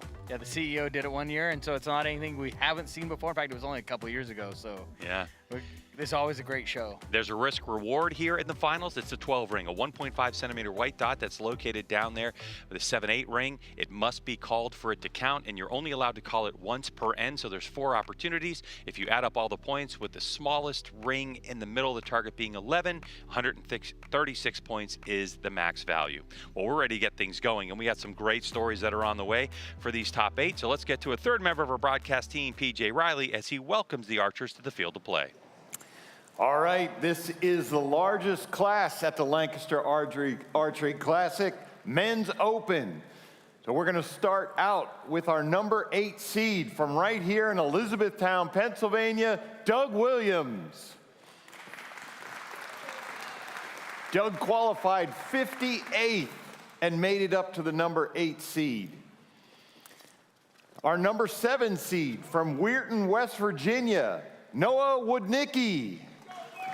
And Noah qualified 52nd. So these guys had to do some shooting to get here.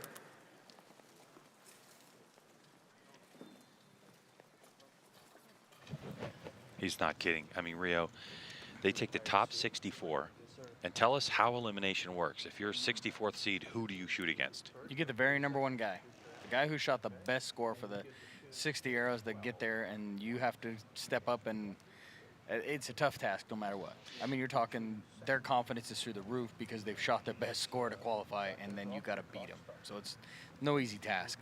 So number 58 qualifier probably shot against, what, 6th or 7th place? Yeah. And the 52nd qualifier, and that's who we see right now. First arrow of our shoot up is away. Now these archers are shooting at 20 yards to a 40-centimeter target face. They're on an elevated platform under lights, which we haven't seen in shooting around a crowd. Now we see a crowd, but rare is it when you're shooting even elimination rounds where all eyes are on you. Yeah, it's a lot different. In fact, I talked to Noah earlier just a little bit, and he said that he was a little nervous to walk out there. He said, is the lighting the same? Is it everything? Because you just don't know. And you worry about where your first arrow hit. Like, you just don't know from practice ranged out here as to where it'll go. So he seems to be a little on the right, but he seemed to be grabbing some clicks, so that should help him. And Doug's been out here before. He's been on the stage here at Lancaster before, so it's not a surprise that he's here, but it gives him a little more experience to step out there. Douglas Williams' career 10-time national champ. He's been shooting for 38 years. And he's a well-known face around these parts. I believe that Top 11, so a 33 for him. Now they do have a monitor that's down on the ground, but most people feel more comfortable using the binoculars. Let's go to PJ. It felt good, that's for sure. All right, Doug Williams, you are no stranger to the Lancaster Archery Classic stage. How many times have you been up here? Well, in this building twice, once down there in the old archery range, so. Does it get, I saw you checking your hand there. What's that tell you? I'm guessing it doesn't get any easier? It's still fun, though. No matter how often you do it, it still gets your blood pumping. Gotcha. Well, run through your equipment for us, Doug. Shooting a Hoyt Invicta with the DCX cams. I'm a little odd with that whole thing. CB Elevate sight, Hamsky rest, gold tip arrows, triple X's with 4 fletch, and a stand black pearl release. All right, great looking setup there, Doug. Welcome back to the stage. After our first N, of course, just shot that perfect 33. You have a 2-point lead over Noah. You can see Doug is still trying to shake off that adrenaline. I mean, I've done that before too, Rio. When you get into a shoot under pressure situation, you get done with that last arrow and you just kind of go, look at your hand, baffled, like, wow. How did I hit the target? Yeah. I mean, how many times have we all made that shot that you're just like, oh my gosh, how did I do that? 10. And I think that's part of his experience out here to walk out and shoot as good as he started off. Like,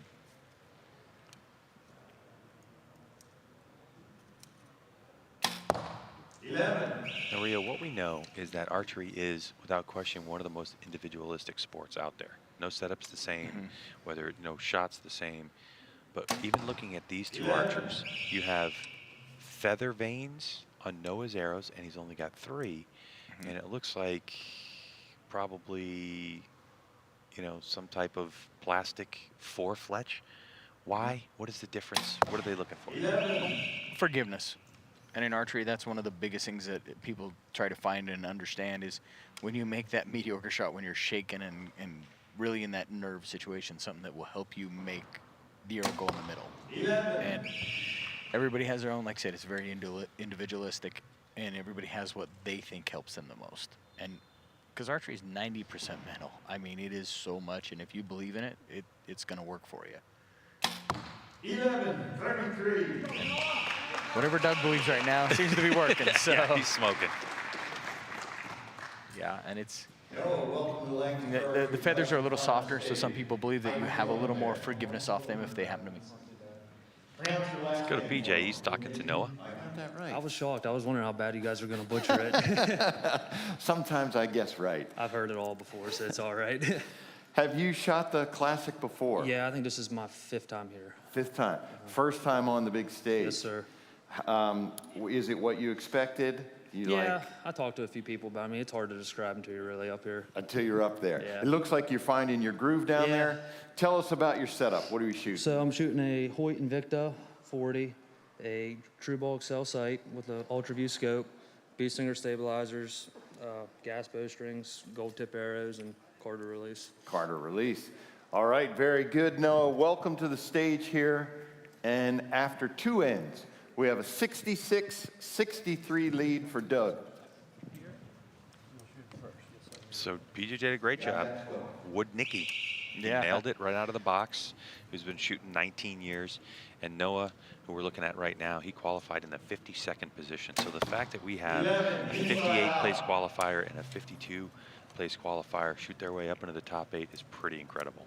Yeah, it's no easy task. Anybody can tell you that, oh yeah, you just shot me. Like, it's not.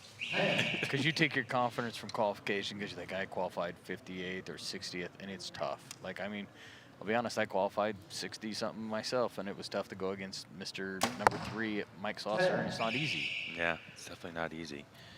396 archers entered and competed in the men's open category. 388 did not make this stage. So that gives you some perspective of how difficult it is to get here.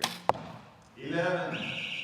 You got to have a good mental game in elimination matches, don't you? Oh, it's not just a shot, but huge. You got to believe that you got a chance at any point. I mean, right here, right now. I mean, it's a 3-point gap right now, and it could change in a heartbeat.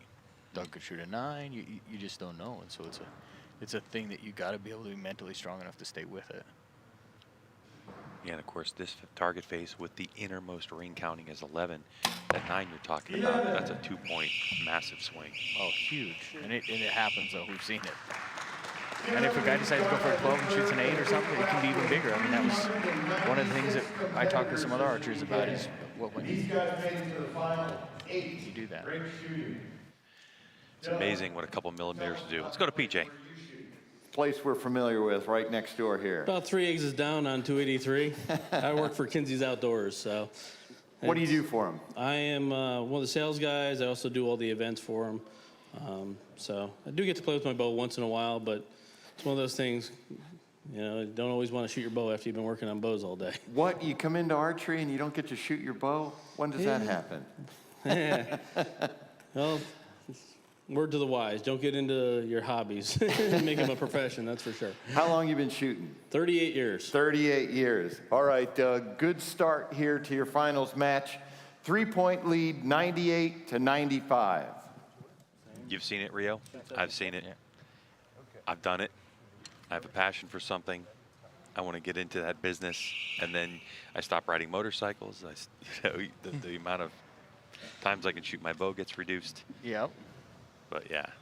Yeah, wise man once told me, don't make your hobby a profession, but for some reason that seemed to be my living for the last so many years. Yeah.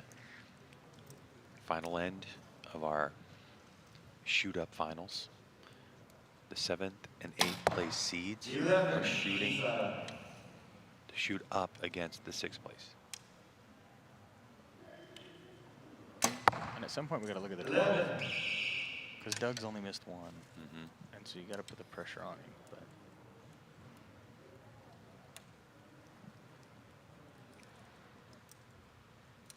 yeah, I think Noah Woodnicki's got to hit the button. I would think. No, he didn't. But you also got to have the confidence. You want to finish well. That's true. 11-33.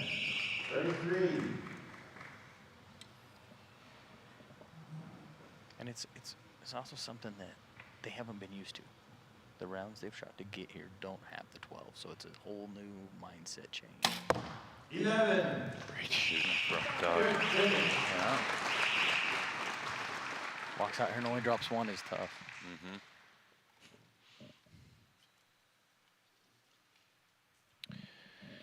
The other thing too is that some people don't go to Lancaster Archery Supply and get these targets.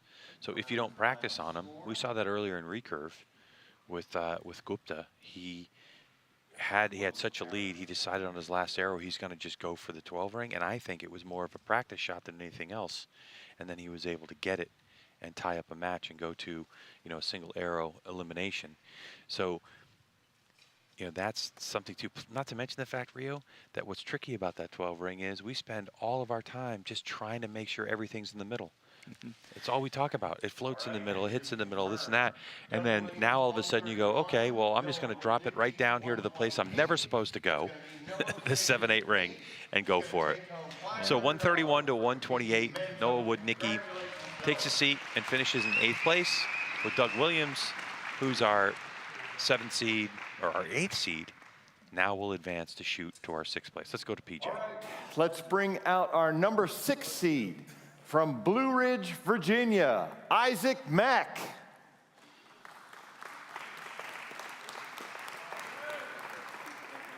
Isaac qualified 27th and shot his way to number 6.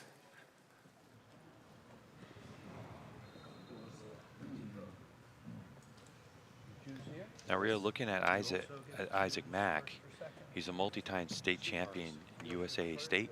So if you're shooting USA Archery, one of the advantages that you have there is the fact that you're under World Archery rules, right? Which means that you only have that baby 10 ring, That X 11 ring in the middle. Yeah, that 11 ring. Yes, sir. So he's definitely used to it. But the question is, what arrows is he shooting? Because the max diameter 23s Yeah. at World Archery level. So here you can go to big ones, 27s, and that's 27 right there. Yeah, by the looks of it, it's definitely a 27.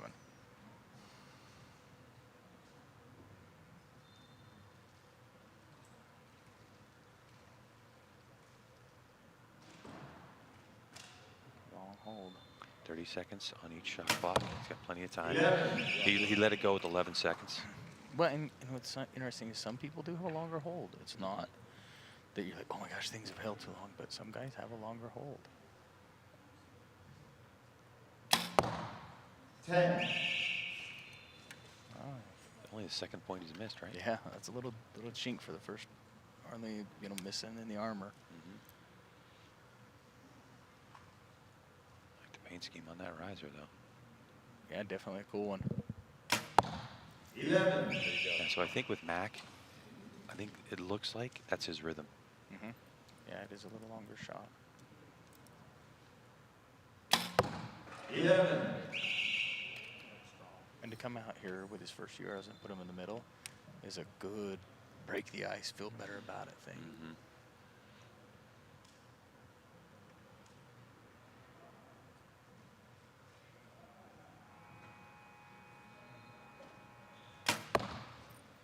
Yep. Start off with 33. Yep. He let that one go with 12 seconds on the clock. The first one with 11, so that seems to be his rhythm. Pace, yeah. 11. Nice shoot. Let's get to PJ.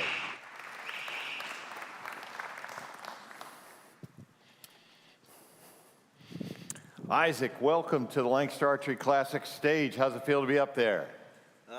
It's about like everywhere you watch on YouTube. I get a little bit of nerves. How many times have you shot the Classic? This is my 3rd time. The first time we qualified and got knocked out the first round, and last year made it through for the 2nd round. And just working your way up. This year we're here. Tell us about your equipment here, because I have to admit I have not seen that color riser there before. Well, yeah, we went with the QU Camo. It's a 40-inch Dominator Duo. So new bow from PSE this year. Yeah. So that's about it for that. I mean, bee stinger bars, and got some true ball stuff on here. Shooting a Scott release. So what's your arrows? 27s. 27 12s. Yeah. All right. Well, welcome to the big stage here. Is this your first time on the stage? Well, yeah. This is my first time. Yep. All right. All right. Well, Isaac opened up with a 33, so he holds a 1-point lead, 33-32 over Doug Williams. And looking at what they've done to get here, Rio, with those 3 rounds of eliminations that Isaac really referred to, we get all those points accumulated, and that's 1,056. And for our 6th seed, he was able to score 1,033. So he only dropped 23 points all weekend with 77 11s. Oof. 11. That's pretty good. That's solid. I mean, yep. People, I mean, watching these matches and things, they make it look so easy. I really don't think the person at home understands. I mean, they're hitting a penny size 11 ring at 20 yards. Yeah, and wait till we get to our number 1 qualifier. The amount of 11s hit was incredible.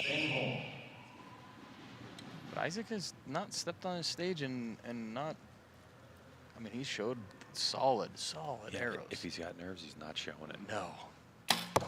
11.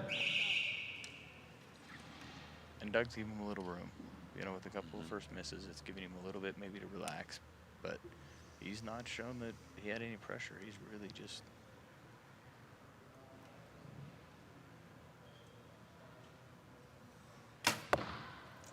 Again. Oof.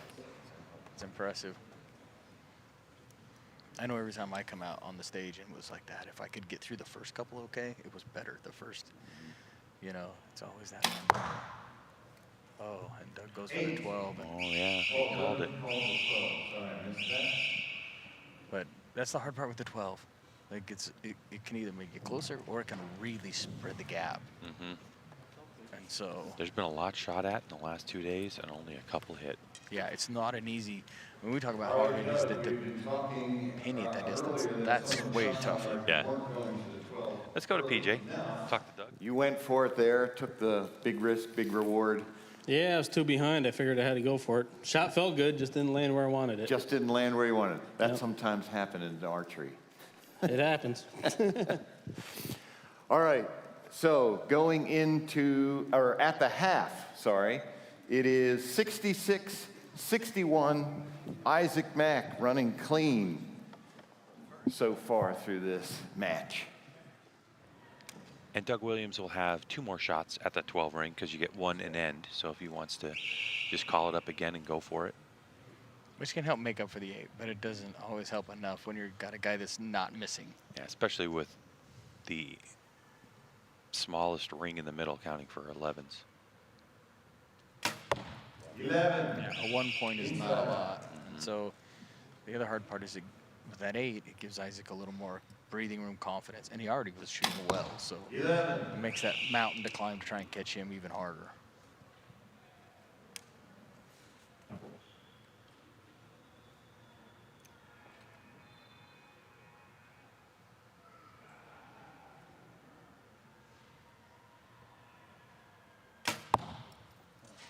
You could see a little bit of English on the release.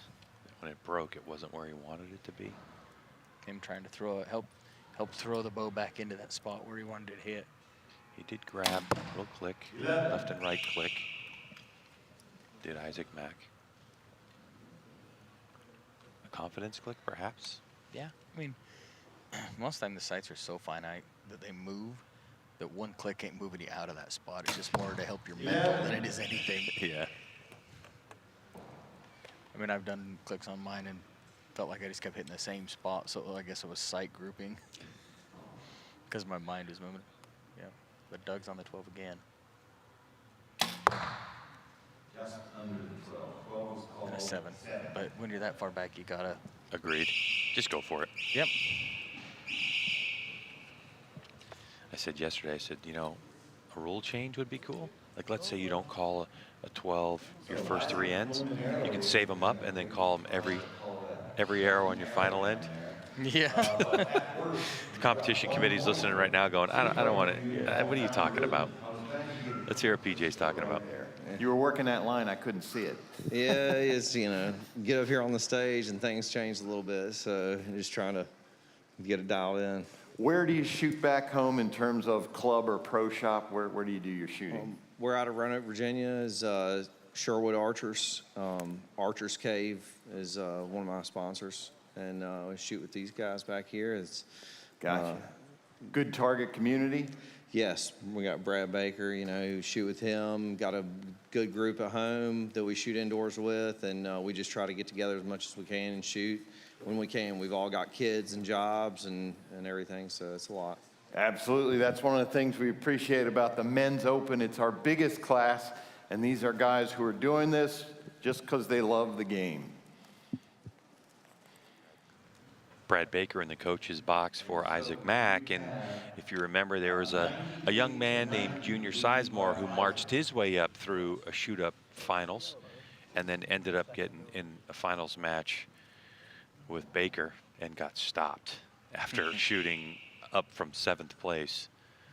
Baker's a stud. Sherwood Archers they talk about, that's over by Shrewd. That's only where Shrewd is located. They have great field courses there. I've shot the Virginia State Field over there once a couple of years ago. Beautiful course. Yeah, and you see that a lot, where there's a lot of good shooters. They get together and they just keep producing more and more, and they practice together and push each other. It's really a cool thing to see. 11. And this ends up being tough. When you're that far back, it's like, man, it's just... And somebody in Isaac's position, you're like, man, I just don't want anything bad to go wrong. Just let's finish this out, get on to the next match, get through this. Because it's, you know, unless a major catastrophe happens, a knock break, something happens, we're going to advance.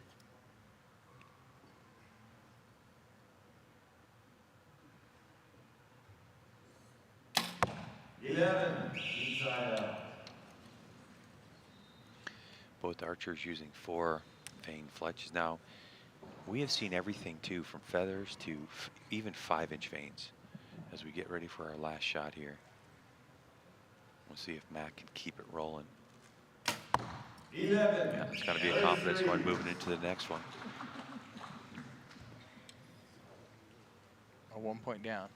That seems to be pretty solid. I mean, that's what Doug shot the first match to advance, so.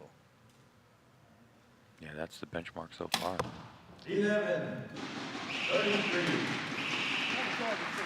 And Doug Williams, after draining that 33, just kind of turned around in his coach's box and just shrugged his shoulders. What am I going to do? Yeah. It's hard to beat that. All right. Wow, only 1 point for Isaac Mack. Official score, but we know that Let's get to PJ. Doug Williams He's going to finish in 7th place. He's going to take home $650. Men's Open 7th place finisher, Doug Williams. Congrats to Doug. Doug, we appreciate you coming out every year.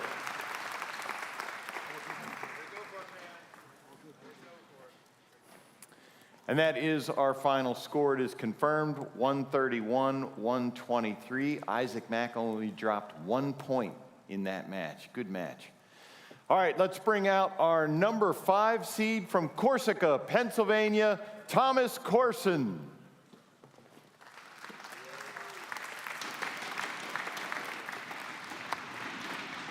All right, Rio, as we get up through the shoot-up finals, of course, the first couple of our competitors, Noah Woodnicki qualified in the 52nd spot and shot his way into 8th. Doug Williams was 58th.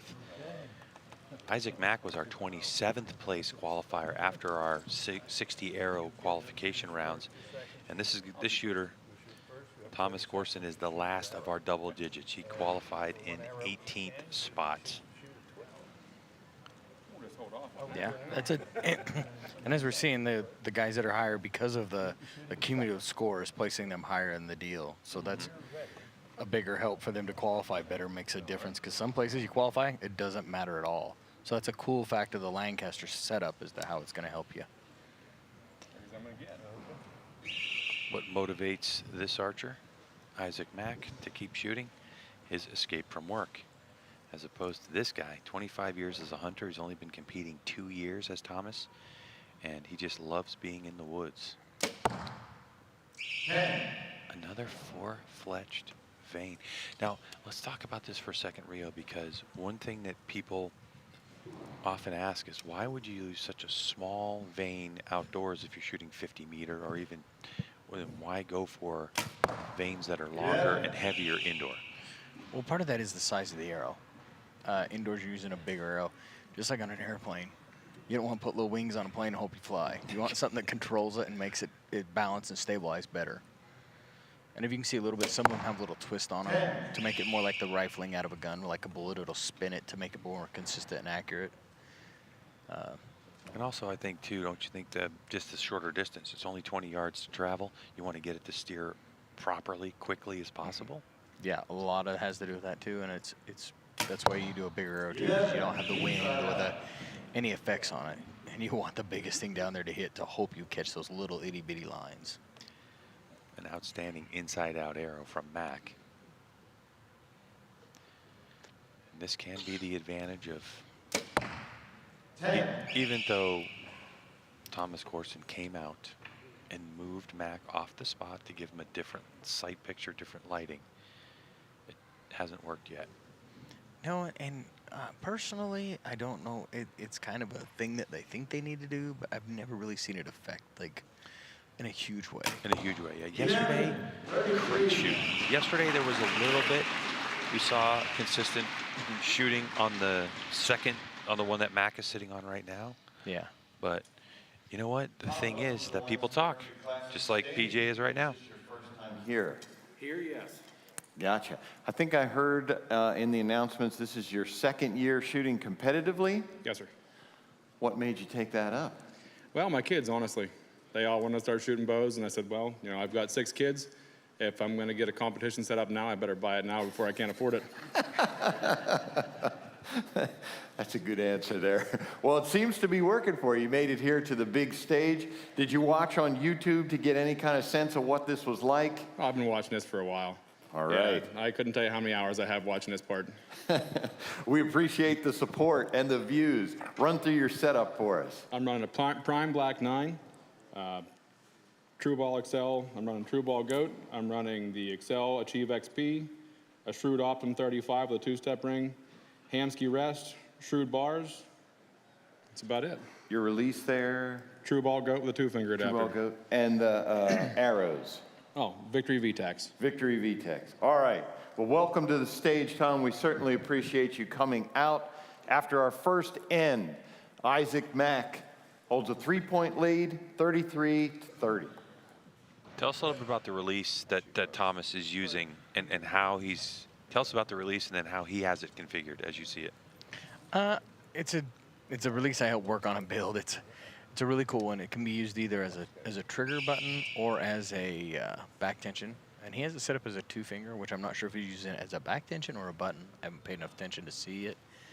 But it works off a lever. Like if you're doing it as a back tension, it has like a half moon that'll come over as you move it, rotate it, and set it off. Or as a trigger, you just lay your finger on it and pull through, and it'll compress your hand and set it off. So all right, let's take a look. I think he's got it. Yeah, he's a button. He's got it set up as a shooting button. it as a trigger. He'll lay his thumb on it and then just kind of drop it when it closes. And so yeah, it's been a tough one for him to walk out here. He's really hasn't had a chance to really get it in the middle yet. So I'm sure that's kind of weighing on your mind, and that's a hard part with this. You get out there and it just kind of keeps building like a snowball. 11. Especially when Isaac's just drilling the middle. This is unreal. He has gotten into such a great groove.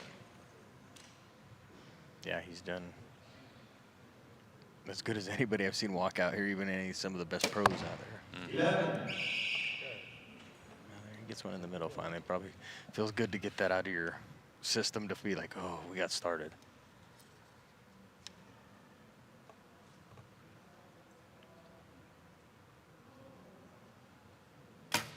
Good shot. 11. 33. Shooting a 2-finger release, isn't he? Yeah. Yeah, I think that's part of his slow process. He's shooting a back tension, just letting it happen, and that's a good thing. That kind of usually works out really well for you. 11. So again, like talking about the snowball, but he just got that first one. You can build off that. Thomas, you mentioned you said you're shooting the True Ball Goat release. Let's go to PJ. The guy whose name is on that release is sitting right over there in the commentary calling your match, Rio Wild. That's awesome. He's one of my heroes. Isaac, man, you're putting on a clinic up there. Lots of shots. Very patient wife. you know, to let us get out and shoot in the shop when we need to. She knows we've been training hard, so thanks to her and the family for chipping in and helping with the kids. Any family here, or is she watching at home?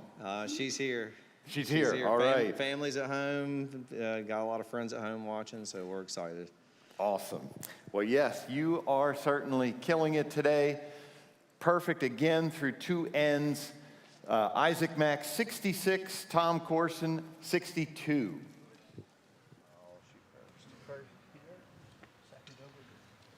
Tom Corson really strong behind the bow, though. You know, they're not hitting exactly where he wants, but you can just see how much control he has over his equipment. And again, that's like I said, it's so hard to come out here and do this.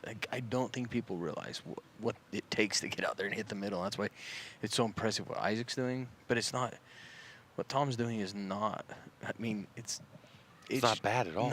No. He's doing great. The problem is he's going up against a steamroller. Yeah. He's going up against a Mack truck. Yeah, for Did sure. I really? Yeah, I know. But Kind of low-hanging fruit, but I had to go for it. Yeah.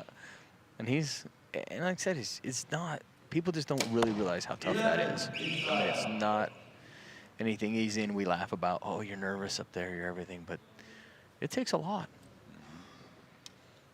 And it looks like Isaac's is shooting a two-finger back tension. That's it. Which is something that, I mean, not many guys do. It's a tough task to do. And his first miss of this match. Yeah. I think that's only his second point he's dropped, right? Yeah, missed one in the first match, and that's his second one. And you see this in this shoot-up format. The guy gets rolling, feels good, and just he'll get going, and it just can just be a big thing for your confidence and how you're going.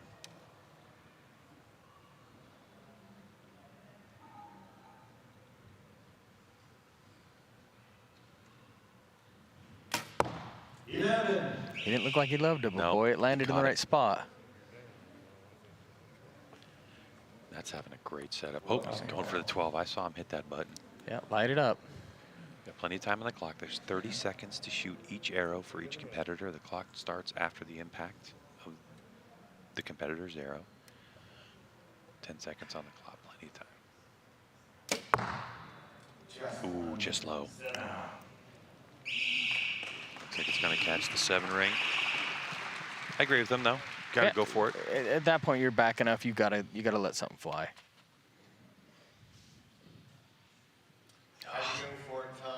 Let's go to PJ. Yeah, couldn't wait on it. Yeah. How is it having that extra strategy in there? Do you have room to even think about that? You got Benton Christensen, a veteran back here, giving you advice. He very politely made the call for that one. Let me think about it, but yeah. Hey, do or don't. That's all there is to it. That's right. You did what you could. All right, heading into our last end, we have Isaac Mack, 98, Tom Corson, 91. Benton Christensen, of course, a champion here. Yeah, he's won it a few times. Knows what he's doing. Yeah, and it's so different now with the 12 ring in the last 2 years, though. Like, I've been on the stage, and I've never had the 12 ring, so I don't even know how different I would play it. Well, that's also helps, I think, with the coach. If you're in a rhythm, you know, and you're just shooting, because how often are you shooting the 12 ring back at your shop, and then you have someone who kind of gets you out of there, still with the, didn't like the shot, but still hitting the 11 ring. It's important for someone to say, hey, man, why don't you hit that button, go for the 12. And it helps build your confidence if you got a guy back there that says, hey, do it. You know, because they believe you can, or they wouldn't tell you to do it.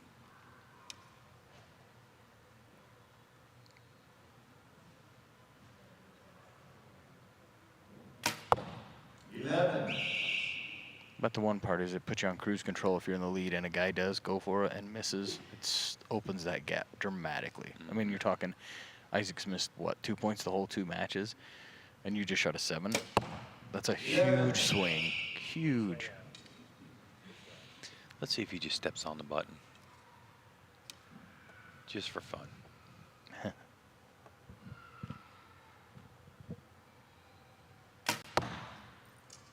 Again, he didn't like it. Even talked after, but it's there. Yeah, it gives a thumbs up. Well, no 12 call on this one.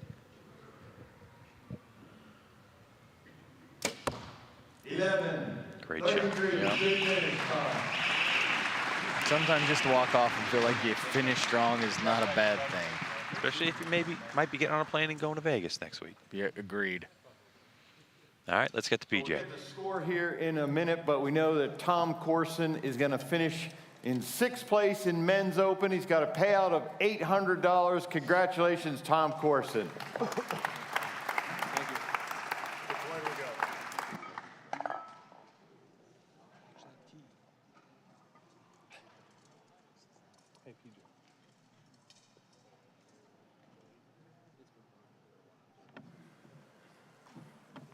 All right, that is our final score.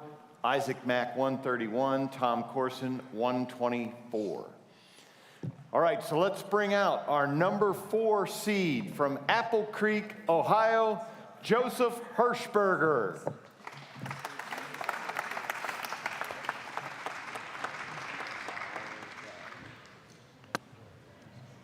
So now we're into our single-digit seeds, how they qualified. So once again, here at the Lancaster Archery Classic, you had a 60-arrow qualification round that happened either Thursday or Friday. You had your choice of what time and what day to shoot. There were 5 different line times. After qualifications, the top 64 went into a single round elimination, meaning if you lost, you're out. And this is the first of our single-digit qualifiers. So Hirschberger ended up our 9th place qualifier and was able to work his way through the eliminations and put himself in 4th spot. So now we're shooting to determine who's going to be in 5th place as we get closer and closer to securing a podium spot.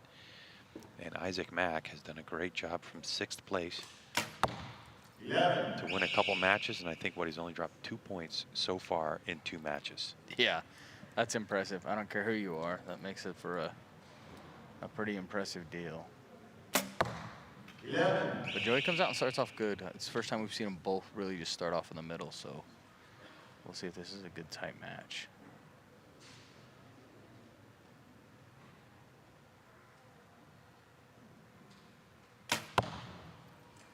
Leave that hawk 11.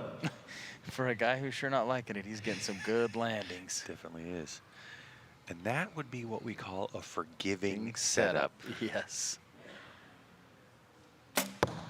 11. Inside out. Joey's just rolling it.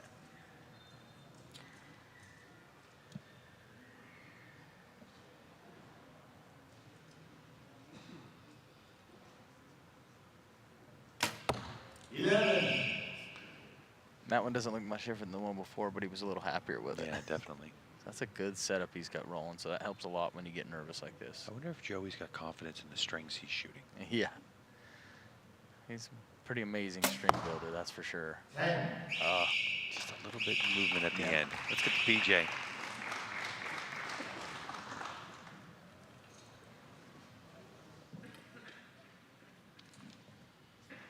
All right. Joe Hirschberger, or should I say Joey? It's probably more what everybody knows you by. Yeah, everybody calls me a little bit of everything. It's Joe, Joey, Joseph. So. Gotcha. Joey, is this your first time on the Lancaster Archery final stage? Yes, it is. So. How many times have you shot the Classic? Oh, tons. I would say probably close to 10 times. 10 times. Yeah. All right, so you've been working all that time to get up here to the final stage. How's it feel? Oh, feels actually pretty good to make it up here. It's a lot of fun. It's like pressure like at home, trying to put them in the middle as good as you can. All right, let's run through your setup for us. So I shoot a PSC, True Ball XL, AE vanes and rests, gold tip, bee stingers, and then obviously Joey's bowstrings. I was just going to say, what kind of bowstrings you got on there? All right, well, you're getting settled in. That was a great first end. Isaac, 33, Joey, 32. Now, Joey, when does he have time to shoot? Because from what I understand, his business is booming. He's got to be making strings. He can't take time off. People need their strings and cables, man. Well, and funnier than that is Joey's a fanatic. One of our friends said he called him at 2 in the morning because he was working on strings and he thought he'd come up with something cool and new. So like when we talk about some of the guys that have a love for archery, Joey has this huge love to build bowstrings. He has understandings out of it that are crazy. So finding time for him to shoot, that's not sure where I know where that falls into his schedule, but he's a pretty amazing guy, super good to help people, and builds a pretty good string. And he's a good shooter. You know, Yes. he as he lists his accomplishments, indoor nationals, 120 X's. You know, he shot. He started competing in archery because he just wanted to be better for hunting, and he loves it now because he gets to hang out with his friends.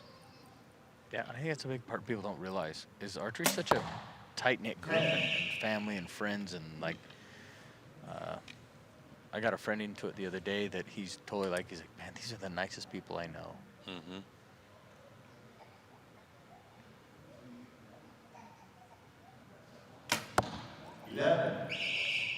He is still rolling, man. And This is incredible. Not even sure he like felt good about that shot, like, but he is just. He's got a setup. Him and his setup are just working well together today. There is no question about it.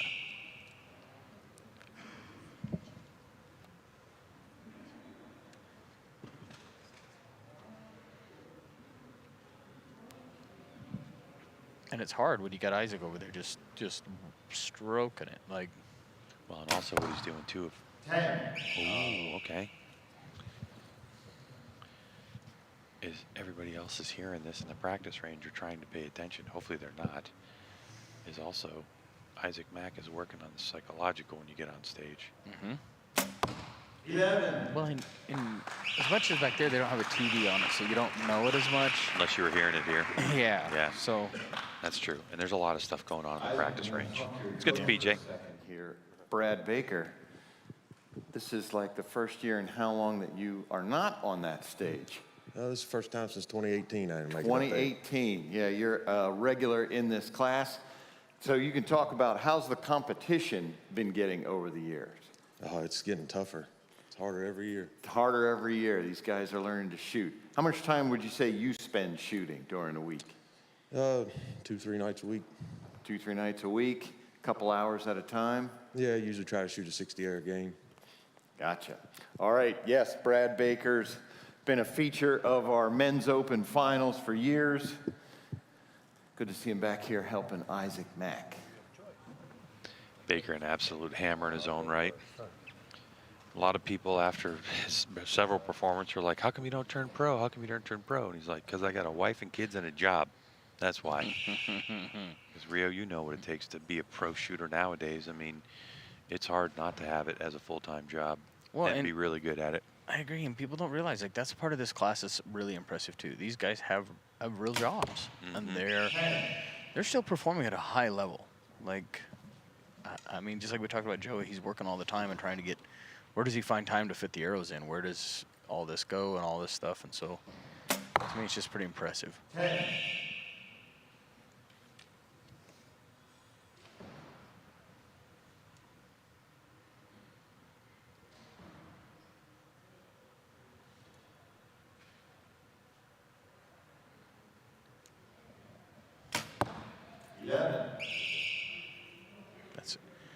That's just so impressive that he's doing. I mean, like, oh my goodness. We've seen a lot of people shoot a lot of arrows, and it's rare that at this point where Mac's like, oh yeah, I drilled that one. Well, and to give you an idea, he missed 15 during the qualification. So in 60 arrows, he missed 15 points. What's he missed now in 45? 3. Like, he's putting a performance out on this stage that's even better than he shot during his qualification. And so that's pretty impressive. Yeah, for sure.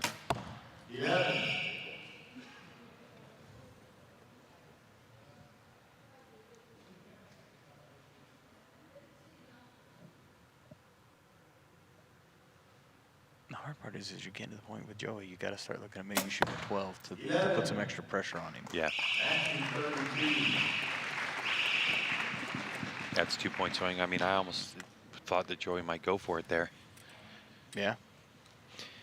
If you're just joining us, Lancaster Archery Classic. As PJ's talking to Joey, let's get to him and let's hear a little bit more about Joey. I have my own shop that I shoot in as well.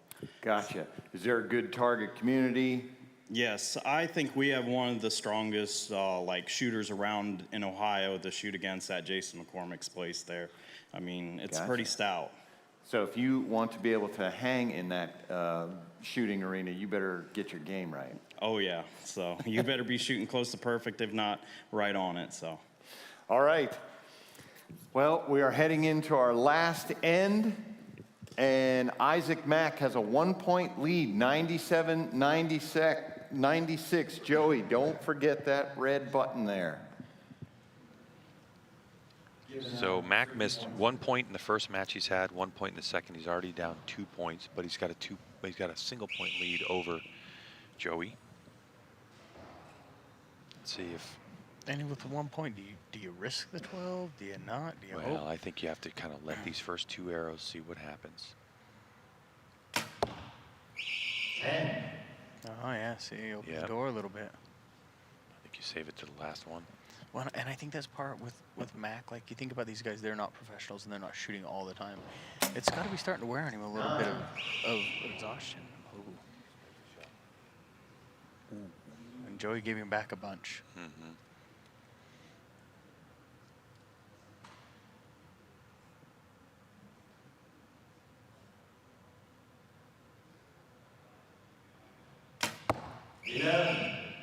I think given my position, I'd have shot the 12 now. Because then to put the pressure on him to shoot his last arrow would be maybe a little more dramatic. Yeah, I get what you're saying. 11. Okay. With 11 now here. I mean, I guess in the back of your mind, he could shoot the 12, but if you'd have done it and showed him up in front, it might have added pressure. Yeah. This whole format's just tough enough to hard to explain what it can do to you and make your mind think. 11, 10 line, that's close. Ooh, that's going to be a call in that hole. Joey's called to 12.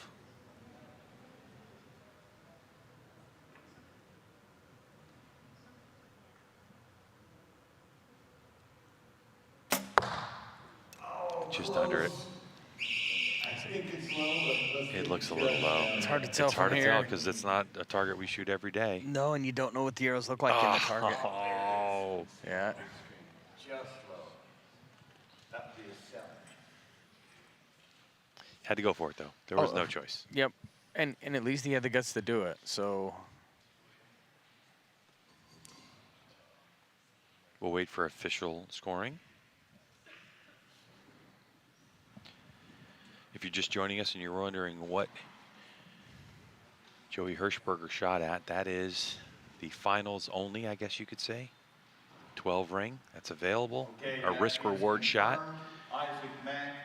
You're allowed to shoot at it 1 time per end, and you got to call it. Joey's going to leave as our 5th place finisher. So Joey will take 5th place, 123 to 129 for Mac. So Mac moves on. Again, another one. Yep.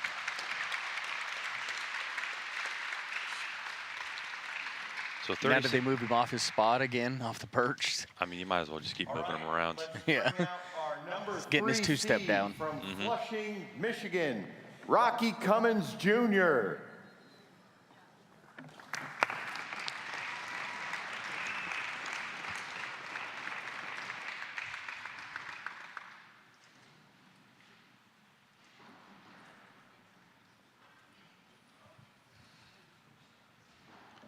That's a Rocky coming in here as the NFA Youth Male Freestyle Indoor National Champion.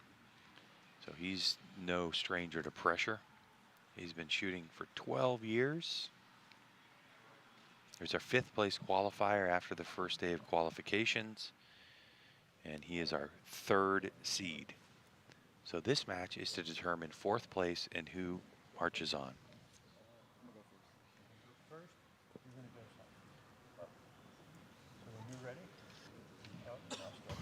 Well, and he shot a good qualifying. He was 9 down for the 60 arrows, so he got, shot good. But like I said, the difference between coming over there and the practice range out here is just always like to me, I equated it like stepping in the cold water. Mm-hmm. It's like whoa at first, and is it going to be something easy for you to handle or not? I mean, it's just it's a tough part to get that first arrow down there to see where it's going to land.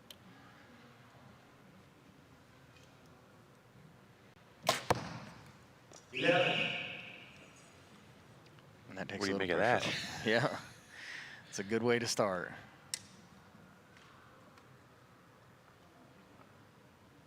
I'll be curious how Isaac starts holding up. Getting further and further, you're going to be getting a little more tired. 11. But seems not to be affecting him yet.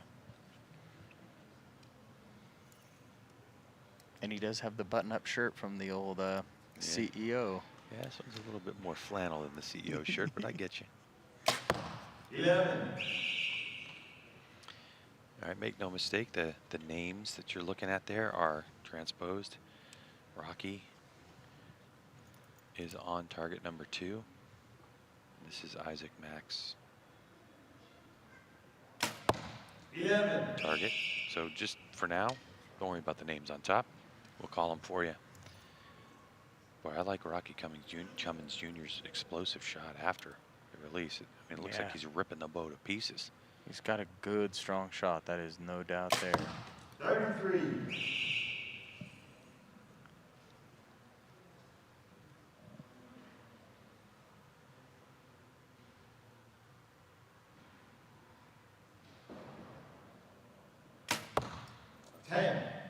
Yeah, he didn't like that one at all. Nah, he knew that one on the release.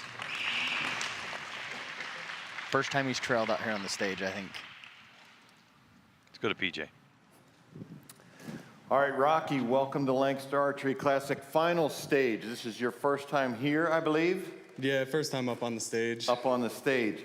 I'm trying to remember, I talked to you at NFA Indoor Nationals one year. You did something ridiculous. I can't remember what it was. Yeah, I shot a 600 with 120 X's in the youth class. In the youth class, that's right. Now I remember that. Incredible shooting. Run through your equipment for us. I have shooting a Hoyt Invicta 40, an Excel Achieve sight, Rogue bowstrings. We got gold tip triple X's, shooting a True Ball HT Pro. Got AE hot rod bars. That's about it. Have you shot the Lancaster Archery Classic before? Yeah, I've been here 4 or 5 times. 4 or 5 times. All right. Welcome to the final stage. You definitely came out swinging. Need to change our score here one moment.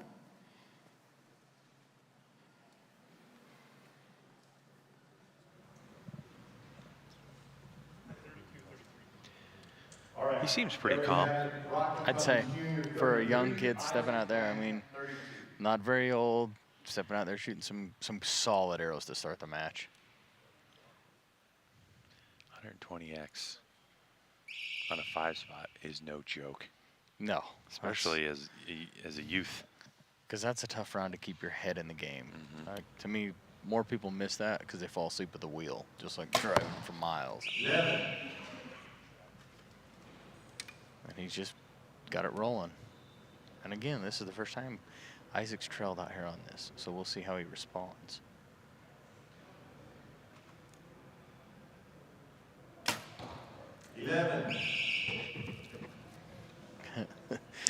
we just keep looking at each other like your surprise shot. You keep surprising yourself by hitting the 11 ring, you know. Well, and he just his expressions are, I think, almost the most interesting part. That was a little bit quicker of a shot, I think, from Cummins Jr. than we've seen before, but obviously the result of that was pushing it a little bit to the left. Yeah, opens the door a little bit. 11. Well, now we have a tie ball game. They seem to handle the being behind a little bit. Like no extra pressure on him, no reason to push. He's stayed with that pace of that shot. He's not. 10.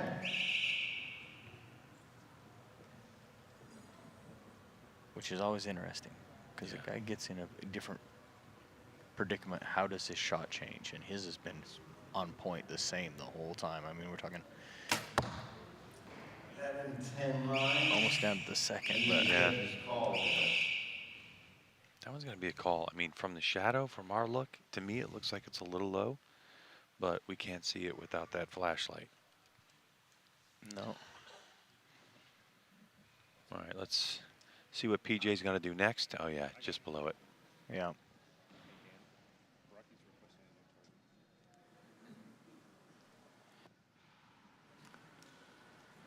Looks like that might be just under. Let's see what our judges say. But Isaac. Looks good from here. That's the right call. Now you made me forget what I was going to ask you. Even better.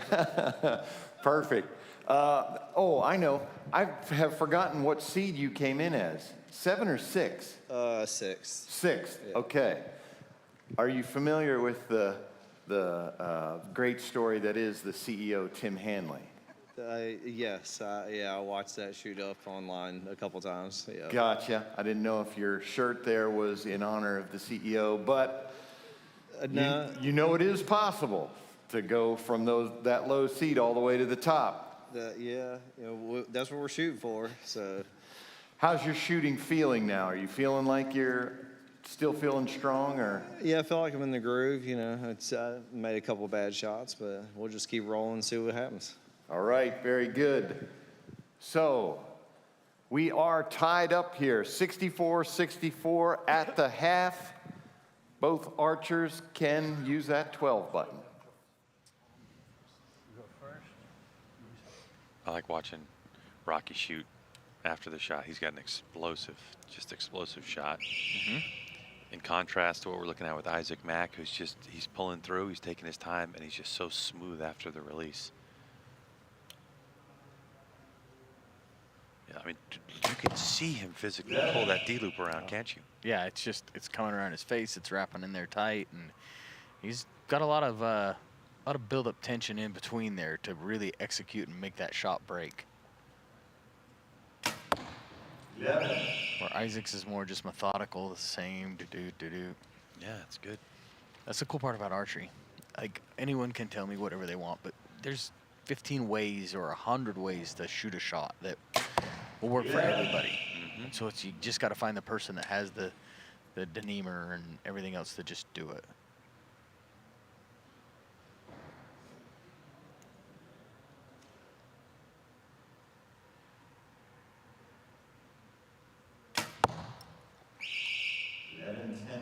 That's another close one. Yeah. They're calling it 11. He started to hang it out just a little to the right. I almost would think his coach would say, hey, just grab a click. Yeah. As my dad used to tell me, you paid for that site with them expensive knobs, use them. That's right. You've told me before, clicks are free, man. Yeah, they're just free. Click it. They're free.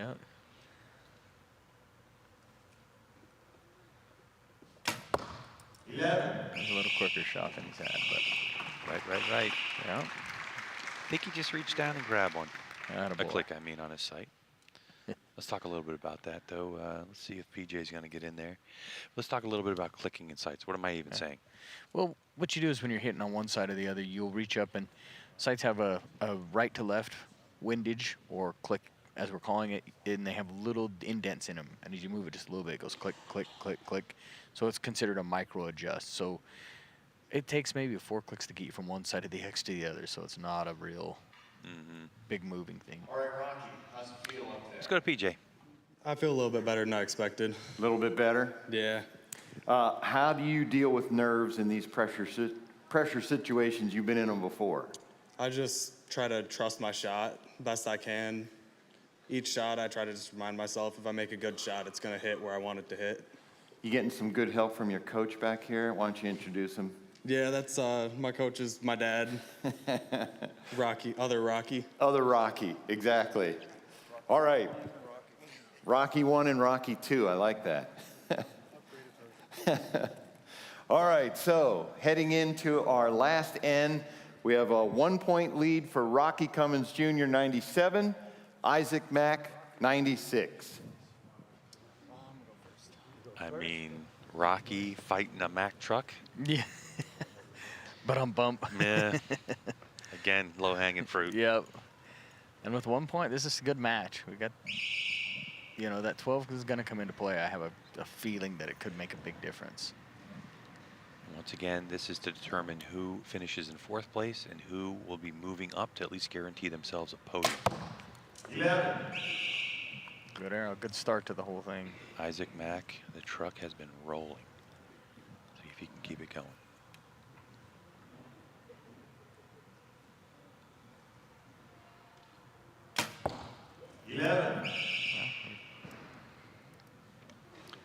And I saw Mack, he grabbed another click or two. Got to try to move that arrow a little bit to the left. If you're new to archery, or you've shot before and you get a little confused about which direction to move your sight, Yeah. I'm not sure that's an 11. It's sticking outside that Big 10 a little bit, so that kind of can lean to it being out. So it's going to probably come down to a call. Yeah, PJ's got a good look at it with a scope, but just to finish that thought, Yeah. if you're ever wondering which way to go with your sight, chase your arrow. If Yeah. it's going right, move it right. If it's going high, move it high. That's going to move it back down. It's going to move it back over.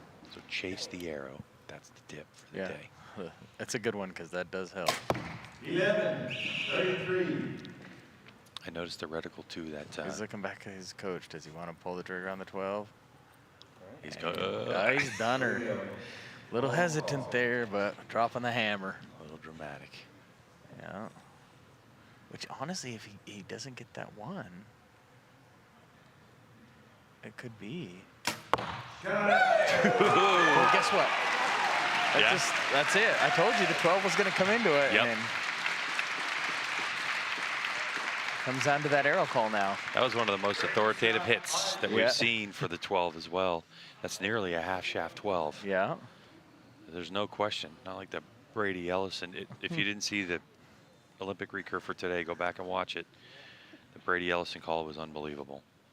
So we'll wait for the official scoring, but it looks like we've got a tie. For our official score, but I believe it should be tied. It is a tie. All right, so it is a tie. So the let's 12? go ahead. Yeah, 12 play. Let's get to PJ about this. Wise is going to explain our rules. Gentlemen, congratulations. We have a shoot-off now. We'll shoot one arrow each for score. If we still have a tie, we'll shoot a second arrow for score. If it's still tied, we'll shoot a third arrow, but that will be measured closest to the center. The 12 is in play on the first two arrows only. Good luck.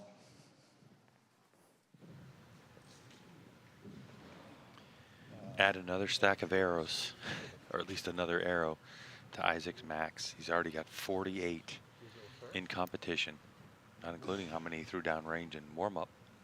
Oh, and he's been shooting good. I mean, and then he steps up and shoots a 12 to send this into extra arrows.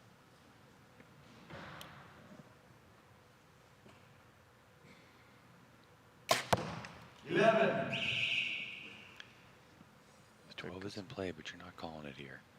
No. So if Mac wants to keep going, he's got a tie.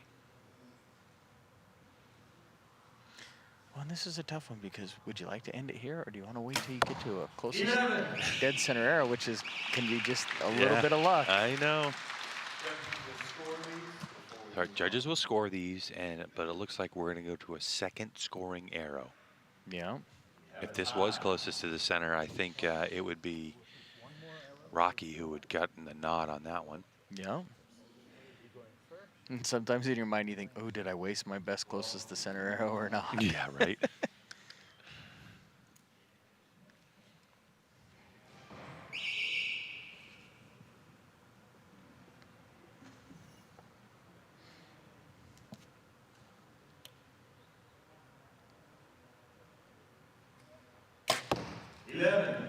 It's a good one. Pressure's on. Arrow number 50 since coming to the stage. And for sometimes Isaac sometimes it's hard to follow after they put a good one in. You're like, oh. But he seemed to be pretty good at it. So arrow 50, a good one. So we're going to go to arrow 51. Now we're going closest to the center. And I think this is one of the hard ones too because you don't. Everything's such a focus to get it in the middle. It's so hard to be just. Is it the best shot I can do? Is it where I want it? And you're thinking right now, where was I hitting? What clicks do I need to do? You know, you talk about clicks. It's like, where do I go with it? All right. So Rocky Cummins Jr. is going to lead us off. He'll set the benchmark for closest to the center. And I've never been sure what I like on the closest center. I like to be first or second. Because you see, I mean, that's a good shot, but there is room for to put a better one. Yeah, it's about a half shaft in. Or do you like to set that one down there and say, here, you get a chance to look at it? Oh, Okay, so plenty of time on the clock. It's 15 seconds. There's 30 seconds on the clock initially. He had to go back and turn on his fiber light, the light that lights his fiber. Ooh, they're pretty close. That's a big deal because he only had 3 seconds, 4 seconds left on the clock. And the fact that he even was able to nail that, considering that we've seen Isaac Mack have a longer shot cycle, this is going to be close. We're going to have to get out the calipers. Break out the calipers.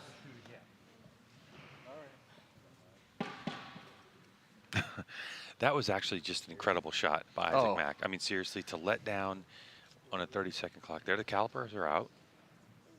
So what they'll do is they're going to measure from that center spot to the edge of the arrow. And they'll just take that measurement, bring it right over here and compare it. What the heck? Is it that? Dude, that's dead. What? That is like dead on from our perspective. The cross. I think they're going to have to shoot a second one, maybe? I don't know. Oh! Wow. The Mack truck rolls on. Yeah. I mean, half a millimeter. That's as close as it gets without having to say, hey, let's go another one. Yeah. That's fourth place finisher taking home $1,250. Congratulations, Rocky. Nice shooting.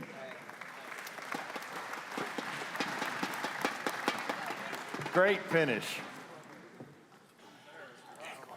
Nice shooting. All right. Let's bring out our number 2 seed. I'll have to get him to pronounce that for me. Olwine, maybe, Iowa, Jason Gedkin.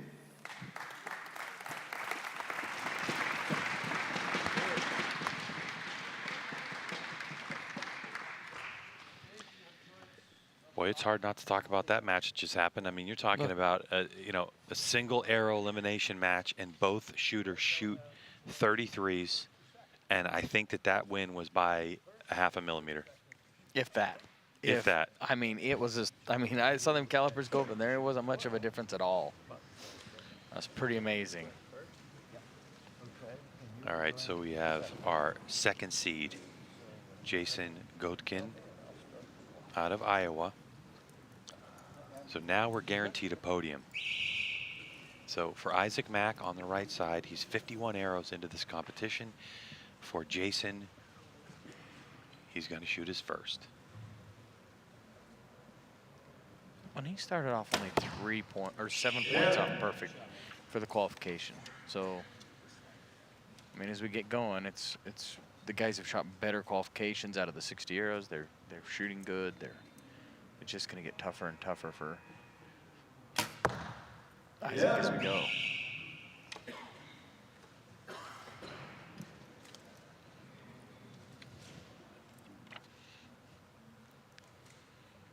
But he comes out and starts off with an 11, so that's a good start.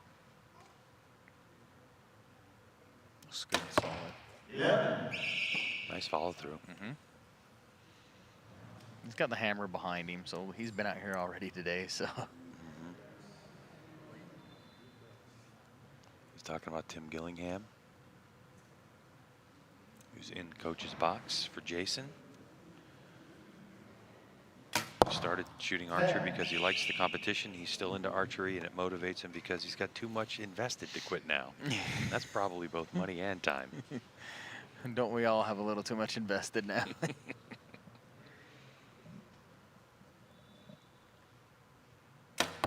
11-33. Looks confident. Yeah, and a good start. I mean, to walk out there and do that right out of the gate, really good.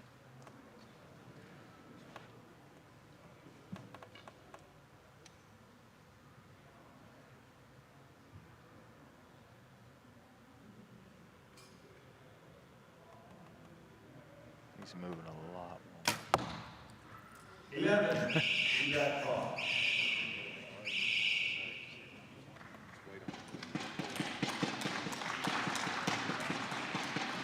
Well, let's get to PJ.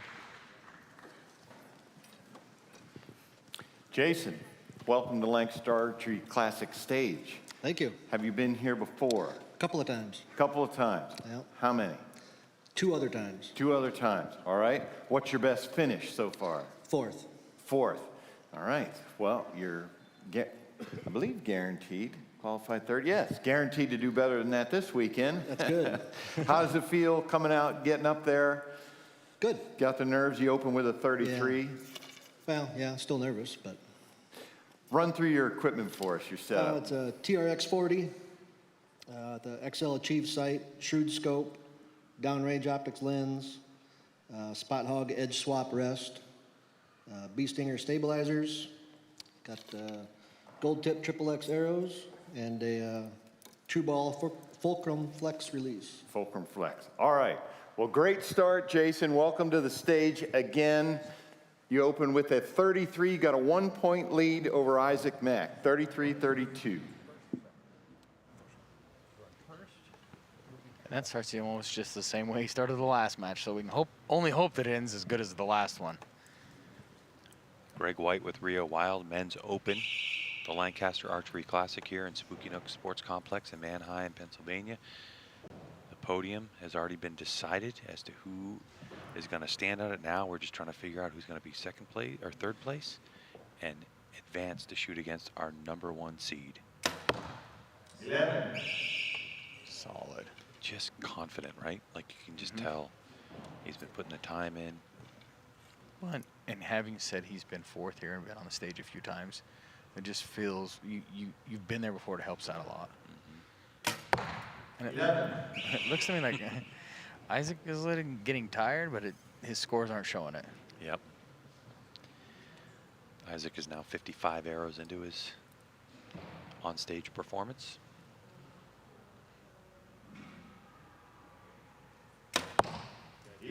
Really smooth and like just, you're right, the confidence was probably a pretty good term to call it.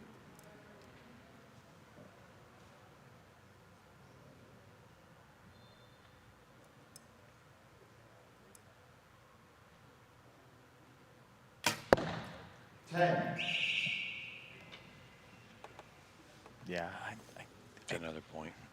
My gut says that he's getting tired. Yeah. Like, I mean, he's put on a heck of a performance today. Anybody can say what they want, but yep. I can see, you can just see it a little bit starting to like. That's close. 11-10 long. That's a tough one to call from here. But I think it's just, like, say, when these guys have jobs and they don't get to practice like that, this is a monumental task that he's achieving.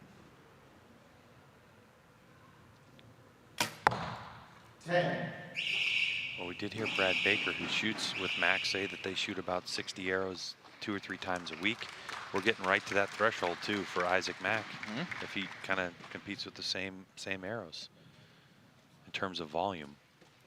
And now you add the extra pressure of this. And a shoot-off arrow. Yeah. Let's go to PJ. Inches, but this is a game of millimeters. Yeah, I think we're more in inches or, yeah, half foot. Starting to hopefully get back in a groove here in a second. Looking to get back in the groove. That's what I figured you'd say. Yes, please, pop some 12s. We always love them.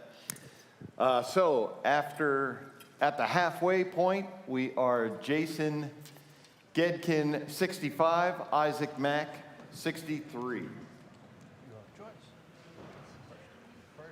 What do you guess on the release that Isaac Mack, that 2-finger that he's got there? He mentioned it earlier, but I forgot what he said. I don't remember what it was.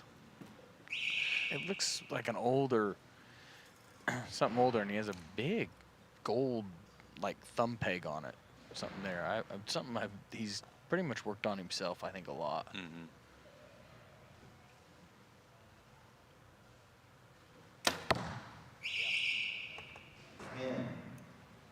Just out. Just up left.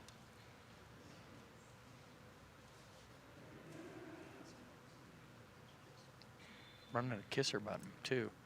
A little piece of steel on his string that's going in the corner of his mouth. That helps him get an anchor point to be able to be more consistent. 11.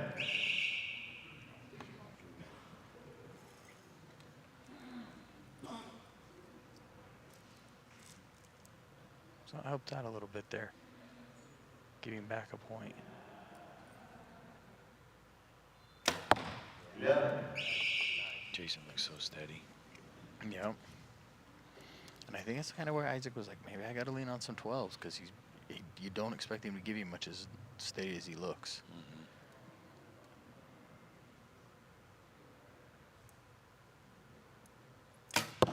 11.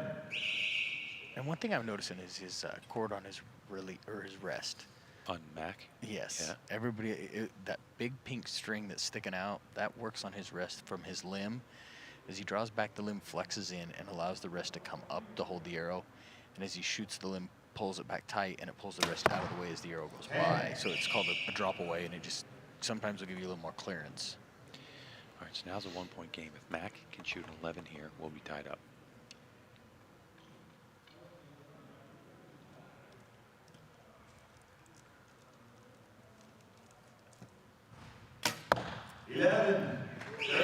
Oh.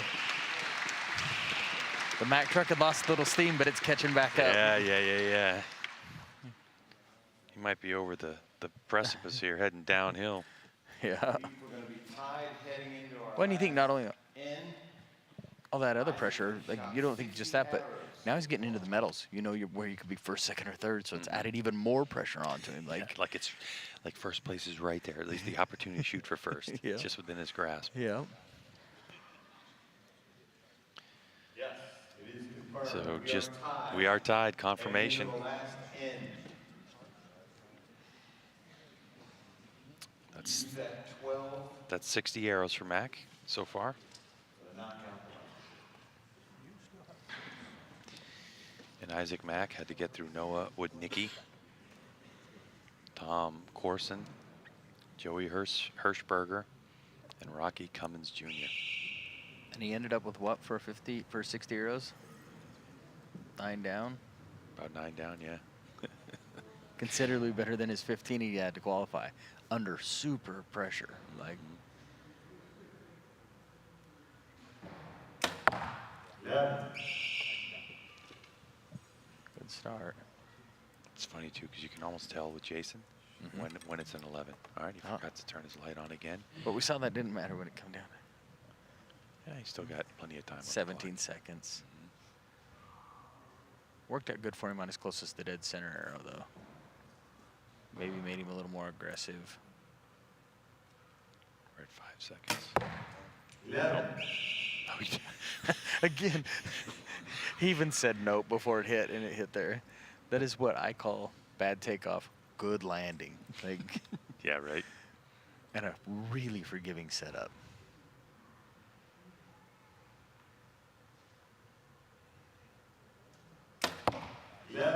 And to be honest, on the other side, when you hear your competitors saying nope and it's in, you're like, what in the world is going on? Yeah, it's good just, point. it's his day.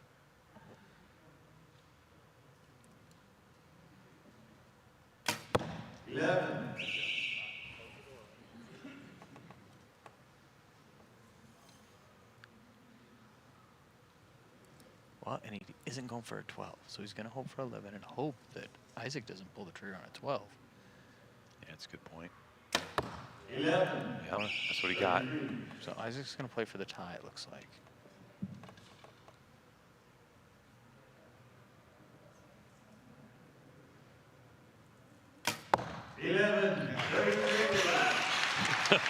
That look for a moment scared me, right? Yeah. But I've got to stop. I've got to stop trusting that Mac knows that it's not going in the middle. Yeah. He sure is. If you were to watch his face and not know the score, you would really be confused. We'll wait for confirmation, but I believe we're heading to another shoot-off. Yeah, it looks like we're going to head to another shoot-off. That is correct. As we've just learned that Judge Larry Wise. score is confirmed. So let's go ahead and hear the rules for the tie once again. Gentlemen, congratulations. You're shooting well. To break the tie, we'll have a 1-arrow shoot-off for score. Should you still be tied, we'll shoot a 2nd arrow for score. If you're still tied, we'll shoot a 3rd arrow measured closest to the center. On the first 2 arrows, the 12 is in play, but not on the 3rd. Good luck. Here we are again. Yeah. We haven't seen anybody pull the trigger on the 12 yet in the shoot off. No. So. For Jason Godkin, we're going. Well, and it's interesting because as Jason being the higher ranked person, he chooses to shoot first or second. And to choose first is kind of an interesting thing because you don't know if that guy's going to go for a 12 or not. That's true. Yeah, You leave yourself to an open door that that could be your undoing. 4th shoot-off arrow from Mac. He shot nothing but 11 so far, and he needs this 11 to tie.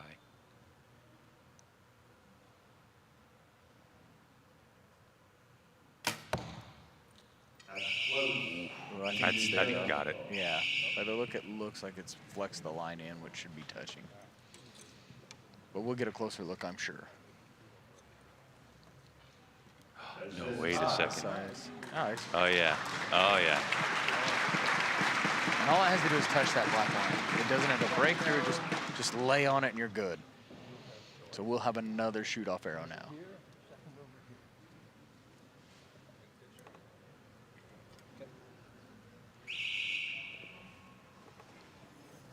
And again, he's going to go first and leave that door open. Like, I almost think it would be interesting if somebody did that just to... I mean, you're on the podium. You're coming from 6th place. Do you take the risk? 11. Got the top. But I don't think he will. This is the 3rd arrow he's had the opportunity to really close that door by doing it. And Isaac hasn't. He's just gone, just like his shot. It's methodical and just the same pace, the same... 11. Which has led to him with some good results. Yep.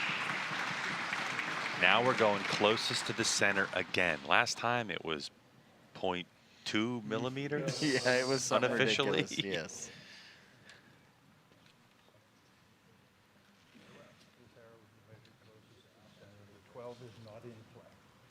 All right, so here we go. Shoot off arrow number 6 for Mac, closest to the center. For Jason, it's going to be shoot off arrow number 3.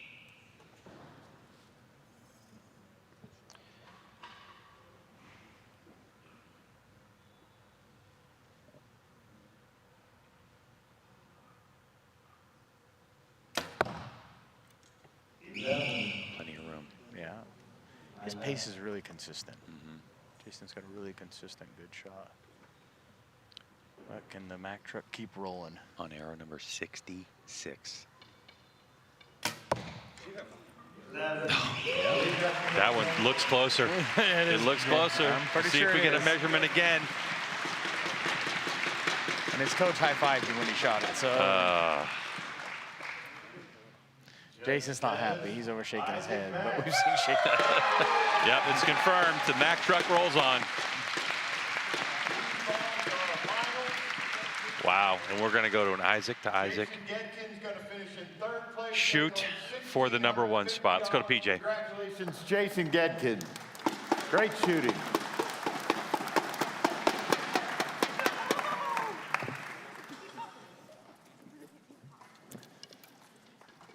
All right, let's bring out our number 1 seed from St. Albans, Vermont, Isaac Sullivan.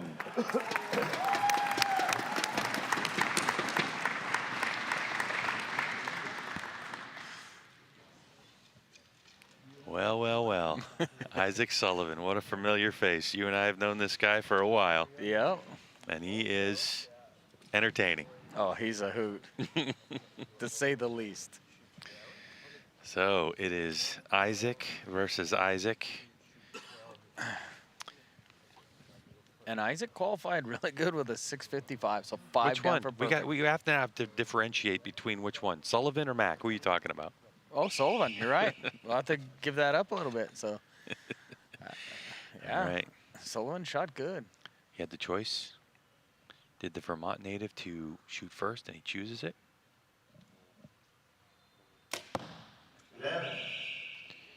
Boy, Looking man, good. this Isaac Mack, with the shirt, with the way he's shooting, just is reminiscent of Hanley and the CEO. Is Mack the CEO of Mack Trucks?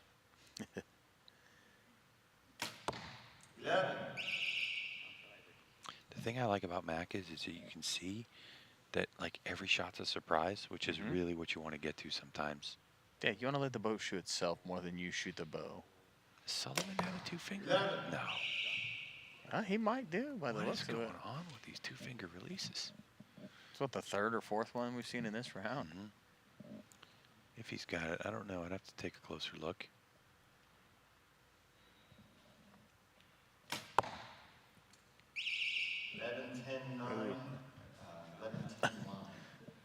Yeah, it looks like he's got a two-finger. Yeah, for sure. Who started this trend? I don't know. That's a 11-33. It's a good start out of the gate to walk out here and roll that out. Of course, Isaac Sullivan, Youth World Champion in 2021 and USA as well. USA Archery.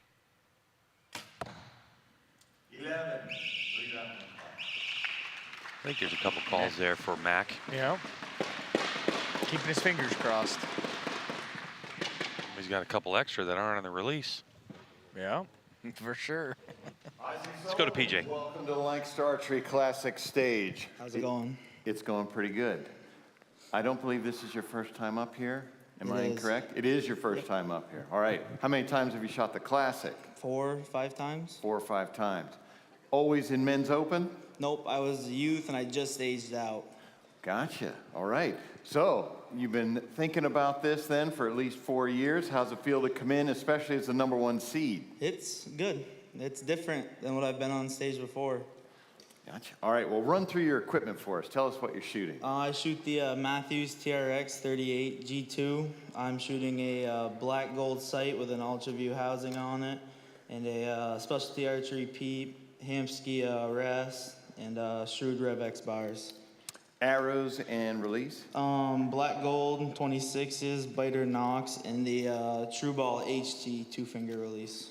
All right, got those Biter Knox working there. Biter, one of our classic sponsors. Glad to have them supporting us. After the first N, we have Isaac with a 33. Oh, I got to differentiate. Isaac Sullivan with a 33. Isaac Mack, 32. Yeah, so probably that second arrow, I think that Mac shot was just a little bit up high. Yeah, I'm pretty sure that's the one. The other one looked solid, so.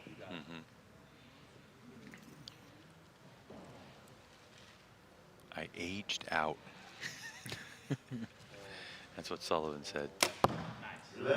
We do know this kid can pound. Oh, he can shoot. Yeah. We had a good time with him at the Outdoor Nationals this year, and he's a hoot to be around.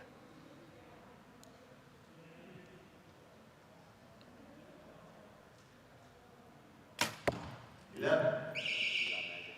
you're just joining us, we're at the 2023 Lancaster Archery Classic. It's men's open, the amateur division. We have Isaac Sullivan shooting off against Isaac Mack. Sullivan, your #1 qualifier, #1 seed, going up at #6 seed, who shot his way all the way up. Oh, we got a tie ball game now. That's right. And here comes arrow number 71. Oof.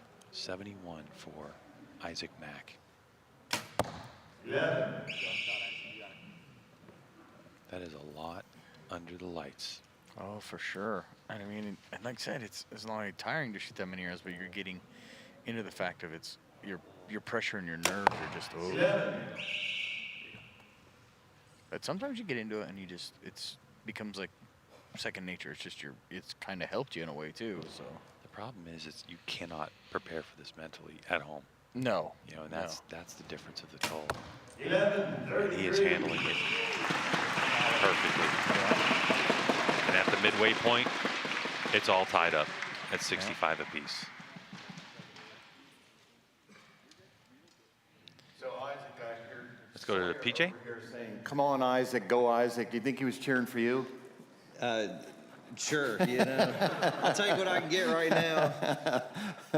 Gotcha. How you feeling? 72 hours you've fired so far. I didn't need to know that. Yeah, it's been a few. I'm starting to wear down a little bit, but you know, I'm gonna keep giving it some gas. We've practiced more than this, so you know, we'll just keep going, making clean shots. Just came back with a 33, which brought us to a tied match now, halfway through 65-65 between the Isaacs.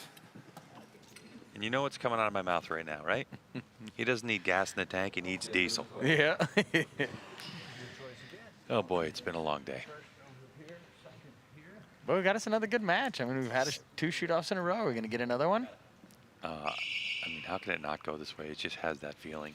Yeah. I mean, if Isaac Mack can pull this off, it is going to be one of the most difficult ways to do it. But this kid, he's got a lot of confidence, but...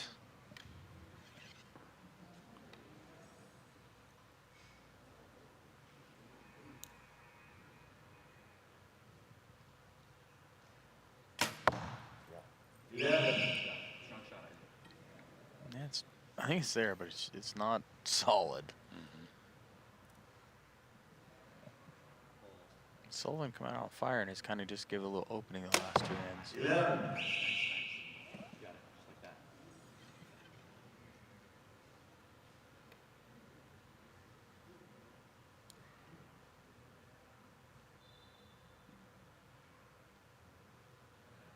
Good, solid. Man, he's consistent.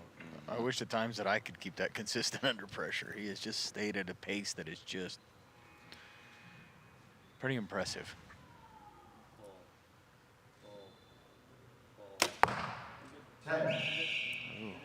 Yeah, he knew that one. Another 33 will give him a 2-point advantage. With only 6 arrows left to go, that's a pretty good.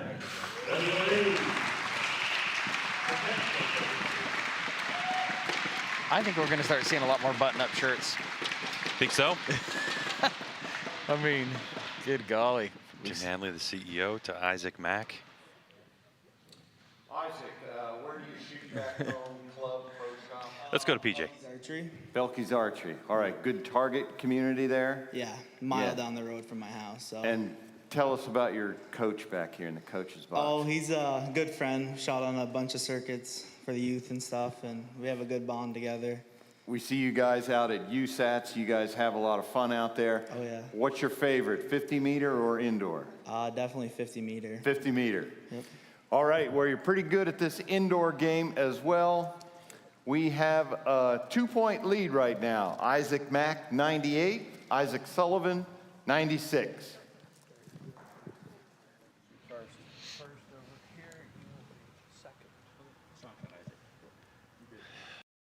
Rio, this is it. I mean, this is for the champion. You have the number 6 seed who's got a 2-point lead over the number 1 seed. I mean, can you get any more nervous of these 3 arrows? No. And if you're Sullivan, you're gonna hope for some help. Wow. On arrow number 76, another 11. And Mack hasn't given any help to really anybody. He's been pretty consistently solid.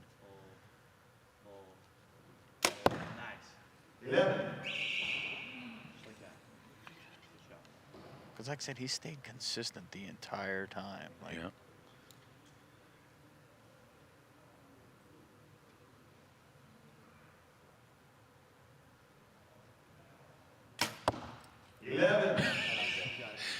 Again with that face. Like, no, man. I wish mine were doing a lot more of that. Well, if Sullivan hits an 11 here, we know he's going to be stepping on that 12 button. 11. And you know, to me, it's almost funny because I would almost have stepped on it earlier to put the pressure on. I mean, if you'd shot the 12, you add that into their shot more. Last shot potential for the Mack truck. 11. Wow. Arrows 78 and 11. The light's on.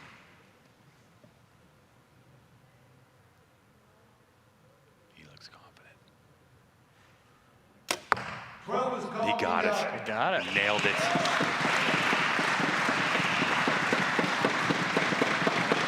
But that's one. Is it 1.2 short? 1.2 short. I mean, still a good finish. You finished with a 130, but wow, what a performance.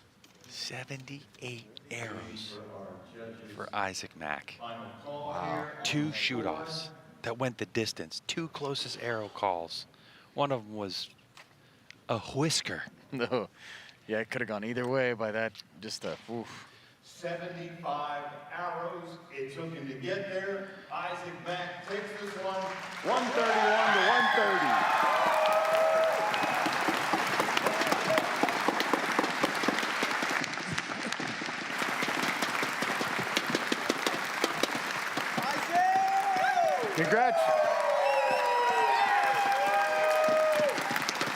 Congratulations to Isaac Sullivan. He is going to be our second place finisher, taking home $2,500 from us, $75 from Black Eagle. Give it up for Isaac Sullivan.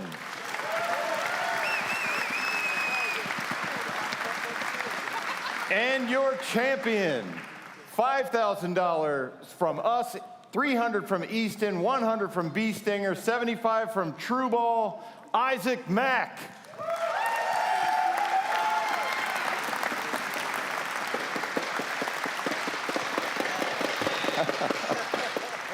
How does that feel now? Yeah, I'm ready to go get something to eat. Sixth place. So when you came in, knowing that you were in sixth place, did this factor in at all? Did you think you could get here? No, we'd all kind of talked about it and just, focus, shoot your shot. Shoot your shot and, let the rest happen the way it happens. It's like that 12, you just pull it out. Hopefully the pin would have been on the first time, but, it's. Had to hit a 12, 2 closest to centers. I mean, they put you through the ringer. Yeah, it's a lot of shots. It'd be nice to have a good, relaxing week. We've worked hard to get here, so lots of practice. I appreciate it. All right, congratulations, Isaac Mack, 2023 Men's Open champ. Well, Isaac Mack steamrolled them all. Woof. What a performance. Incredible. Boy. That amateur open category never disappoints. Incredible shooting at the 2023 Lancaster Archery Classic here from Spookin' Sports Complex in Manheim, Pennsylvania. 8 archers lined up for shoot-up finals, and our number 6 seed makes it all the way to number 1. It just doesn't disappoint. We have more coming at you, including we're welcoming the Women Open Pro. 4 of the top shooters in the world are going to take center stage and put on a show for us. Don't go anywhere.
Vegas champion, out of Washington, 15-year-old Bodie Turner.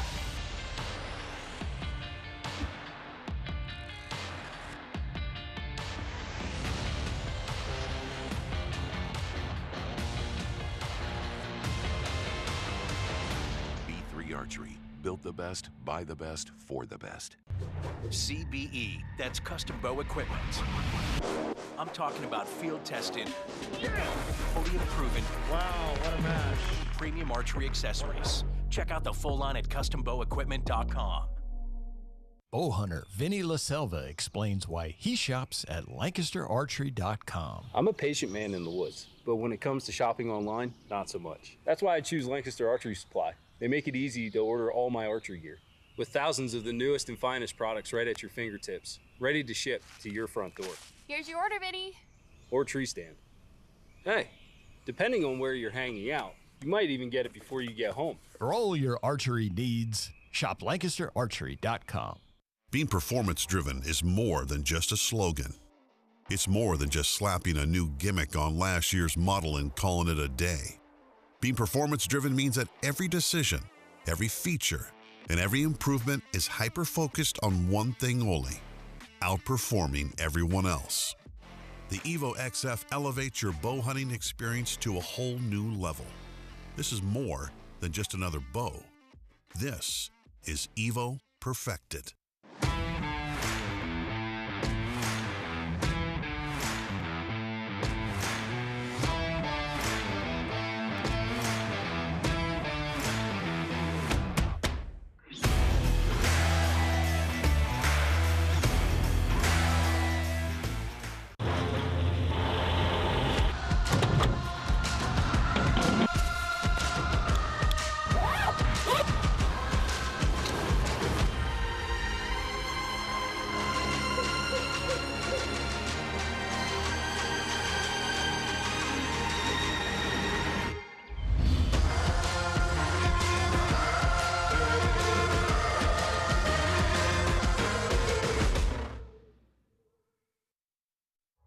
At the Lancaster Archery Foundation, it's our mission to get as many people as possible involved in the sport of archery. Thank you so much for your support and giving us this grant. Thank you for supporting us and others in the community. It allows me to afford studying at Texas A&M. I was able to attend my dream university and still shoot competitive archery.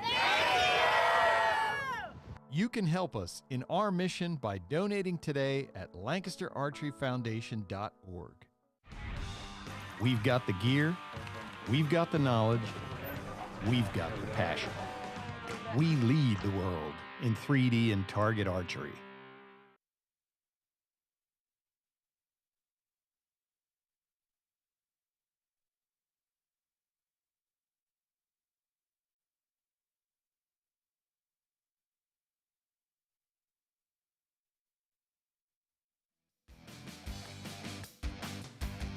Welcome to the 2023 Lancaster Archery Classic from Spooky Nook Sports Complex here in Manheim, Pennsylvania. As we set the stage for professional shoot-up finals, it's going to be the women taking the stage at the largest indoor archery tournament on the East Coast. Hi, everybody. Welcome to the broadcast booth. I'm Greg White, sitting next to the legend, Rio Weil, the GOAT, according to his release. Now, Rio, here we are. We're getting down to it. Professional classes starting to come up. But we've seen some great shooting all weekend long, haven't we? Oh, my gosh. I mean, we just saw a performance a minute ago that went from 6th to 1st, and he shot so many arrows and just kept putting them in the middle. I mean, from shoot-offs to anything, and it's been a great day. So it's been a pretty impressive performance today. We can't wait to see what's coming up next. But let's take a look at the schedule that we had during the day. We started at 8 a.m. this morning with Masters Open Pro, got through Bow Hunter, and then we got to the recurve categories. If you hadn't seen Olympic recurve final, the finish of it is amazing. Go check that out. Youth Male Open. We just got done with the Amateur Men's Open, which had 8 shooters vying for that #1 spot. Now we're into the Women's Open Pro, where we have 4 qualified, and then we'll get into the Open Pro after that. We did say 4 qualified in their ranking spots, and it's a shoot-up competition. That means the #4 seed will shoot against #3. Whoever wins that shoots against #2, and whoever wins that is going to go shoot against the #1 qualifier. But this is the finals, and that means that there's a 12 ring in play, a 1.5 centimeter white dot that hangs down there in the bottom, close to the bottom of the target, which means that you can call it. You have to call it in order to get credit for it if you hit it, and you get 1 per end, meaning the max amount of points available if you called it every time and hit it every time is 136 points, because the innermost ring is worth 11 points here at the Lancaster Archery Classic. With all that said, let's get to the third member of our broadcast team, PJ Riley, who's going to introduce our archers. PJ? All right, let's get started with our Women's Open Pro Finals. We're going to bring out our #4 seed from Tori, Estonia, 3-time Nîmes champion, Lisel Yatma.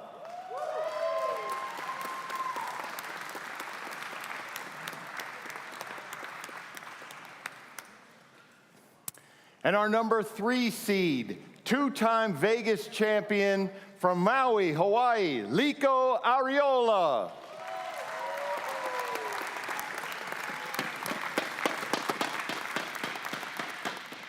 I mean, talk about two heavy hitters in the sport. Lico Ariola stormed onto the scene a couple of years ago by winning Vegas at 13 years old. Yeah. In the women's category, and again at 14 years old. And Lizel Liatma from Estonia, who just comes off of her third Nîmes win. This is going to be a battle because these shooters can absolutely find the middle at any time and just wear out a single spot in that 11 ring. And neither one's a newbie to the stage out there, so this is something they've all dealt with.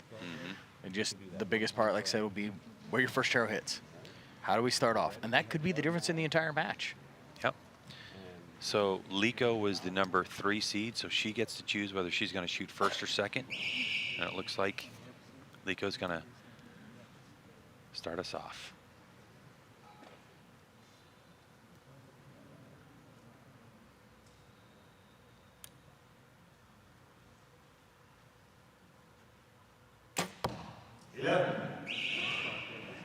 Well, that's a good spot to start.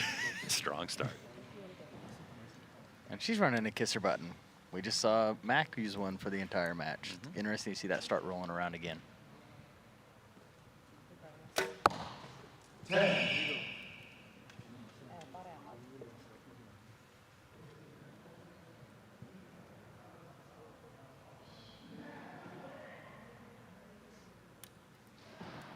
And she's mature beyond her years of age. I mean, she has always just been solid. And it's like, almost like we just watched, she's so consistent. Her shot timing is very consistent. She just continues to do the same thing over and over again. Lizel also using kisser button, Rio. Yeah. Talk about new phases we're seeing. Yeah, things that come around in archery. Yeah. Or come back around. Yeah, come back around. So for Lizel, she's starting to find it, I think. Perhaps if she feels like they were strong shots, she might grab a click or two on her sight. Of course, for Lico, you know, she started archery because of her dad. She starts off strong with a 33. Yeah. She really enjoys archery, Lico does, because she's able to travel and compete at the same time.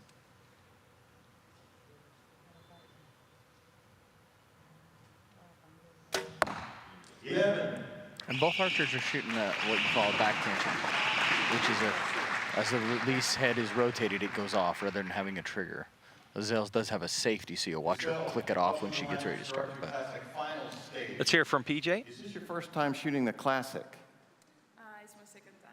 Second time shooting. Okay, first time on the final stage. Nîmes, you've been there, 3-time champion. Does this feel any different coming out here to this stage? Yeah, a little bit.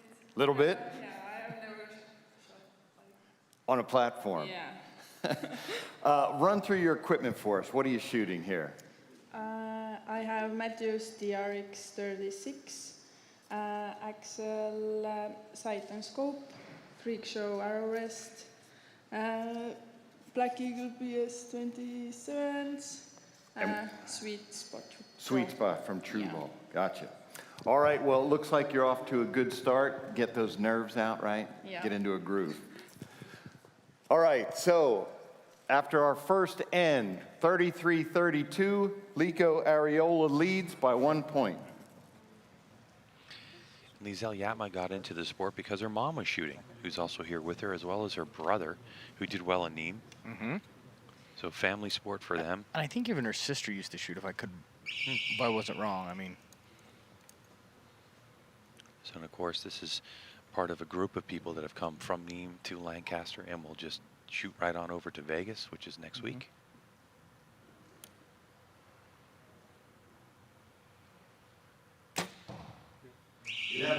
She didn't love it, but it's, again, catching. Again, that's what people don't ask sometimes about forgiving setups and they don't understand, but that is what that is. You make that shot you're not sure about, but it still catches. Yeah, it was a great shot of what you were talking about with the release with Lizel, and now she has to reach over and then activate, or that safety, kind of take it off.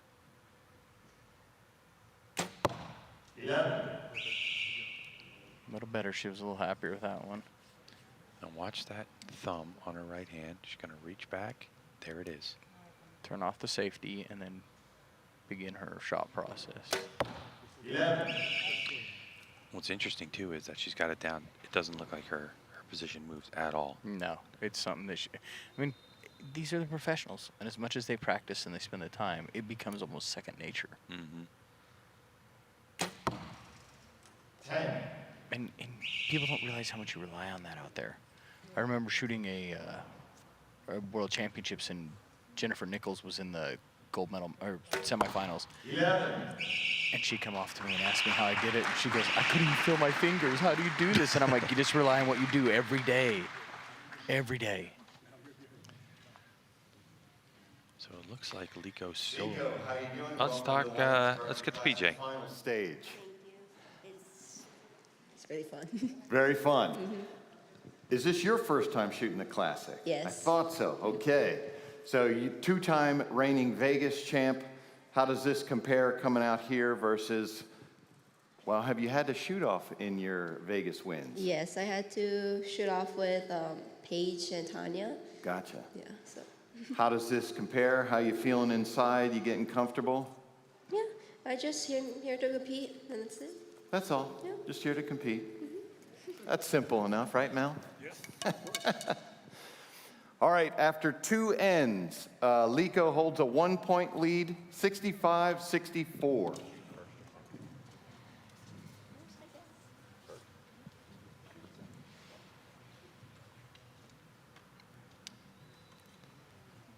If you're just joining us here at the Lancaster Archery Classic, it's the Women's Open Pro category. We're shooting to determine who's going to be 4th place and who's going to advance to shoot against the number 2 seed.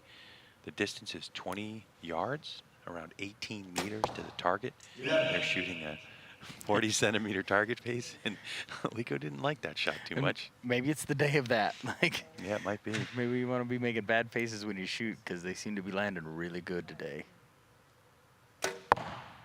10. I will say her shot's pretty consistent and like in that area of it's the same. It's hard to tell when she misses or doesn't miss with that shot. Lizelle? Yes. Yeah. 11. Inside. Smoked that one. Yeah. Lizelle's, her shot doesn't seem to change or her expression change at all either. Like it just seems to be. That's a good point. Which can be awesome when you're doing it head-to-heads, because the guy doesn't know how you feel about it, doesn't know, like...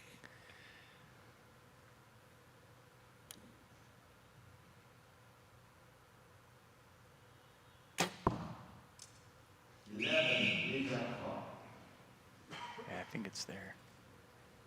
It's a little toasty, but all the arrow has to do is just touch the outer line, the outer edge of that line to get the higher point value.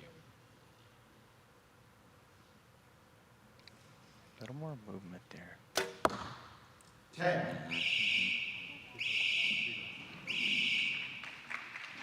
That one didn't flow the way she's had them. No, that was the couple. first real change in her shot that I've seen so far.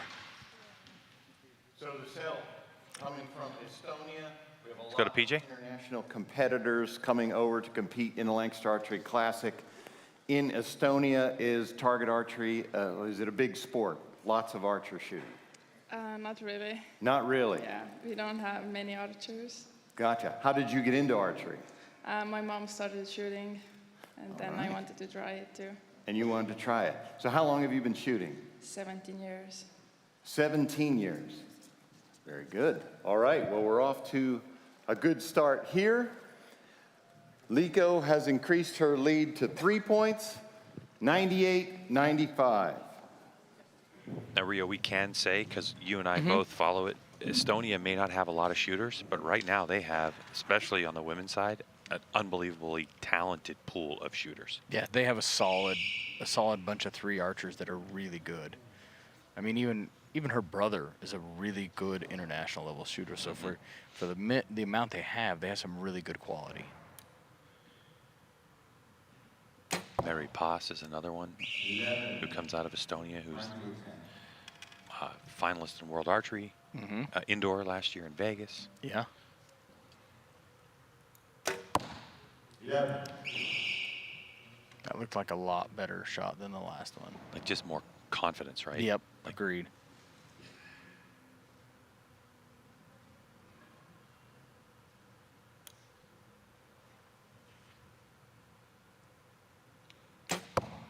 11. That was a little slower for her, but still good results.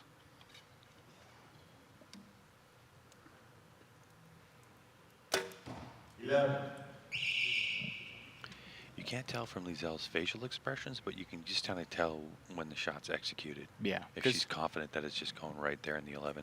Because she does kind of throw her bow to which way she wants it to go, so she has a really good idea of where her dot is when it's breaking. 11. Oh, she's going for the 12 out of the gate here. I like it.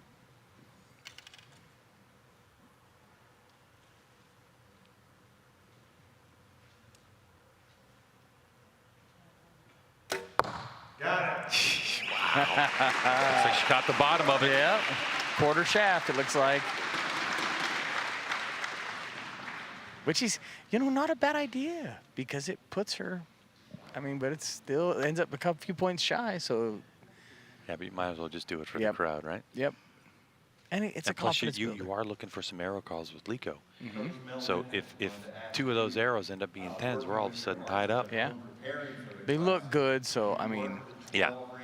I think that's the only one being looked at now that might be in question. The rest of them are really solid 11s. Yeah. So if you only lose one, she's still got a victory, but. Yeah. Makes it close. So it looks like Lizelle Yatma is going to finish 4th, but we'll wait for the official scoring. And strategizing, do you talk to that to the archers, or do you leave that to you to call that out? Depends on how the archer's feeling, but we're also watching the score scene. We're going to play it smart. There's too much money on the line. All right, let's get to PJ. Coaching a lot of champion archers out there. So going into. That's it. Oh, that was it. Sorry. Lico Areola takes, is that official score? Yes. It is. Lico Areola takes a 1-point lead, 1-point win, 130 to 129. Lizelle Yatma is going to finish in 4th place, taking home $1,000. Congratulations, Lizelle.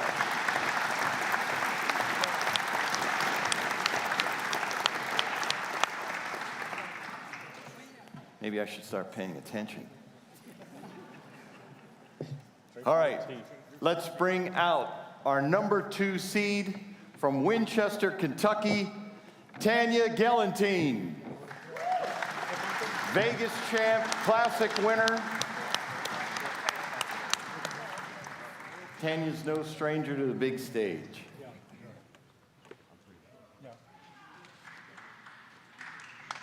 Big changes for Gelantine over the offseason, a manufacturer switch, and now with Dart and Archery, as well as she got herself a job.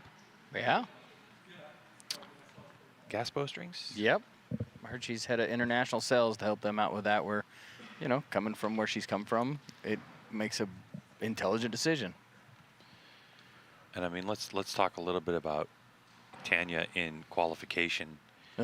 I mean, she actually qualified Friday morning at 8 a.m. and then Paige Pierce Friday at 4 p.m. So at the time, Tanya Gelantine, out of a possible 660, qualified with a 657. And if you looked at her score, it was like, I know we shot it with 27s, but you look at it and it was one of the highest score shot by a woman ever. And then Paige Pierce, who ends up being number 1 after elimination, ended up equaling that 657. It's absolutely incredible. Yeah, these ladies have been shooting amazing this weekend. Yeah. They've definitely raised the bar for the weekend. In fact, I think all the archers have. The scores were crazy good this weekend.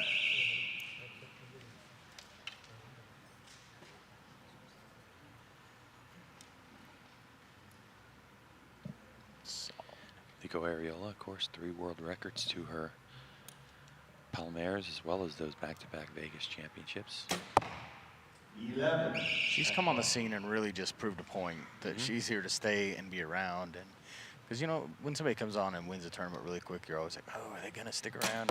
And she's done nothing but just continue to shoot well. And she's working on getting more archery experience. NFA Field Nats last year, you know, now Lancaster Archery Classic. It's not easy on her parents coming from Hawaii to travel. Yeah. It's a long way to go to get here. Yeah. And obviously the cost and everything else. But obviously as a professional archer, Lico and her family are committed to it. Yeah. course, as of late with this bow change, Tanya Galantine has been absolutely shredded. Oh, she had shot that bow so well. So well. We had a good laugh yesterday. Braden was like, during qualification, well, she almost beat me. Tanya, welcome Let's back go to PJ. Lancaster Archery Classic stage. How's it feel to be back here? It feels great to be back. You won in 2019, I believe I saw that. Yeah, I think so, yeah. Okay, how many times have you made it to the finals? I think it's my third or fourth, I can't remember. Third or fourth, okay. Does it get any easier the more you do it? I want to say yes, but Are you feeling some nerves now? yes. You are? Always. All right, well, let's run through your equipment for us. Tell us what you got. All right, well, I'm shooting my Dart in Vegas 3D with my Conquest bars. I got my B3 sight and release here, AE rest and mains, my Black Eagle PS27s, and my gas bowstring. All right, very good. You're working for gas bowstrings I now, am, correct? Mm-hmm. All right, well, welcome back, Tanya. And we are tied here with 233s after the first in.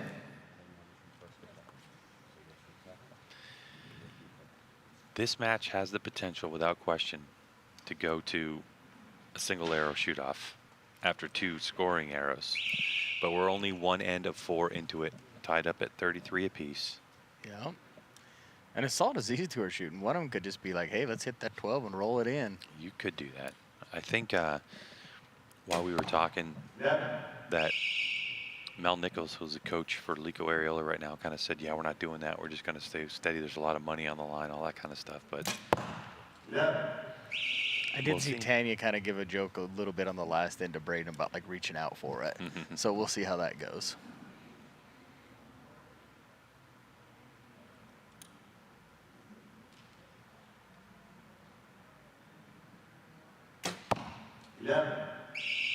Both of them are really shooting good.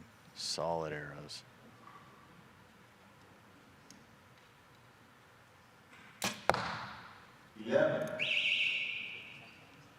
That's a close one. I think it's still there, though, by the look of what's sticking outside the 10 or right there in that area. Yeah. Plus, PJ's got a better vantage point than we had there.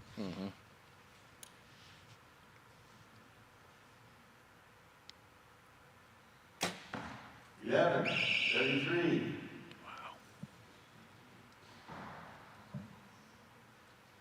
It is interesting, though, with Tanya being the airport. She's one of the first ones that shows to shoot second. Like, I just realized that because I think she wants to make sure that 12, if she needs it, she can roll it. That's, yeah, that would be the solution. Let's go to PJ. So, how old are you now? 15. 15. You won Vegas at 13. Obviously, archery is a game that takes a lot of mental strength, which I don't have. You clearly do have. Where do you think that comes from? Mostly my dad, because he always tells me like to stay calm, that we're only here to compete, and that's it. And so someone just says, stay calm, you can just come up here and stay calm. It's mostly like working it together with him, but yeah. Gotcha. Well, congratulations on all your accomplishments, including shooting perfect through 2 ends for both of our archers. We are tied at 66.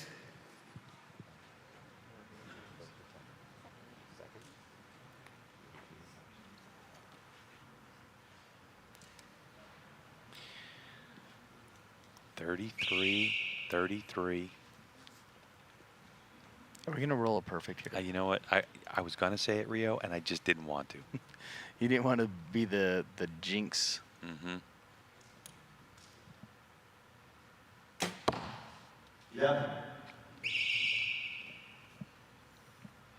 I could see it. They're both shooting. I mean, their shots are good. They look good. They just... And the scores they shot to qualify, man. Amazing. Yeah. To shoot 12 arrows clean is not that compared to what their qualifications were. I mean, for Lico, there were 924 points total available through our qualification and elimination rounds, because there are 42 professional women that signed up, so they had 2 eliminations, and Lico was able to score 906 of those points. Tanya Galantine, 919. Just 5 points out of the 2 days. That's amazing. But this is when it really counts. Oh, for sure. Makes a huge. Ooh, I think there's our first little bobble. Yep. First little opportunity for Tanya to take a lead. 10. Oh. And you see that a lot. When you hear the door opens, it's like, oh, and then it's harder for you to make that shot. That's why I'm always kind of curious on the 12 of why not to shoot at one arrow before their last one to put that pressure on. Yeah. Leo, I forgot to ask you about your equipment. Let's go to PJ. Go over what you're shooting here for us. I'm shooting the Hoyt Stratos with the HPT cams. I'm using the Shibuya Ultima with the clear target 5-power lens. I'm using Conquest stabilizers with the AEE mount, and I'm using the biter rest. All right, arrows you got. Sorry, Oh, I go forgot ahead. the strings. I'm using the Apex custom strings. All right, and your arrows, Super Drive 27s. Mm-hmm. What release are you shooting? I'm shooting the True Ball HBC with hinge release. All right, very good. Seems to be working for you. And going into our last end, we are still tied. 98-98. 12 ring is there. I mean, you just kind of want to sit back and watch all of this unfold because the battle for third place is incredible. Oh, I mean, we've watched some great archery today, but this seems to be, I mean, it's a level. I mean, these ladies are doing something that I've never seen the women shoot on these levels. Definitely, yeah, the level of women's professional archery has jumped leaps and bounds in the last, like, even 3 years. Oh, yes. I 100% agree. I mean, you look at Vegas having a shoot-off last year with 3 women at 900. I mean, Tanya's done it twice, shot a 900 at Vegas. Amazing.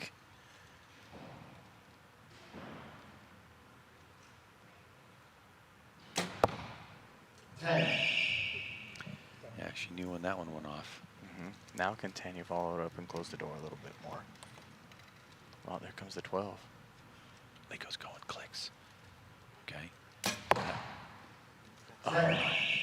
See, now the question is, should you have done it?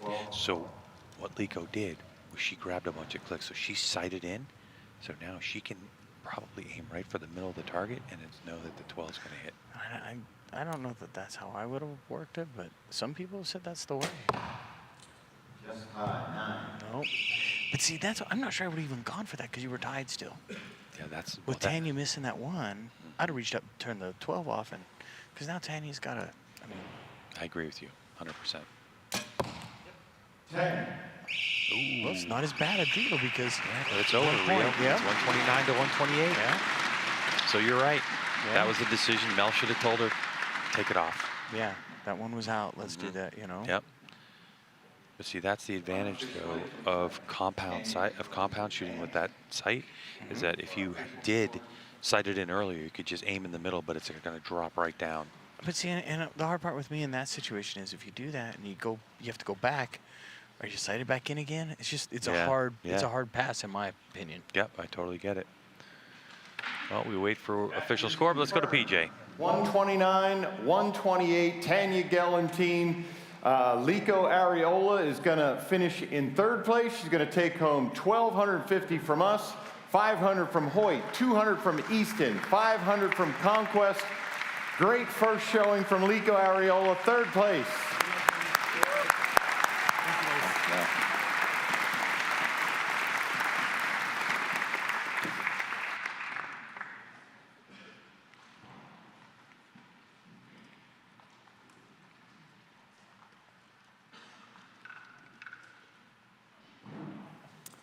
All right, we're going to bring out our #1 seed from Red Bluff, California, 2020 Vegas champ, Paige Pierce.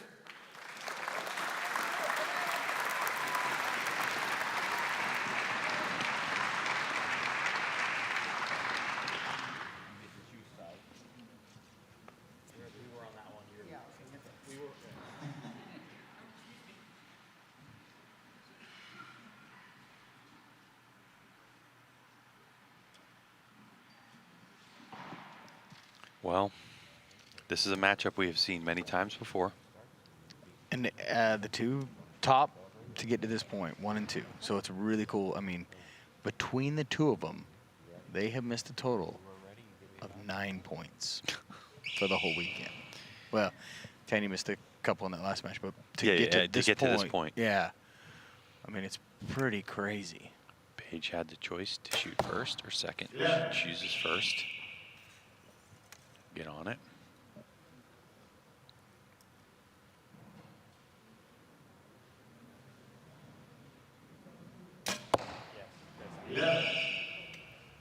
Looking good.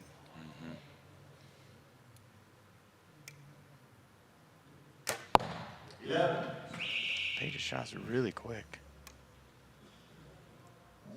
She's been shooting a back tension. Getting that rotated around. Tanya with a thumb button. 30 seconds on the clock for each archer after the impact of their competitor's arrows. 20 yards the distance to the target on a 40-centimeter target face. Yeah.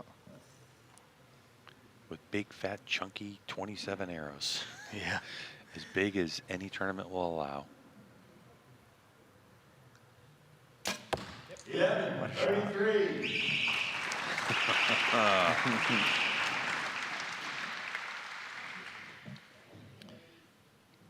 wonder if Paige is just pace, might be a little bit nervous. I mean, let's find out, PJ. Lancaster Archery Classic Finals stage. How's it feel to be back up there again?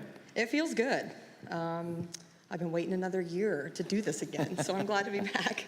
Absolutely. Hey, run through your equipment for us. We're going to talk a lot during this match, but go ahead and give us your equipment. I've got Bowtech Reckoning Gen 2, the 36, Shoot and Excel sight, True Ball Goat release as a hinge, AAE Freak Show QD, AAE stabilizers, gas bowstrings, Bowmar nose button grip tape. I've got Black Eagle PS 27s and AAE Hybrid 40s.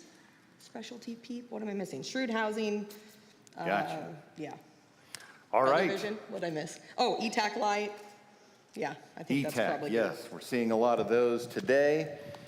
So it seems like things are going well to start out there because we have a tie. Perfect 33s to start our match.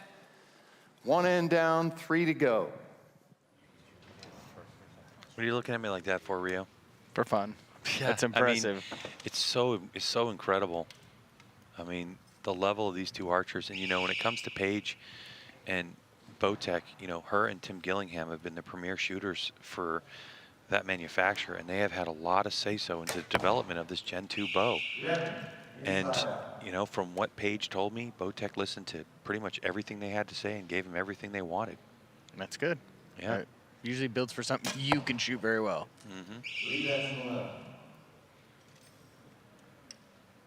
Are we going to get our tied perfect score this time? I don't know. It feels like it, doesn't it? Yeah, they both are. Like I said, as few points as these two have missed over the weekend, odds of them either one doing it is pretty low, but it is the harder part out on that stage.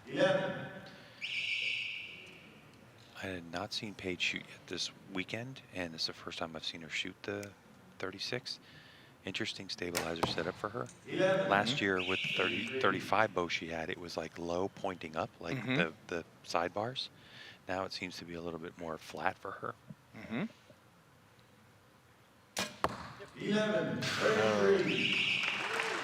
Impressive. Impressive. These are just two athletes dialed in at the top of their game. Yep. All right, on equipment setup, I'm neglecting knots. Paige, what knot are you shooting? The Easton G-pin knock. Easton G-pin. Tanya? Super 3D. Super 3Ds. All right. Wanted to make sure I hit those.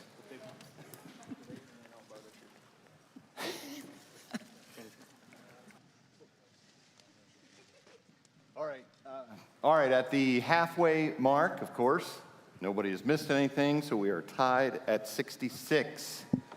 This is some high-level shooting here. Wouldn't expect anything less at this stage. We heard from the coach's box that was Braden Galantine answering that question. As we know, Braden is Tanya's technical advisor. And husband. And coach. Yeah. I don't know about coach. I don't know maybe. about coach either. Maybe he thinks so and she doesn't. Yeah. I mean, Terry Ragsdale, Michelle, that used to shoot with us a lot. Michelle used to tell me that if Terry was trying to tell her what to do, it was worse than him cheating on her. Yeah. So, you know, that sometimes husband and wife relationship as a coach may not be the best, but who knows? Paige's fiance, Tate Morgan, in the coach's box for her. And that's definitely one of those situations. Yep. And I know both of them are really good at helping these two with their technical stuff on their bows. They've been really good. 11. Wow. And I think that's part of the reason why the levels raced a lot. Like that question. Mhm. Yep.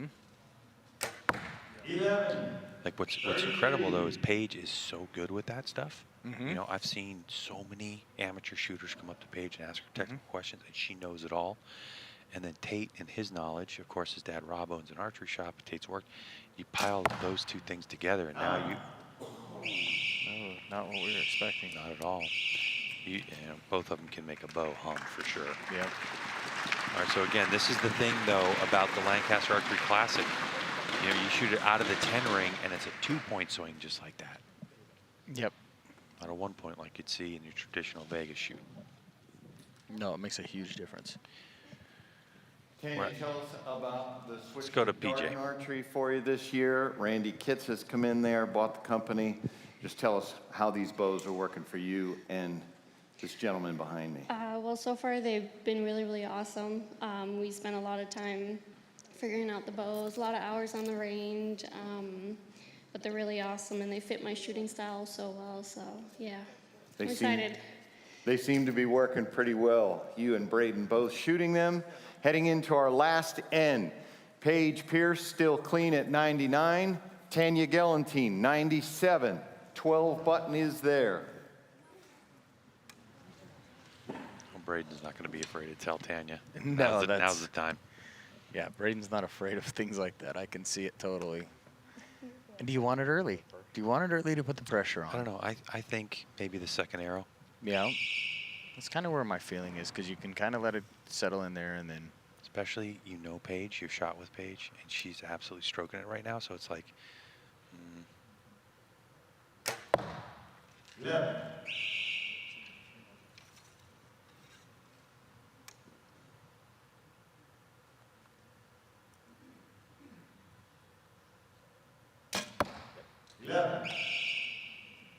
Yeah, both good shots.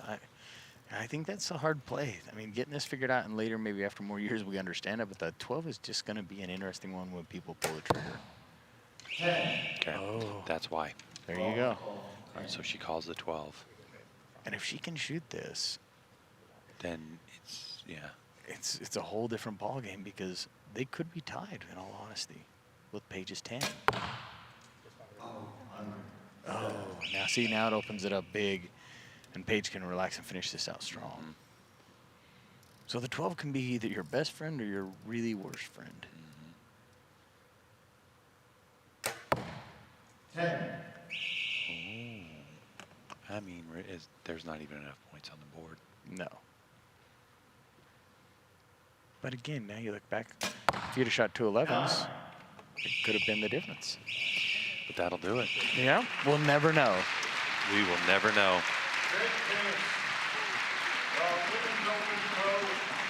Women's Open Pro champion is going to be Paige Pierce, who does it again after only dropping 4 points for the entire weekend to get into the #1 seed.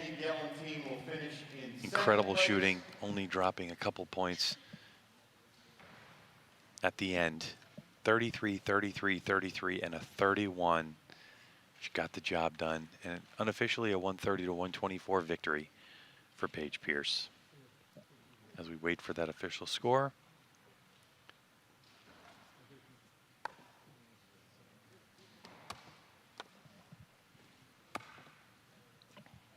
Rio, this level is just amazing, and it's going to carry right over to next week's tournament. Oh, yeah. In Vegas. Yeah, I mean, Vegas will be definitely something to watch. All right, let's get to PJ.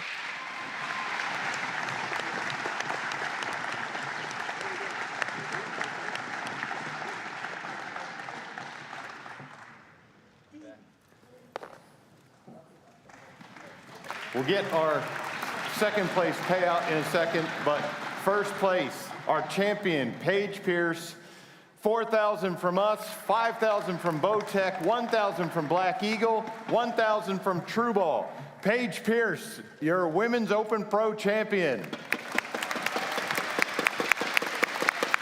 Paige, we talked yesterday, and you said you don't like coming in as the #1 seed. This is one of the big tournaments that you have never won. How's it feel to knock this one off the list? Really good. I think you could see that I was shaking so bad on that last end I couldn't even anchor. So that was terrible.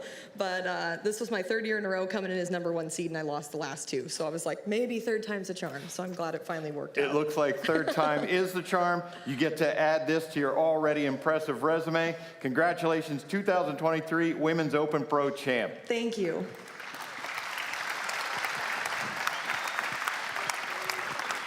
All right, and sorry about that, Tanya Gelantine for taking 2nd place, $2,000 from us, $3,500 from Darton, $600 from Black Eagle, and $750 from Conquest. Congratulations, Tanya.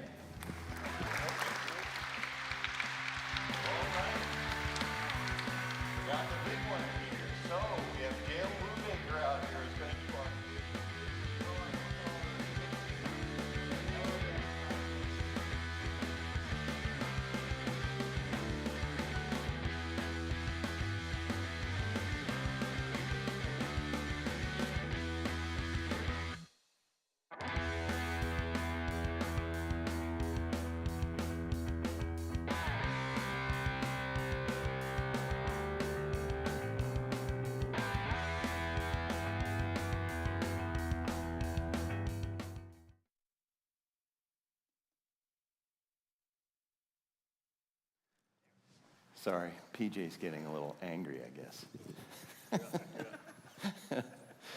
All right, here we go. So we have our Lancaster Archery Foundation raffle. Look at all those tickets in there. Lancaster Archery Foundation is a charitable endeavor that we have here at Lancaster Archery Supply. We provide grants to grassroots clubs. You saw last night, Rob got that award. We provide money to the USAT traveling teams when the archers have to pay for themselves, as well as we provide some funds for schools to give scholarships for archery. And so we had a 50-50 raffle here, and I'm going to let Dale tell us how much we took in and how much we're going to pay out. All right, thank you, PJ. I want to thank everybody who donated and bought a ticket. We were able to raise a total of $4,558, and the winner of the 50-50 will take home $2,279. So thank you very much. We appreciate that immensely. Looks like Carol is our CEO is gonna pull our winner. We'll put her on the spot. Want to give it a good spin? We appreciate all the support from folks buying these tickets. I see all the grants. It's incredible what those folks are doing out there who take this money and then use it to get kids involved in archery.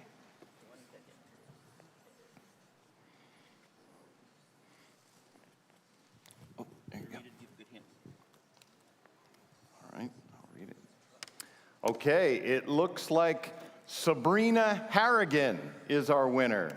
By chance, is Sabrina in the room? We have her phone number if not, but Sabrina Harrigan is our winner. I don't hear you screaming. I guess she's not here. Is Sabrina in the room? And ticket number also, if we're looking at the ticket number, it's going to be 653492. If you are in the room, I'd like to meet you back at our booth table. I do have some paperwork to fill out, and we will make the transfer there after verification of you being Sabrina. If you are not in a room, I will reach out to you this coming week. So thank you again, everyone. We can do great things with this funds we're raising here to keep the sport growing. Thank you. Dale Brubaker runs our foundation for us. He does a great job there so that we can get more people involved in archery. Bow hunter Vinny LaSelva explains why he shops at LancasterArchery.com. I'm a patient man in the woods, but when it comes to shopping online, not so much. That's why I choose Lancaster Archery Supply. They make it easy to order all my archery gear. with thousands of the newest and finest products right at your fingertips, ready to ship to your front door. Here's your order, Vinny. Or tree stand. Hey, depending on where you're hanging out, you might even get it before you get home. For all your archery needs, shop LancasterArchery.com. We've got the gear, we've got the knowledge, we've got the passion. We lead the world in 3D and target archery. At the Lancaster Archery Foundation, it's our mission to get as many people as possible involved in the sport of archery. Thank you so much for your support and giving us this grant. Thank you for supporting us and others in the community. It allows me to afford studying at Texas A&M. I was able to attend my dream university and still shoot competitive archery.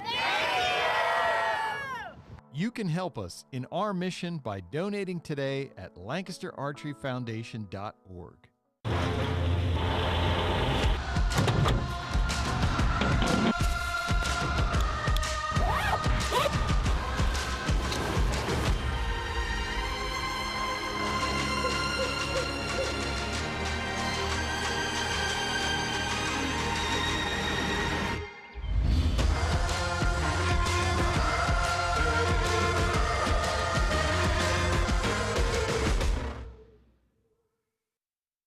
Being performance-driven is more than just a slogan. It's more than just slapping a new gimmick on last year's model and calling it a day. Being performance-driven means that every decision, every feature, and every improvement is hyper-focused on one thing only: outperforming everyone else. The Evo XF elevates your bow hunting experience to a whole new level. This is more than just another bow. This is Evo Perfected. CBE, that's custom bow equipment. I'm talking about field tested, fully proven. Wow, what a match. Premium archery accessories. Check out the full line at custombowequipment.com.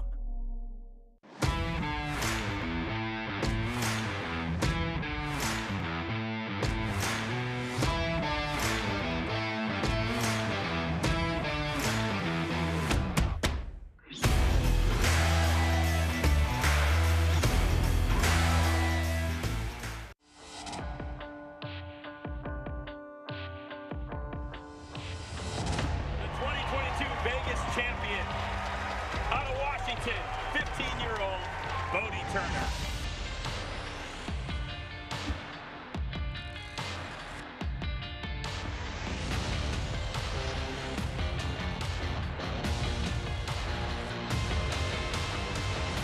B3 Archery, built the best, by the best, for the best.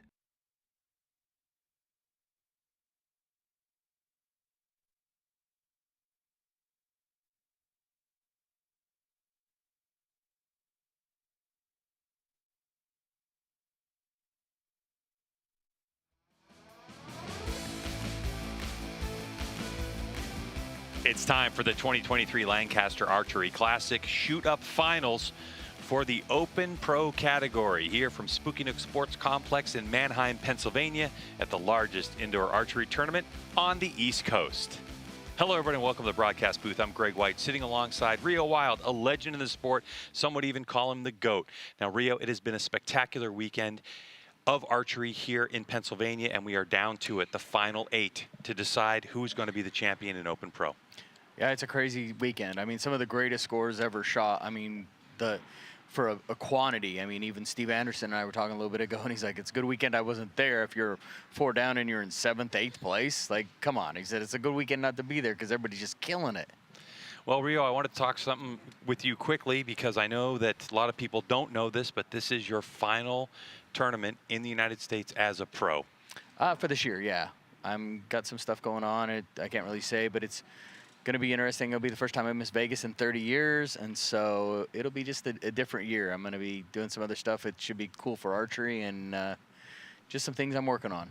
Well, you heard it here first, but wait for the next week and a half, and there'll be a big announcement of what's next for Rio Wild. But let's talk about what happened today, because we started this whole thing at 8 o'clock in the morning with Masters Open Pro. We worked our way into Bow Hunter. Then we got into some unbelievable recurve matches, including one you won't want to miss, Olympic recurve. That final was amazing. Youth Male Open, Men's Open.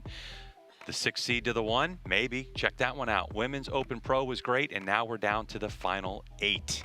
So how did they get here? Well, let's talk about how we're going to shoot up. You have the top 8 qualifiers from 128 archers. Number 8's going to shoot against number 7. Whoever wins that match shoots against number 6. Whoever wins that match against 5th, all the way up. Can the number 8 qualifier shoot their way all the way up to compete for the number 1 spot? That's what this crowd is hoping for without question. We have a 12 that's in play. That's normally not in play in qualifiers, but the 12, it is a 1.5 centimeter dot that you can call.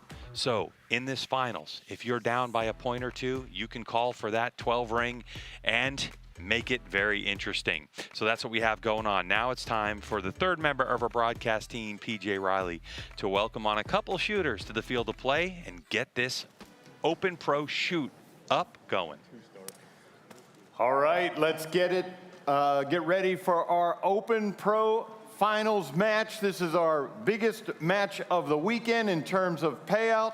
The winner of this is going to take home $20,000 from us, not to mention all the contingencies. So let's bring out our number 8 qualifier from Leota, Indiana, Dane Johnson.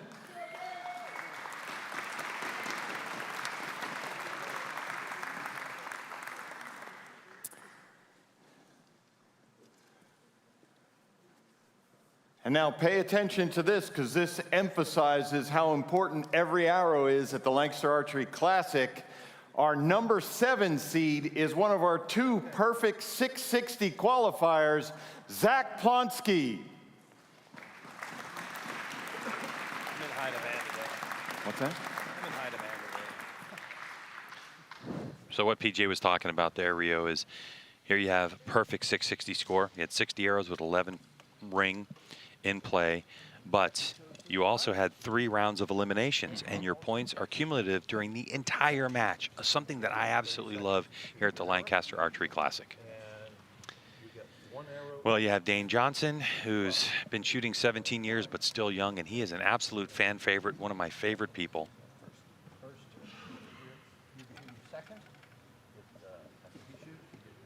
Dane Johnson. So we're getting ready for our first round, our first of 8.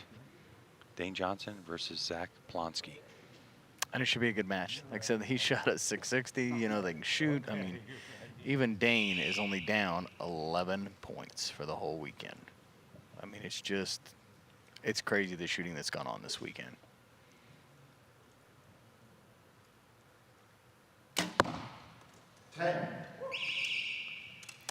Well, again, like I said, it's hard to go from the other spot to here, and so you always hope your first arrow is good, and that's a big, you just don't know. But he didn't move his sight, so in a way, you almost feel like that might have been where he broke. You know what I'm saying? Mm-hmm. It was incredible. He had to have a shoot-off with Bodie Turner. Big bobble there. Yeah, not something you usually see out on this stage very often. But I mean, it can cause all kinds of demons to appear here on this stage. I mean, and Dane's been out on stages a bunch. I mean, he's won some ASAs. He's been around that. It's not something new to him, so it's probably 9. Wow.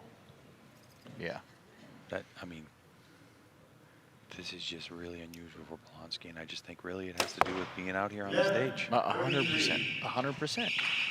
I mean, I've had guys ask me, how in the world do you shoot like that out there? Because they've got out here and they just freak out, and they're like, how do you do it? And let's go to PJ. Dane Johnson, how you doing?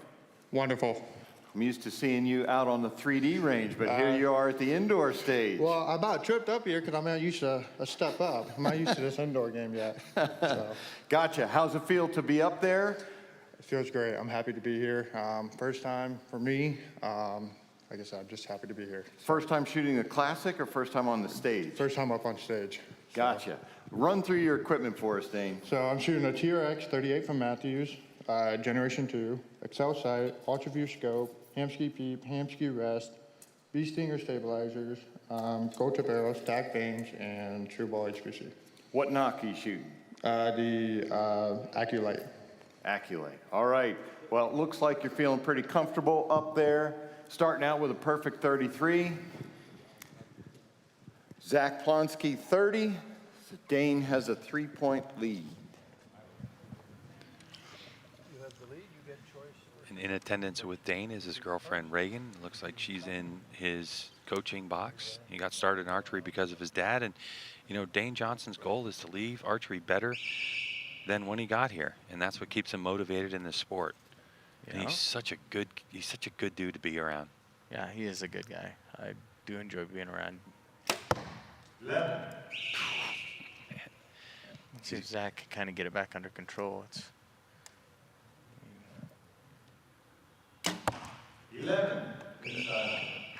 because like I know when I talk to people and teach them, when we talk about it, it's so different on that stage. One of the things I always do when I'm doing seminars is I show the part from Hoosiers, where the coach goes out and takes them in the big basketball arena and measures everything and shows them that it's all the same. I mean, you're out here, it's the target's still 20 yards. You got the same size target face that you do every day at home, just the lighting's a little different. And so it's hard for people to really comprehend that. Yeah. I mean, it is true. Although when you get out here to qualifications and you're standing in that big arena, it sure looks further away. I mean, the ceiling's higher. Like, you know what I'm saying? You're right, though. It's exactly like I don't change my sight from home to here, but it sure feels more intimidating. It does, 100%. Plus, there's more pressure on the line. Oh, and he's throwing a 12 already. No, just his left. So it looks like it'll score an 8. I think Tim Gillingham behind him going, what are you going to do? You know, like, hey, what are we going to do? Yeah, no, I mean, and the start was a little weak, so it's like, well, you got to start here somewhere. Yeah, for sure. Zach, welcome to Let's go to PJ. Archery Classic final stage. How does it feel to be up there? Feeling I've never felt before, that's for sure. Very nervous. Is this your first time on this stage? First time here, first time on the stage. First time at the Classic? Yep. Thank you for coming out. We certainly appreciate that. Can you run through your gear for us? What are you shooting? I got the new Hoyt Stratus 36, Excel sight, Excel scope, Bee Stinger bars, gold tip arrows, true ball release. And what knock are you shooting? Bite or knock. Bite or knock, okay.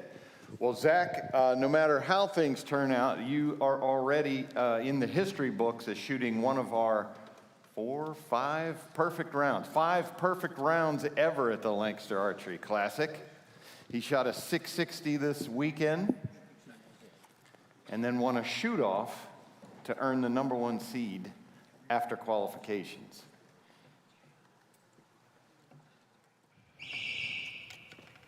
I mean, I'm going to have to ask, who was the first one to do it here at Lancaster Archery Classic?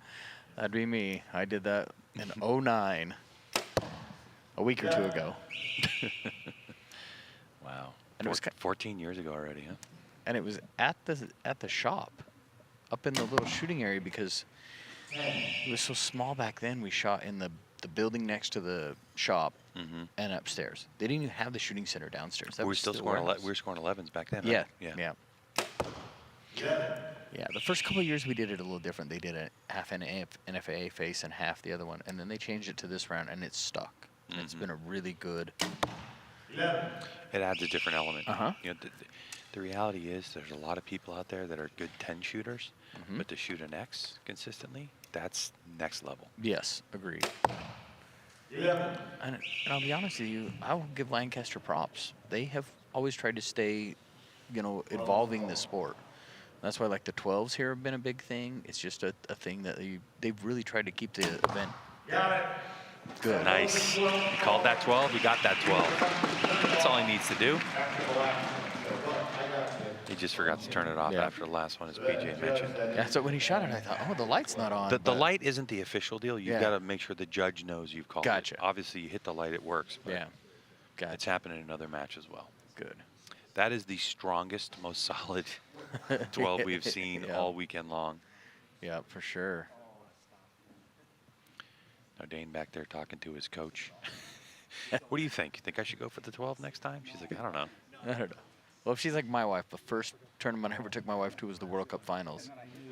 And we shot, and I said, I think I can shoot a perfect score, and her exact comment to me is that good? I think his girlfriend shoots, and she's a good shooter. There's Reagan. Hey, good shot. You got it.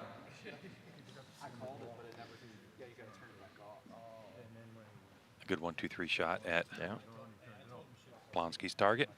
All right, so let's see where the official score puts us. So we got 93-98. A 5-point difference. Oh, yes. So our score here. If I was Dane, I probably would have gone second, only because of that 12 situation. But you're far enough ahead. Does it Yeah, really? You shoot 311s. Yeah. Well, this arrow is going to be kind of the lead off. It's going to be important. An 11 here for Dane. I mean, you could shoot 3-9 still. All right. So and the 12 has already been called by Zach. He already hit the button, going for it. He only gets one an end. Missed it. Now that takes all the pressure off Dane. Yeah, I mean, he didn't have a lot of pressure anyway at 5 points. Even if he'd have hit the 12, that goes into 4, which means you could have shot 3 10s and still won. So, I mean, a lot of, I guess you could say, hope nothing breaks to survive that point. I mean, I remember my first World Cup finals, and I'm like, arrow, just get out of the bow and get down there. Yeah. So that's kind of. That's where, like, if I'm Dane holding that, like, shooting a back tension, Yeah. I'd be ripped on that par so hard on the drawback. Yeah, he did it. He smoked it. Good round at a 131 too. Only one down to walk out here.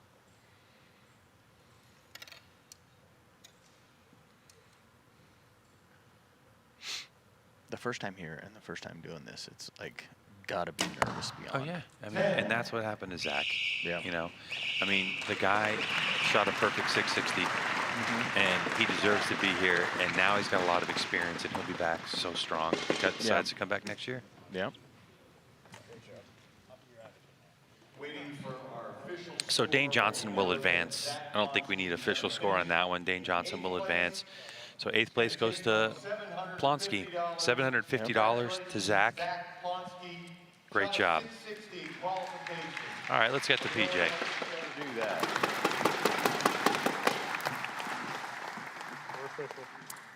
Our score is official. Dane Johnson 131, Zach Plonsky 119. So let's bring out our number 6 finalist from Van Buren, Arkansas, Chris Hacker.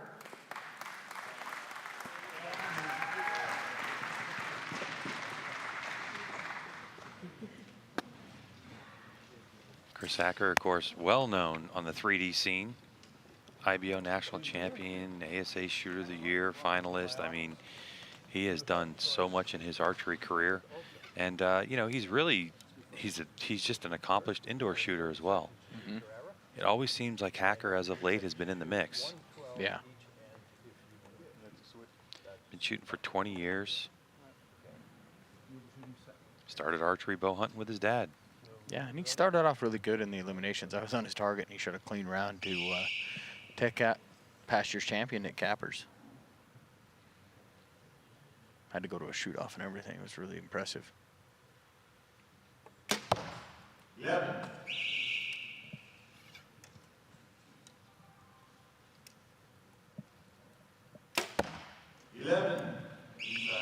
Dane looks calm. Yeah, he cool does. and collected right now, yeah. That might be the understatement. He's chilling. Yeah. 9. Ooh.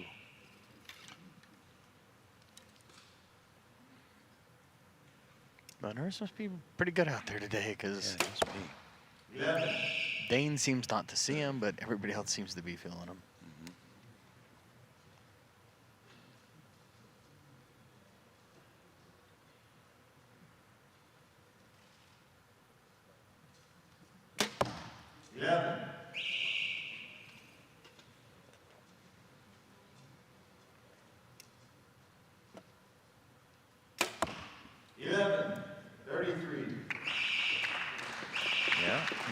Rolled it out.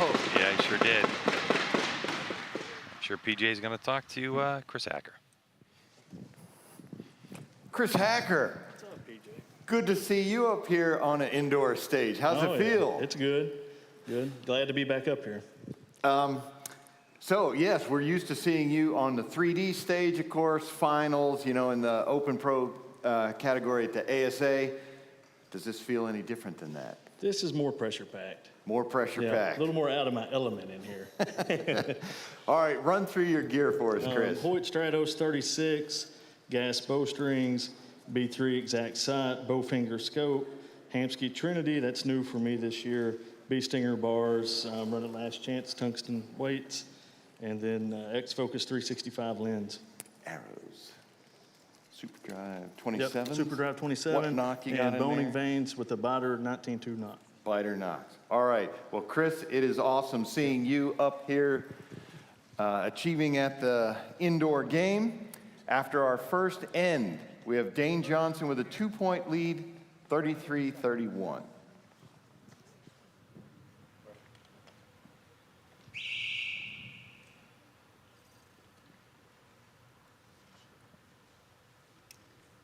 So Dane Johnson hoping to keep it rolling.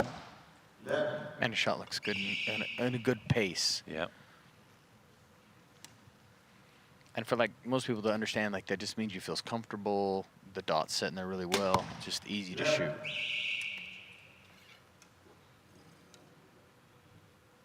Because that's one of the biggest variables, how your dot's setting and how everything else is going, as to how your shot timing is affected. Looking at Chris Hacker, what do we see on his hat, Rio? It's kind of a blinder to kind of keep your focus. My dad's had to use one later in his life because he said his eyes were kind of fighting each other, but it keeps sometimes from getting double vision or like just distracting you. I've seen a lot of people use them for different things, but those are two of the big majors. Yeah, it is kind of weird with your dad. Like in the last couple of years, myself, sometimes I lose eye dominance when I'm at full draw. And I'll switch to the left, switch to the right. So obviously if I had something that was aiding you there, also could be the possibility of eye dominance, period. Yeah, 100%. So, no, it looks like Hacker dropped another point. Yeah, it's almost time to start looking at the 12. Oh, here we go. Let's go to PJ. No, I'm going to shoot 3D. That's more of my game. Gotcha. Hey, where do you practice back home? What shop? What club? I actually have my own 20-yard range. I actually have my own little apartment, my own range. So gotcha. I'm usually up till about 2, 3 a.m. shooting. So we always see your dad shooting or coming out to the ASAs. He's usually behind cheering you on. Do you get to practice much with him? All the time. All the time. Usually we go back and forth and talk smack, but unfortunately he's not here. He actually just opened up a new office, so he's back home doing all that good stuff. So I'm sure he's watching on TV. Hi, Dad. There you go. All right, after two ends at the half, we have Dane Johnson 66, Chris Hacker 63. Chris, that 12 runs close to a 14, maybe a little small.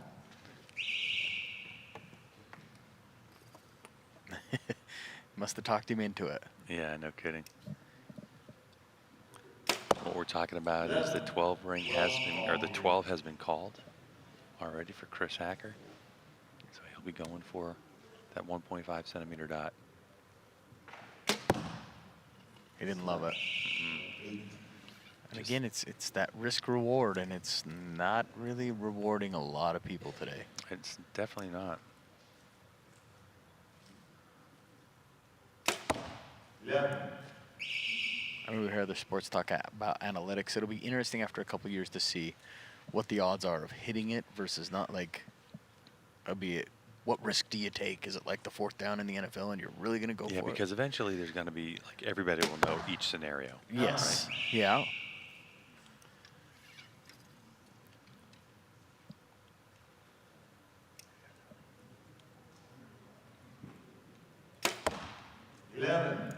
And Dane just looks like he's rolling. Just. You know what? We have seen this before at the Lancaster Archery Classic where someone who's got a lower seed gets into a rhythm, and it's like everybody starts to collapse around him. It's only the first match, and I'm not saying, especially with the talent we have coming up. Second match. Second match, yeah. Yeah. But, you know, if you look at it, you go, okay, all right, we got some really talented people coming up, but Chris, how about for you could back Dane home? Johnson Do you run the table? practice? That's the question. Let's go to PJ. Well, for 3D, I have my own range, so I practice at a friend of mine's land where we have that. And then indoors, I basically practice at work after everybody gets out of the shop. The shop, give us a name. Jelco Outdoors, Fort Smith, Jelco Arkansas. Outdoors, right, Yep. great. So, how does it feel for you? I forget, when did you switch to Hoyt? Was it this year, or did you shoot It Hoyt was last season. year? Yeah, You last shot season, Hoyt. went back to Hoyt. Feels awesome. Glad to be shooting a Hoyt. Feels good to be back there. All right, great. Chris, we appreciate you coming up here. Dane Johnson, 99. Chris Hacker, 91.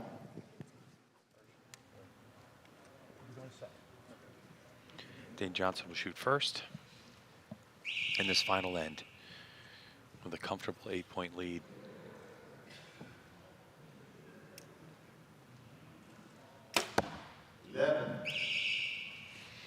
Didn't love where it broke, but it hit good. Yeah, it hit really well. That's what when you see a guy move like that, it's a lot of times because his dot just isn't where he wanted it to hit. Oh, and I missed the 12. That's Yeah, good. it was called. It's tough because it's not enough points to really get him back in the match, but it will build your confidence a little bit after the.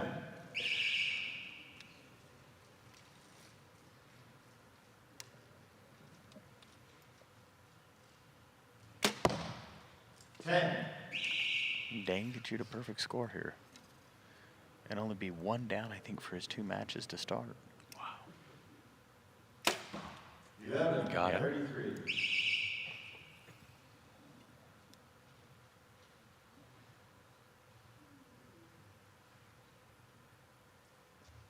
Better watch Dane Johnson in Vegas this year. Yeah. 11. So good showing for Chris Hacker, who came in as the number 6 seed after only dropping 9 points for the entire weekend until we got to this point. But Dane Johnson, our number 8 seed, will advance to shoot off against the number 5 seed. Let's get to PJ. We know that Chris Hacker is going to finish in 7th place, taking home $1,000 from us. Chris Hacker, congratulations.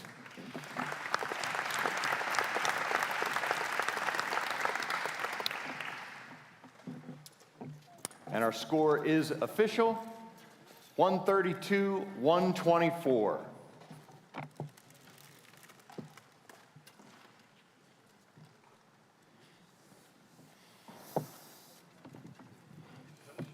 Thanks for coming, buddy. Dane Johnson just shot our first perfect match. Did not drop a point, 132.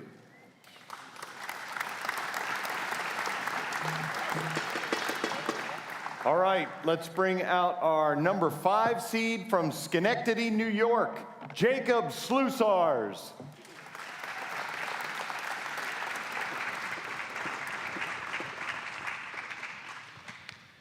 Jacob Sluzar's ASA IBO wins, shoot off in Vegas, NFA Indoor Nationals.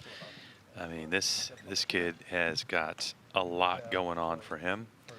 At a young age, he is a solid shooter. Absolutely.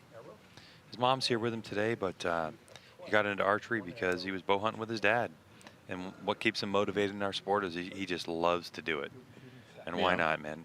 Winning always makes you feel good. No, for sure. There is nothing more exciting than getting a good win in a major archery event. Sluzars also shot just 9 points down for the entire points accumulated during the weekend and shot 88 11s. Like I said, the scores this weekend were phenomenal. Yep. Like, 11. well, they both look solid out there.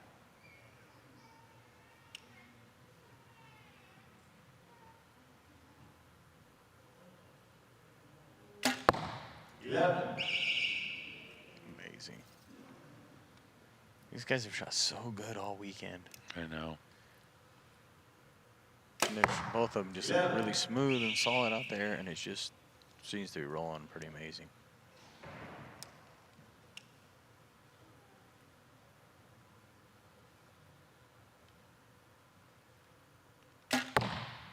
Yeah, he didn't love that one. That was the first one, kind of a response was a little different. 11. And Dane just seems to keep that same pace and everything that he's got going on. Let's go to PJ. Jacob, welcome to the Lancaster Archery Classic Finals stage. Is this your first time up here? Yep. It is. Have you shot the Classic before? Yeah, for a couple years. For a couple of years now. All right. So let's run through your equipment before we talk about some other fun stuff. Perfect. Darton Tempest ET with gas bowstrings, B3 sight, Conquest stabilizers, Black Eagle PS27s. What knock are you shooting? Biter Hunters. Biter Hunters. Okay. This past season, you got your first win on the ASA in the Open Pro class. Been shooting IBO. You got a win there too? Yes. Yep. All right. It'd be nice to add a win at the Lancaster Archery Classic, wouldn't it? I'm trying. All right. Jacob Slusar's opens with a 32 to Dane Johnson's 33.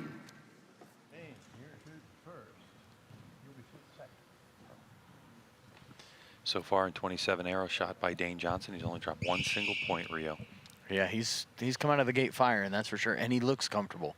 Like, I think that's the understatement part of it, is he just looks, there's no, I mean, we watch guys out here shaking and moving when they're on the, he doesn't have any of that right now. And so to me, maybe he's the guy that eventually in the pro division, first guy to make that long run. Might be. I love the steely-eyed look of Slusar's. He's staring down that target, just telling it, you're going to the middle. Mm-hmm.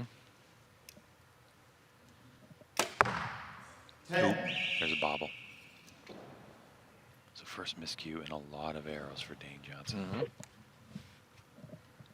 Yeah, it's and it doesn't take much. I mean, that's what, like, these guys have shot so long and missed so few that it makes it look so easy. I mean, I've had friends go and buy bows because they're like, oh my gosh, this can't be that hard. And they get them and they're like, I hate you. Oh, now Dane's dropped a couple, and so this changes the whole dynamics of this. If Jacob could shoot at 11 here, it's all tied up. He'll actually go 1 point up. 11, 33. Yep. So he goes 1 point Yep, up. you're right.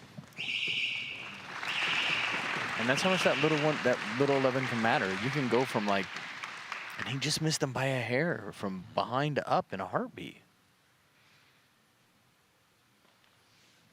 Dane, you still feeling comfortable up there? Let's go to PJ. Yeah, for the most part, yeah. We've been hearing guys commentating over there. They're saying you look like your shot's feeling good. Seems like you're... I had a couple that didn't break so good. Actually, that second one just broke low. Third one just brushed it too much, but... Just didn't get where you wanted to. Nope. All right, well, listen, you got those nice boots there. If you turn them forward, you can press on that red button. Boom.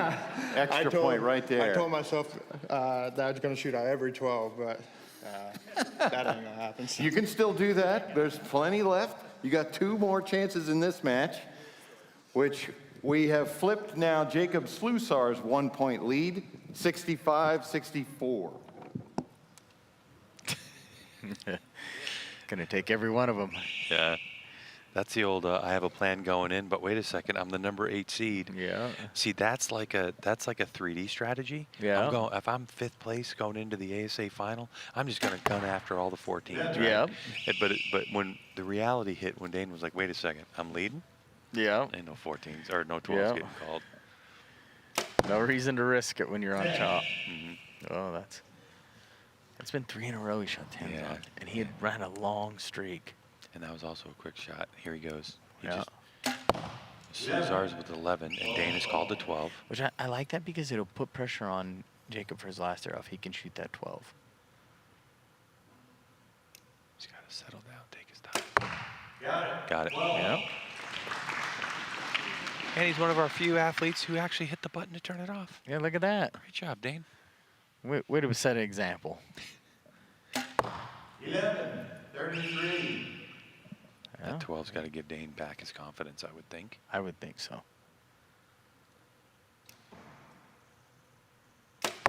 11. There you go. Also a 33. Yeah, 33 the hard way. That's what PJ said. He's right. Yeah. So it keeps it at a 1-point match, like even with his 10. It's a good quarter shaft in. Pretty Yeah. easy call.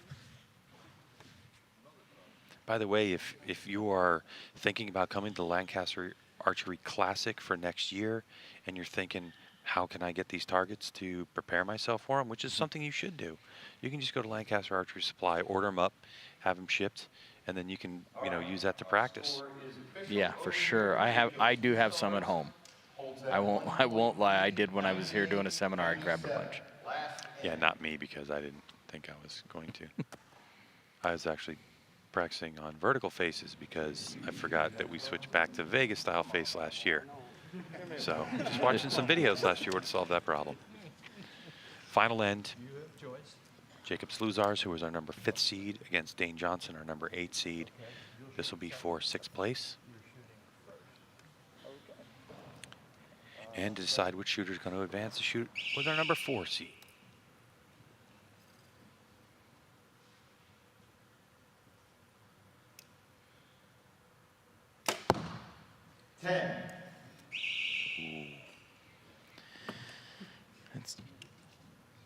Well, the 12's back on again. I mean, it's in a hurry. It came quick after that first one was just a little high.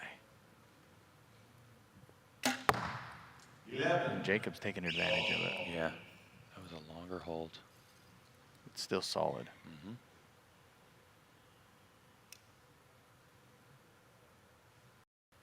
A little more movement than I've seen anymore. Got it. 12. Just nice. Yeah. Yeah. He stepped up there and smoked 2 12s every time he's called it. Maybe he should have called it every time. It really got things weird in here. Yeah. 11. But Sluzars has found it now. Yeah.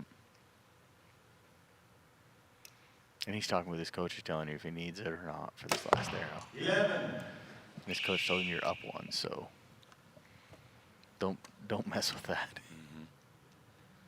So a 10 to tie, 11 to win. 11. Got it. Yep, there you go.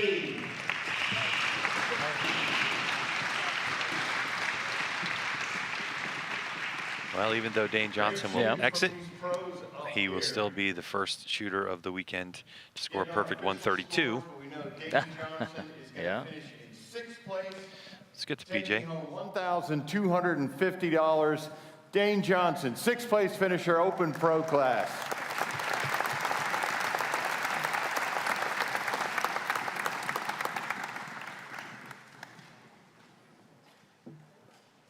Score is official, 131 to 130. Jacob Sluzars takes the win.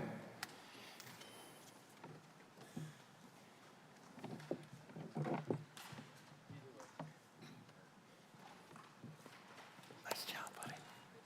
Thank you.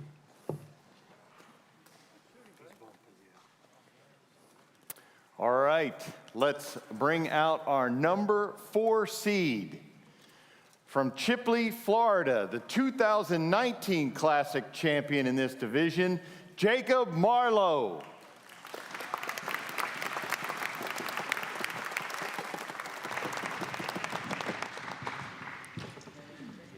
Well, what can we say about Jacob Marlowe? He's an absolute stud. He's been on this stage before. He shot his way through some stuff. Yeah. And hysterical. Yeah, his brother Tyler came out of retirement and is here this weekend. Shot a few arrows. It was great to see him. We haven't seen him in 3 years. He started, Jacob Marlowe started archery obviously because his dad was hunting, and he says what motivates him to keep him in this sport, simply my mortgage. Hey, nothing like keeping a roof over your head. That's sort of the... Yeah. And when asked how many years he's shooting, he just put a lot. A lot. Keeping it simple. That's right. So in Vegas, indoor nats, multiple ASA championships.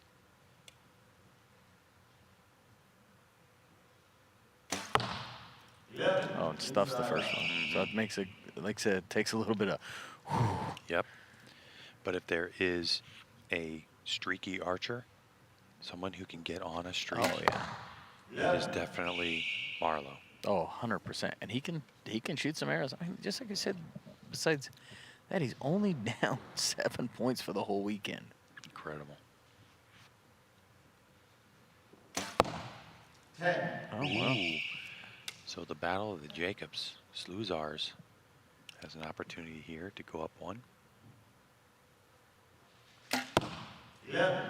As I said that, I looked over to make sure he hadn't hit the 12. Yeah. I was like, oh, Yeah. maybe he wanted to really put the pressure on. Yeah, it's been an interesting one to watch these matches with the pros as to who's using it when they're using it. 10. Oh. Yeah. So he gave up 2. He put coming through the first one right in the middle and has put them other 2 out right. Yeah, he just grabbed a couple clicks to adjust his sight to compensate for that. 11. Yeah. 33. It looks like Darren Christianberry in the coach's box for Jacob Marlowe. Look to the banner on the far right. Let's go to PJ. There you'll see Jacob Marlowe from his 2019 championship. How's it feel to be back up here? You tell us what you think about indoor, because we've heard it before. Yeah, well, far right seems appropriate since I just chunked 2 of them there. Tell folks how much you love indoor. I don't, but I'm still here. I'm still showing up. And you always do well. That's what we love about it. Well, always do well. Did you just see them last 2? Yeah. You got here. That's an accomplishment. I got this far, but... Tell us about your setup there, Jacob. We got the new 23 Verdict. We have a CB Vertex, AAE Rest, Smackdown by Conquest Stabilizers, Blackie Glarus, Tack Vanes. Got the same stuff pretty much I've been shooting. What kind of knock you got in there? This is a biter asymmetric. I'm not sponsored by, but if y'all want to send me some, I can send you the address. There you go. Biter, one of our sponsors. You just heard it there. All right, after our first end, Jacob Slusar's 33, Jacob Marlowe 31. I mean, always pure comedy. Oh, yeah. He's always a fan favorite, man. Yeah. He's so good. Did you see those 2? Yeah, we did. We did. It was appropriate. It was on the far right. Yeah, good old. I chunked them. Good old Marlowe's always good for a good laugh. And can shoot. Oh, yeah. Well, Sluzar's got to shake that one off. Is there a little bit of a bump on the PA system? No problem. Yep. 11. Let's see if those couple sight clicks worked for Marlowe. And yeah, he has the same anchor point every single time. Yeah, he did not like that one.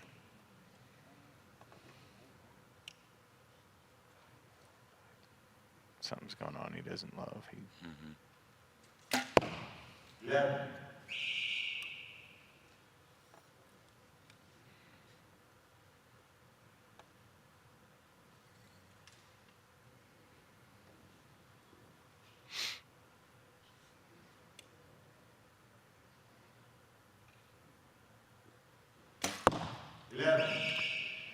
Okay, now it's feeling right. Yeah, but it's still, I mean, that's, the problem is with this division is one of those little hiccups like that, you could be done. You know? I mean, 11, 33, 12 is called. this shows right here the pressure that's out there on these guys. I mean, he's putting the 12 up to try and help save himself a little bit right now, but, I mean, we talked about he only missed like 7 points all weekend, and he's walked out here and missed. Close. Ooh, that's a tight one. I mean, he's down a bunch of points here compared to what he was down there. You know? Yeah. That shows you the pressure of the final shoot-up stage. Rio, what you call? Look I'm like going to it say hit. in when I looked at it. I mean, I'm saying, but we don't know anything, so. Yeah. Definitely a good call for the.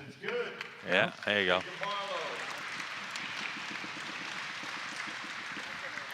So now I wouldn't say that was in with authority necessarily. No, but that is the part with the 12 that's helping a little bit. Because think about that. That could be a 4-point difference, and now we're down to 3. You know, if he shoots 2 more and Sluicer gives him a little bit, just one, this could really be a match. Yeah. You know. We have Jacob Slusar 66, Jacob Marlowe 63.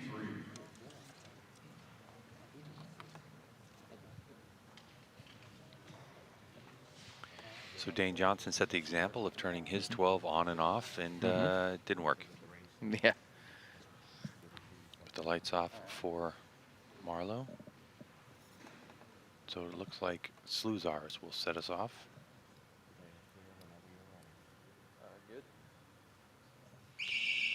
Boy, man, it's incredible to see Darton Archery just really starting to get some incredible shooters on board, and the success that they have had. And Randy's put a lot behind him. I mean, I don't care who you are. Randy, if you look at his business over the years, always put a lot of effort behind him and really done a good job of marketing and growing these companies. So when I saw that he had got his hands on Darton, I knew they'd be something to reckon with. 11. The first big acquisition for Darton was Jimmy Lutz a couple of years ago. He's helped to improve the bows that you see these shooters using now, and I mean, it just gets review after review, rave reviews. It's hard to beat the performance you see on stage. Sluzars is doing a great job with it right now. Yeah.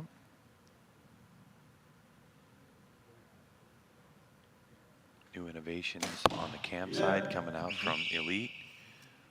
New stuff launched this year. They continue to push the envelope and evolving stuff. I mean, it's so great to see so many bow manufacturers interested in competitive archery and creating such shootable bows. The 12 again for Jacob Marlowe.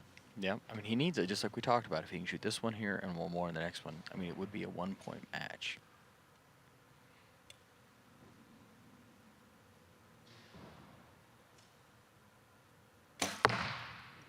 No. Tried it a little too high. Yeah.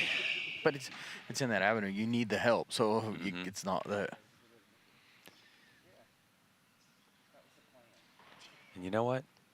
It helps to have your boss in the coach's box telling you should take the risk. Yeah. So if you don't do it, you're like, but boss. You told me. You told me to. Yeah. And that's because Darren Christenberry, the pro staff director, standing behind him. So, yeah. Let's go to PJ. Tell us how that's going, where the Classic fits into your pantheon of tournaments that TOG supports. Oh, this is up there on the list. Probably the second or maybe even first biggest turnout for our team. Like when we have our shooter jerseys delivered, this is where we hand them out because the majority of the team are here. So this is one of the best tournaments run. I've never missed a Classic. I've been to every single one. Every one. Every one. I didn't get to shoot one year because of knee surgery, but I've been to every Classic, and this is a tournament. As long as it's here, I'll never miss it. All right, Darren Christenberry. You watch Darren you watch us during the ASA season. Darren's always in the booth with me, making me look like I know what I'm talking about. 99 to 94. Jacob Sluzars in this final end of our Lancaster Archery Classic 2023 edition and our shoot-up finals. And this should relax him. He should be able to finish out with 3 good, strong arrows. He doesn't look as... Yeah, right in the middle.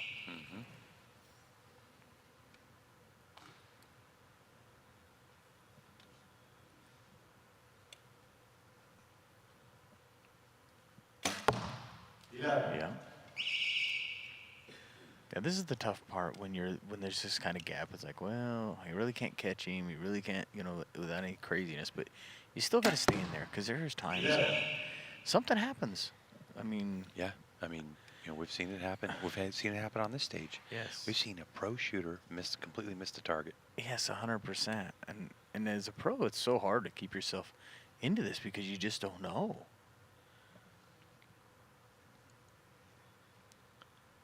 Not over till it's over. Yeah. And I have to venture a guess and say that Jacob might just jump on the button. Yeah, I'm going to go out and throw it on. He hasn't yet, though. No. 10. Where was that earlier, Brian? There it is. Where was that earlier, he says to him. Misses his last arrow from 1 off perfect, so... The 12 called. Got it. He got it. That one was with authority. Oh yeah, that one's one of The second most solid one I've seen today. So Official scoring will come in, but unfortunately, we don't think it's enough. No. As Sluzar's, had he hit that 11, he would have had our second perfect score of the day. Yep, he would have. And But that's solid shooting. Just a bit outside. Yep. So 131 to 128 looks like it's how it's going to score. So Jacob Marlowe, who is our 4th seed, will now take a seat. Let's get to PJ. Jacob Slusars, 131. Jacob Marlowe, 128. Jacob Marlowe is going to finish in 5th place, take home $1,500. Jacob Marlowe, always appreciate having you here.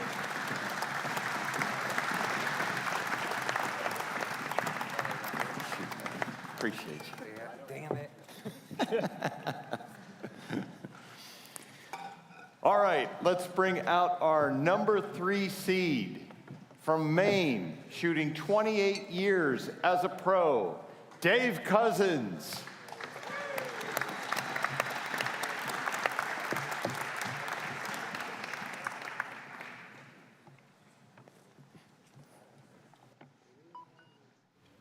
Dave Cousins, the only archer to win gold in all World Archery Championships, World Field, Indoor, Outdoor, 3D.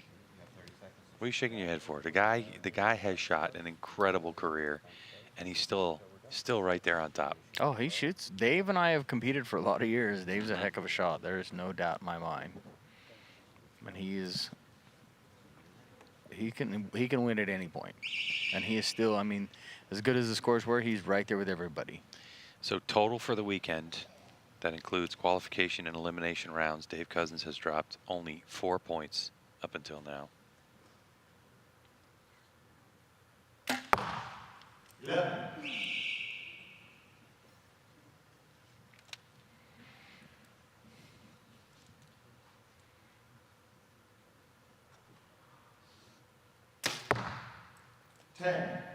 Good shot. Good shot. It's like I said, that's a hard one. His shot looks good, but it just was just out. Yeah, I can already see Dave. He just got a couple confidence clicks. And again, like I said, it's just so hard to go from over there to in here, and you just hope that first arrow does what you need it to do.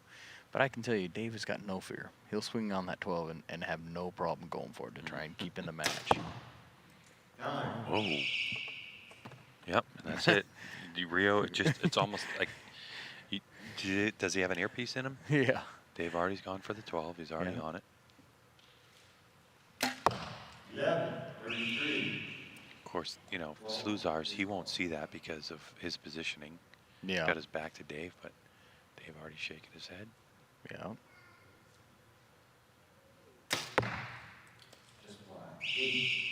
See, and that's the hard part with that is it went from like a chance to be close to that's 6 points in the first end. Wow. Like, I mean, that's a huge swing. Even if you shot 12 every end, that's only 3 more points. You still ain't catching 6. Welcome back to the Lancaster Archery Classic Finals. Let's go to PJ. I will say you are the only archer in history to win gold in all of the World Archery disciplines, including you just won World Field Championships for the 3rd time. But what impresses me is give the year gap between number 1 and number 3. Yeah, it was 24 years. 24 years. That is incredible. Yep. Dave Cousins been doing it at this level for a long time. So we always appreciate seeing you out here. Run through your equipment for us. Shooting the PSE Super RTX with the SE cam, shooting Conquest bars, Shibuya sights, Oculus scopes, shooting Hamsky Rest, Carter Just Cuz or Just Because release aids, Victory arrows, and Gas Pro vanes. What knock you got there? That's AAE IP4s. All right, the new knock there. All right, Dave, we appreciate seeing you out here. After our first end, we have a 33-27 lead for Jacob Slusars.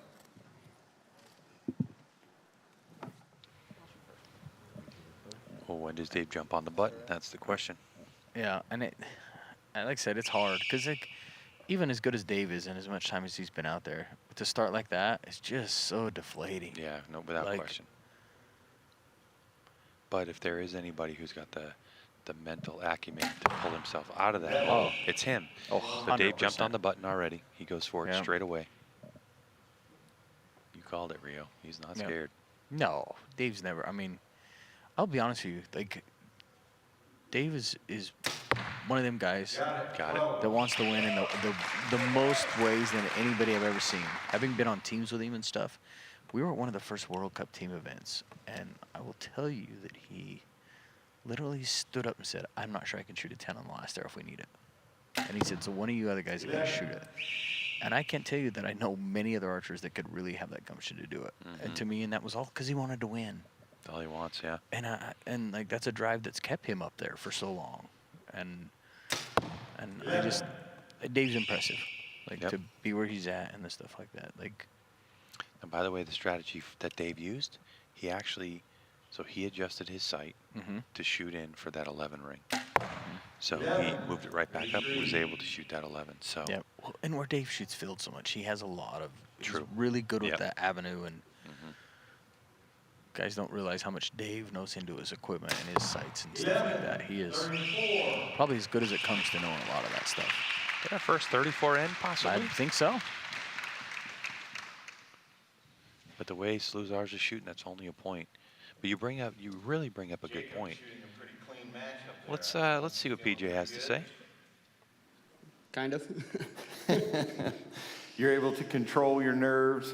What do you do to try and shoot through your nerves? Anything you do to practice at home? No, you run the same process we practice every day. We practice hard to be here, so it's nerve-wracking, but this is where when I practice, this is where I want to be. This is where you want to be. So, all right. Well, you are doing it at a high level. Once again, you open this match 2 ends perfect. We have 66-61 lead for Jacob Sluzars. What I was saying about Dave Cousins, though, is that it's when you look at field, the fact that he's done it in such a spread, field isn't just a game of I'm a good shooter. It's a game of basically knowing everything. Like you've got to know setup, you've got to shoot, you've got to know strategy, you've got to understand all those elements. So it makes sense what you're saying. Like, what's a little sight adjustment for him? Yeah, like I said, that's something that he's really proficient at.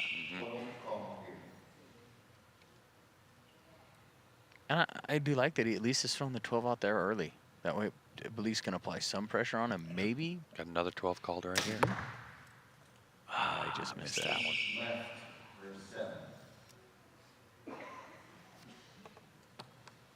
Oh, and he's turning it off. Look at him. But Jacob's shooting well. I mean, we can talk about Dave and all that stuff, but Jacob's giving no room for any sort of like, here, let me help you out. Yep.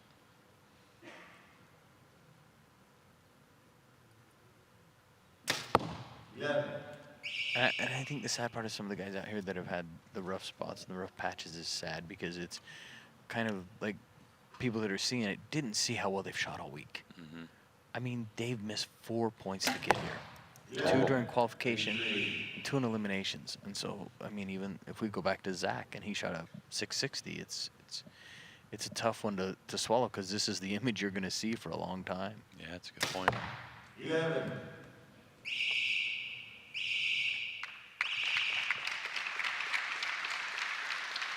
And like I said, Jacob's given no room for any sort of help at all.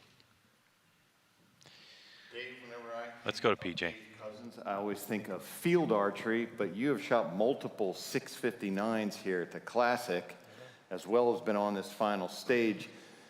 And you're an all-around archer, obviously. You've won all of those. Is there one that you think of, one discipline, that if you were to define Dave Cousins? Field archery it's always going to be in my heart. It holds a special place because there's just so many variables that you can't control. It's never going to be the same 2 days in a row. All the pieces of the puzzle are in front of you, and you've got to be intuitive enough to solve the puzzle, and you still got to stand there and make the shot. Gotcha. Well, that's good. Then I think of Dave in the right mind. If he is a field archer, that's what I think of as well. Going into our last end, Jacob Sluzars, 99-90, Dave Cousins. And Dave's already made the adjustment on his scope. I saw him right after his last arrow. So my guess is after Jacob fires this arrow, Dave might just tap on that 12 button and go for it again. Sluzar's, though, is just having such a round. Yeah, I mean, in tight, he's shot some good ends. I mean, and I think he's getting more comfortable by watching him. He's getting a little more into the nerves are settling down. He's getting into it a little better. I think he got that one. A little closer, I think you got that. He turned to PJ. A little closer? Yeah, a little closer.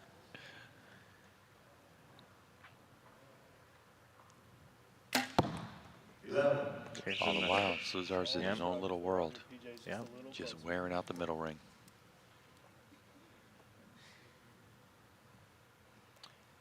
I don't see that very often. No. Dave, just a little. He's having a good time at this point. He's just had a smile on his face. I'll be honest with you, Dave in the last few years has become really, like, he's really kind of been. I don't know how do you want to say it. He's been a really good sportsman. Like, he's become this different. He's not that Dave wasn't always a great sportsman, but he's just kind of he's let his personality out. Mm-hmm. Where it's not just competitive competition. You can tell he's here enjoying himself. Yes. Yeah, I can see that for sure.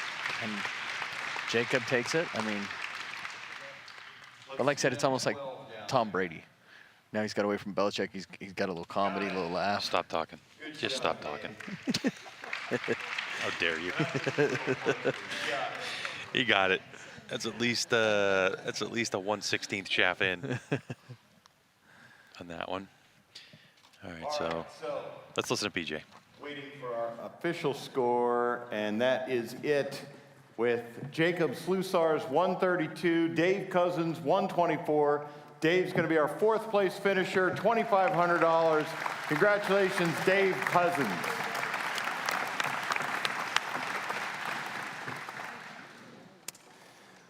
All right, now let's bring in our number 2 seed.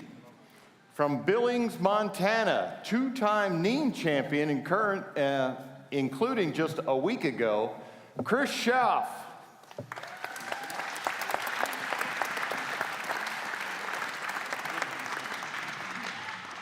And Chris says his brother was the one who got him into archery, and he says that his motivation that keeps him in the sport, the thing that just drives him forward, is Brady Ellison. And my goodness, he has him in his coaching box. Just incredible.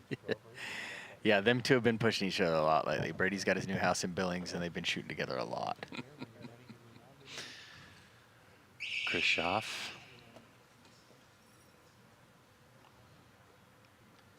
And he's loving his new bow. He really feels like it, with his stuff, shoots really good for him. And that is good. Everybody does have a shooting style, and it is important to be able to match your bow to your shooting style. Yeah. But it's, I mean, Jacob's been on point, so it's gonna. This is no easy match to walk in and. Chris Schaff came in with, after qualifications on Friday and elimination rounds, had only dropped 4 points total. And it's kind of funny because we practiced the day before, the day we got here, and he just kept, oh, this bow is not good. It's not good. And if you know Chris in all the years, if he ever shoots bad during practice, hold on to your hats because he's going to shoot really good during the tournament. No kidding. And technically, Chris is extremely proficient. He knows what he's doing. A twist here, a twist there, an ounce here, an ounce there. He's definitely dialed in on that, on that front. And that's the side of archery that no one ever sees. No. Right? No. I mean, your ability for all the years you shot to be able to tune a bow and understand what it's doing, even through all the evolution and the new technology that's come out. And here we go. I mean, we're talking guaranteed podium for Jacob Sluzars, who is our 5th seed. Yeah. And again, this is part of this in this match stuff. Let's hear from PJ. Thanks for having me. Hey, you bet. You earned it. Have you been up here on the final stage before? Yeah, the snow year. The snow year. Okay, gotcha. Tell us about, you just won Nîmes last week, so you coming in full of confidence. How does that work for you after a big tournament, a big win like that? Yeah, after Nîmes last weekend, winning that one, I've came in with more confidence in myself and my equipment. Speaking of your equipment, let's roll through it. PSC Dominator Duo 38, Excel Achieve Sight, AVX 31 scope, Acclaim bars, HPC Flex, 2712s, tack vanes, Joey's bowstrings, spot hog rest. What knock are you shooting? Biter. Biter. All right. Very good. Obviously, it is working for you because we are tied up 33. That's a great look at Chris Schaaf's shot. And 3 good arrows right out of the box. And that's what you're going to need right now because Schluzar's is rolling. Yep. I mean, with his clean round last time, didn't miss many in the round before that. I mean, he's on it. 11. Inside.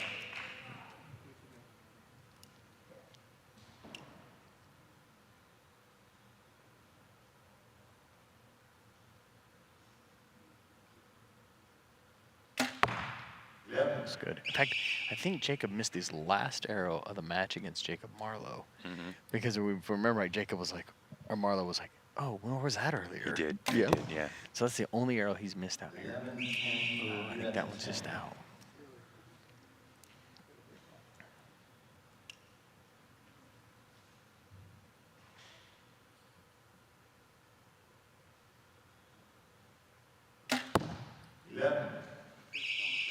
He jumped on it. Yeah.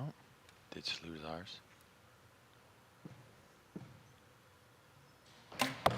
11. Good comeback. But that 1 point could be the match. I mean, it really could be. At this level, well, final 3. With the 12, I guess we could. 11. Yeah. 33. But I can tell you, Chris struggles to want to shoot the 12. He said, unless I have to, I ain't pushing that button. Is that right? Yep, that was our discussion. And when we shot it with World Archery, we had that same. Not sure what else we can talk about. PJ's with Jacob right now. How was your hunting season? How about that? Good. Good. You got one?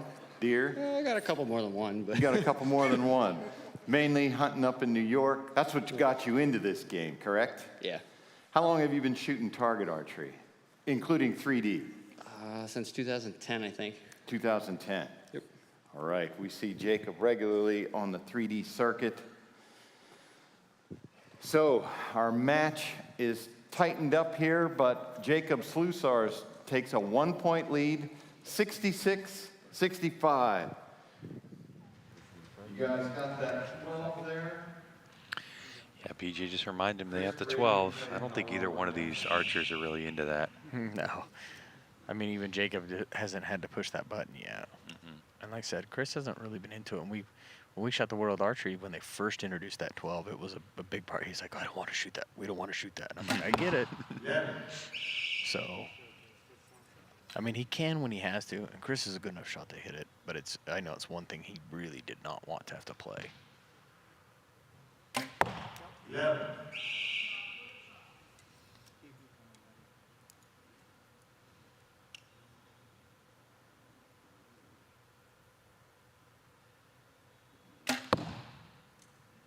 That's good. Yeah, I think it's pretty solid by the looks on the monitor. Just have to touch the line, you get the higher point value. 11.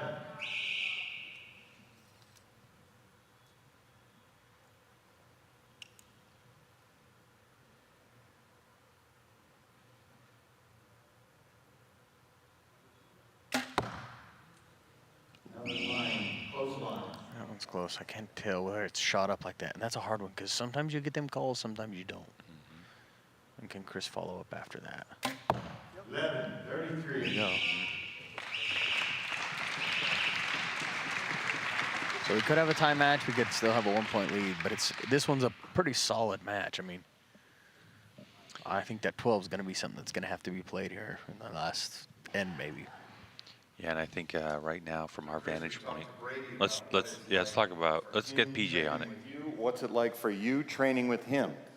You know, it's awesome. Brady pushes me every day. Him shooting the Big 10 ring, like World Archery style, you know, he pushes me every day. So, and I've shot more arrows this year than I've shot in a long time. I was going to ask you, what's your normal arrow count for a day?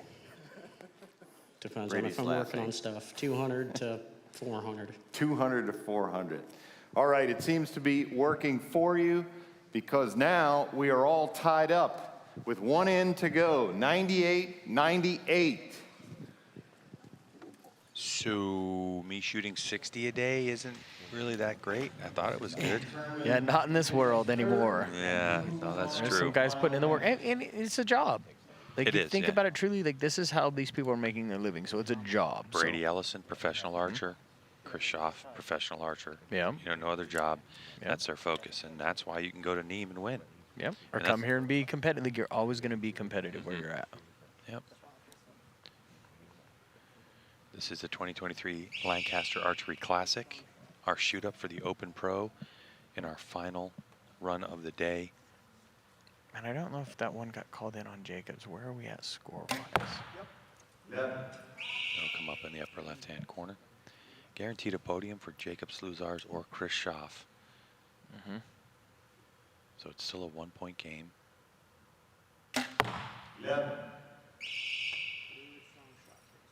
we're all tied up right Yep, now. because that way Chris, that's why Chris, I thought when Chris chose to shoot first, I thought, well, it had to get tied back up. So maybe we don't get a 12 to send.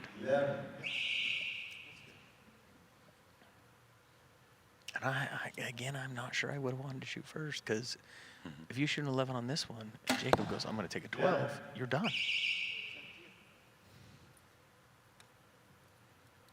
Oh, he's doing it. What?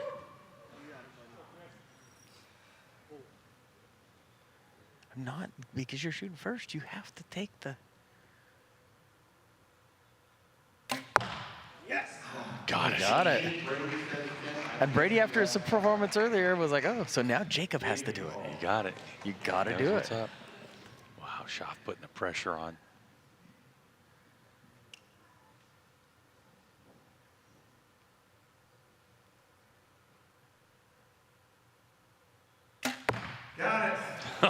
Oh.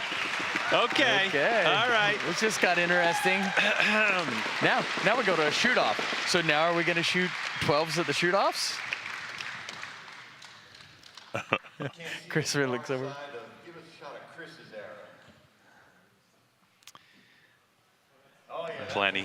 Plenty, and no problem. 132 to 132, a pair of 12s.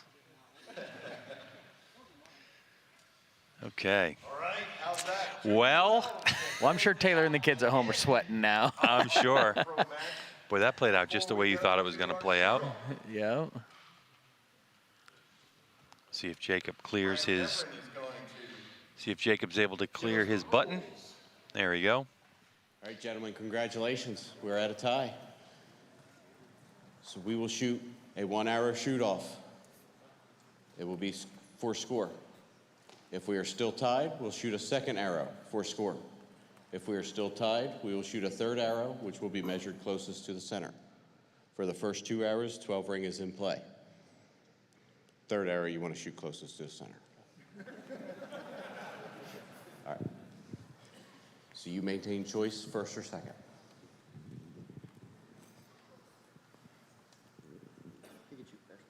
All right, you will shoot second. 12's in play. First. When you're ready. All right, so Jacob had the choice. Oh, and Chris is going for a 12 again. He's going for it. It's his to win or lose. He's gonna take it. Got it. Oh, well, Chris. Here we go again. Oh, Chris. You maniac. Taylor's gonna whoop you when he gets home, or be really happy.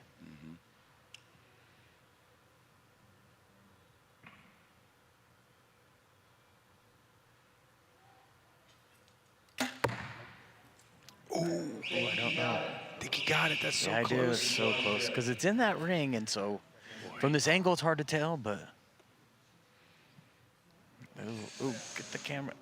Ooh, no. Oh, No. I can see red there, so I don't. No. And Jacob just dropped his head, so he. No, I don't think so. But what a match! It's where the arrow sits at rest. It's not the hole it punches. It's where it's at rest. Wow. Chris Schaff just sat Jacob Sluzars over after an unbelievable run from Sluzars. He took it. Dude, Schaff, gutsy. Oh, yeah. You want to know one person right now who wants to win? It's Chris Schaff. Let's get to PJ. Finisher, he's going to take home $5,000 from us, $1,500 from Darton, $400 from Black Eagle, and $500 from Conquest. Give it up for Jacob Sluzars. He put on a show.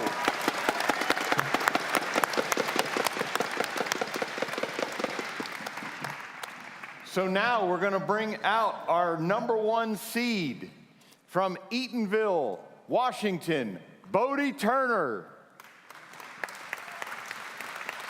Bodie is the only archer ever to shoot 2 perfect 660s at the Lancaster Archery Classic.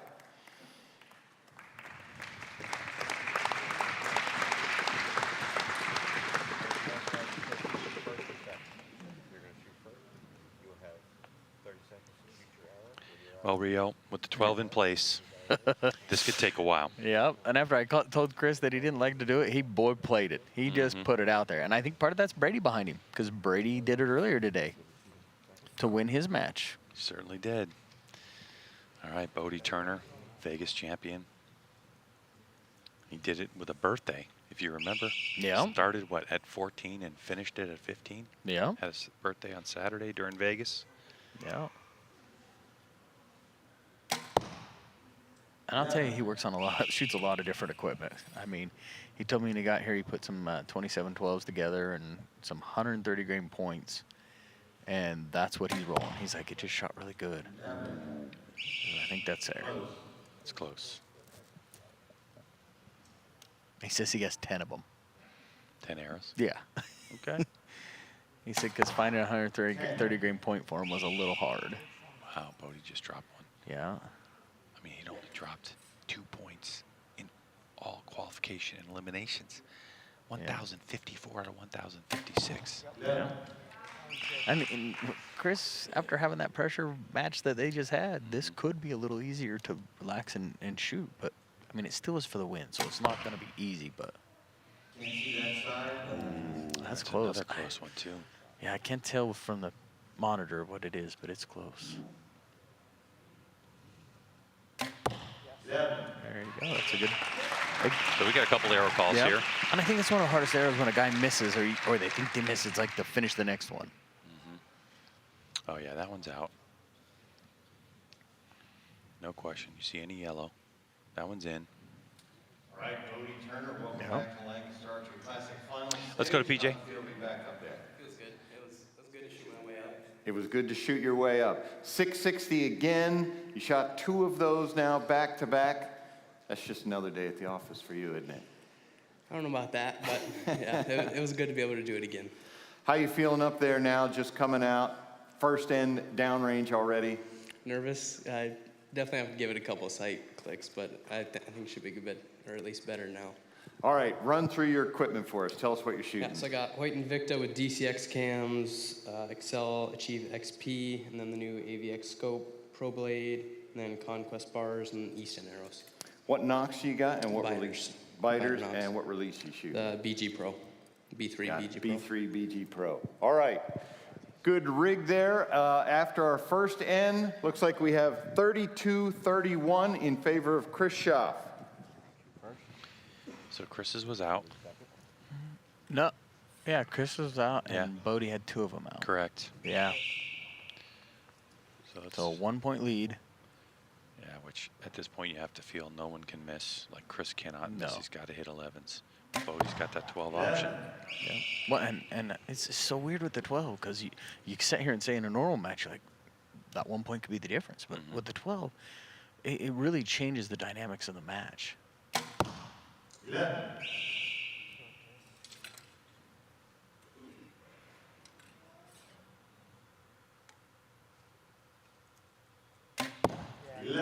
Inside out. That's pretty impressive.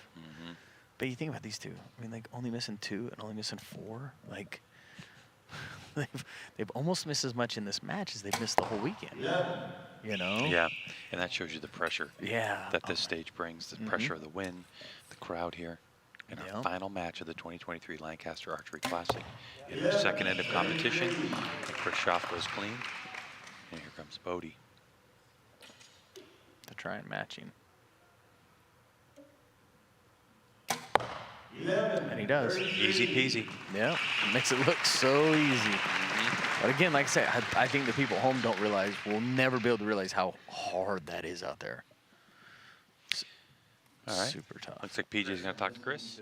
Rio in my ear, and he said that when the 12 ring first came out, your mentality was don't shoot at it. Absolutely. But the last, I mean, against Jacob there, if I didn't shoot at it, he would have. Right. So I guess just try to play it that way from here and see how it goes. Did you feel comfortable aiming at it, or no way? Absolutely not. All right. So at the half, we are Chris Schaff, 65, Bodie Turner, 64, in our Open Pro Finals here for the big prize, $20,000.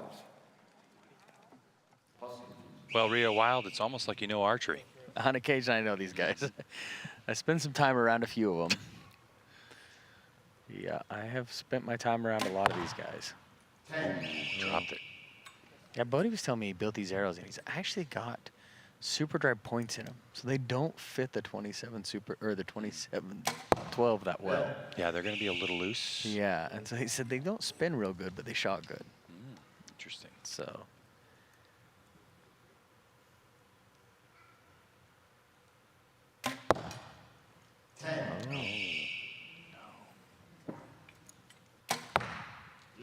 Because now we know that Bodie's figured this out, and the chances of him missing from this point forward are pretty slim.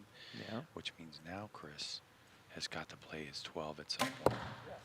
Or there's still 4 more arrows. No, I'm saying at some point. You Yes. know, you're more than likely he's going to wait till the last end. Yeah. 11, So Bodie goes up by 1 point. Yeah. And again, we talked about that earlier about how you walk into an end and you're leading, and it just in a heartbeat, or you're trailing, and all of a sudden in a heartbeat you're leading. It doesn't take much. Coach, what do you see? He says inside in that. Let's go to PJ. He says it's good to go now, so. All right, perfect. Joel Turner, Bodie's dad, in the coach's box. And our score is official. So we flipped now. Bodie Turner takes a 1 point lead, 97-96 going into our last end. Boys, the 12 is there. You're going to go first? Oh, and he takes the first position. Because if he shoots and he misses one, and he gets down to the last arrow, and Chris shoots a 12, he could win. Yep. That's why this whole dynamics is so tough to understand and think about. Because I know in the past it's always like you want to shoot first to make the other guy have pressure. 11, inside out. And the nice part with Chris is if you get down to that last arrow and he shot all 11s, you know you got to shoot the 12. Yeah, of course. So it's a 11.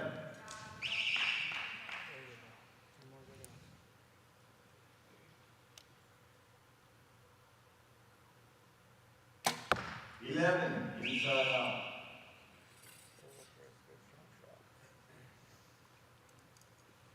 He needs that 11 here. Yeah. 11. Okay.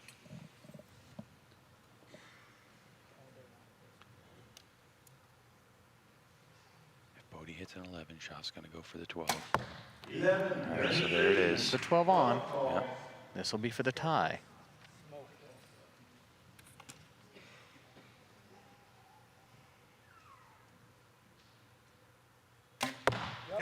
No, he nailed it. Nailed it. He destroyed that There you go. 12.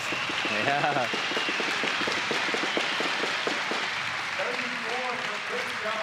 So 34 for Chris Schaff, Yeah. 130, all tied up. Yeah. Oh, man. See, this is where this could go a while. Yeah. So we'll get confirmation of it in a moment, but we can clearly see. You got to shake that Gotta off a little shake bit. the cobwebs out of there now after the nerves. Like, oh my gosh. That's 3 12s, by the way, he's hit. Yes.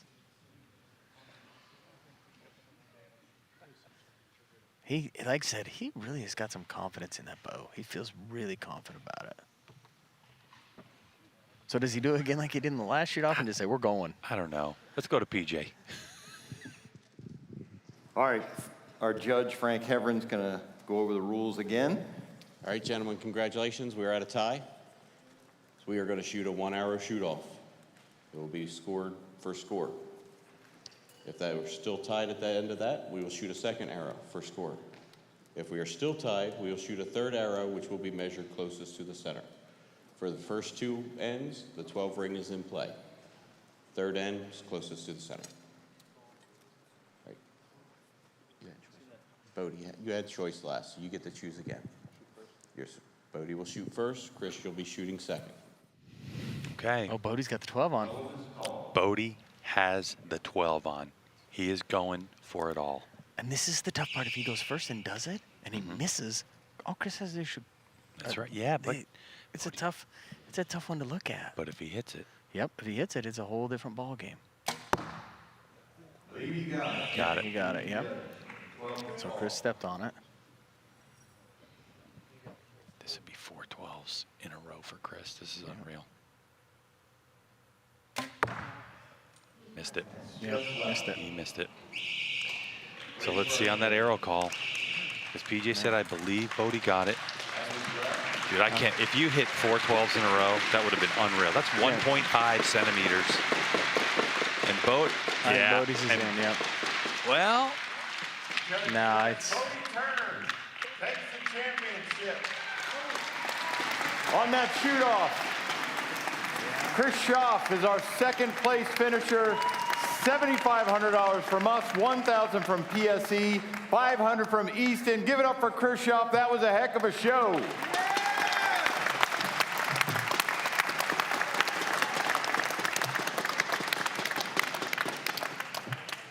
And our champion, oh, here we go. Didn't have the mic. And our 2023 Lancaster Archery Classic Open Pro champ, taking home $20,000 from us, $6,000 from Hoyt, $1,000 from True Ball Excel, $1,000 from Easton, $1,000 from Conquest, Bodie Turner.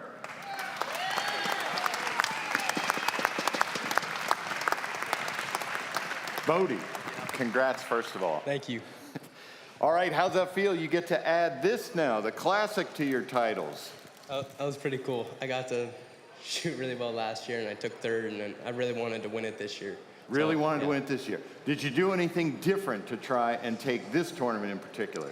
Well, not really. It's just I have a little bit more experience, so it was a lot easier than it was last year. Your dad didn't ground you or anything like that to motivate you, something like that? No. Okay.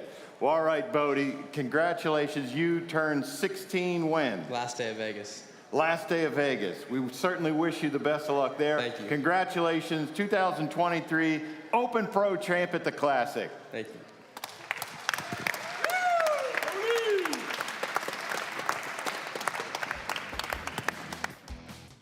well, he's accomplished quite a lot at 15 years old. As he, in a week's time, will say goodbye to that age and move on to 16 years old. Well, that's the 2023 Lancaster Archery Classic. Rio, what did you think? Oh, it was impressive. I mean, from the 12s that started getting thrown at the end to like finishing it off and going to a shoot off for that little itty bitty white dot, it was an amazing day.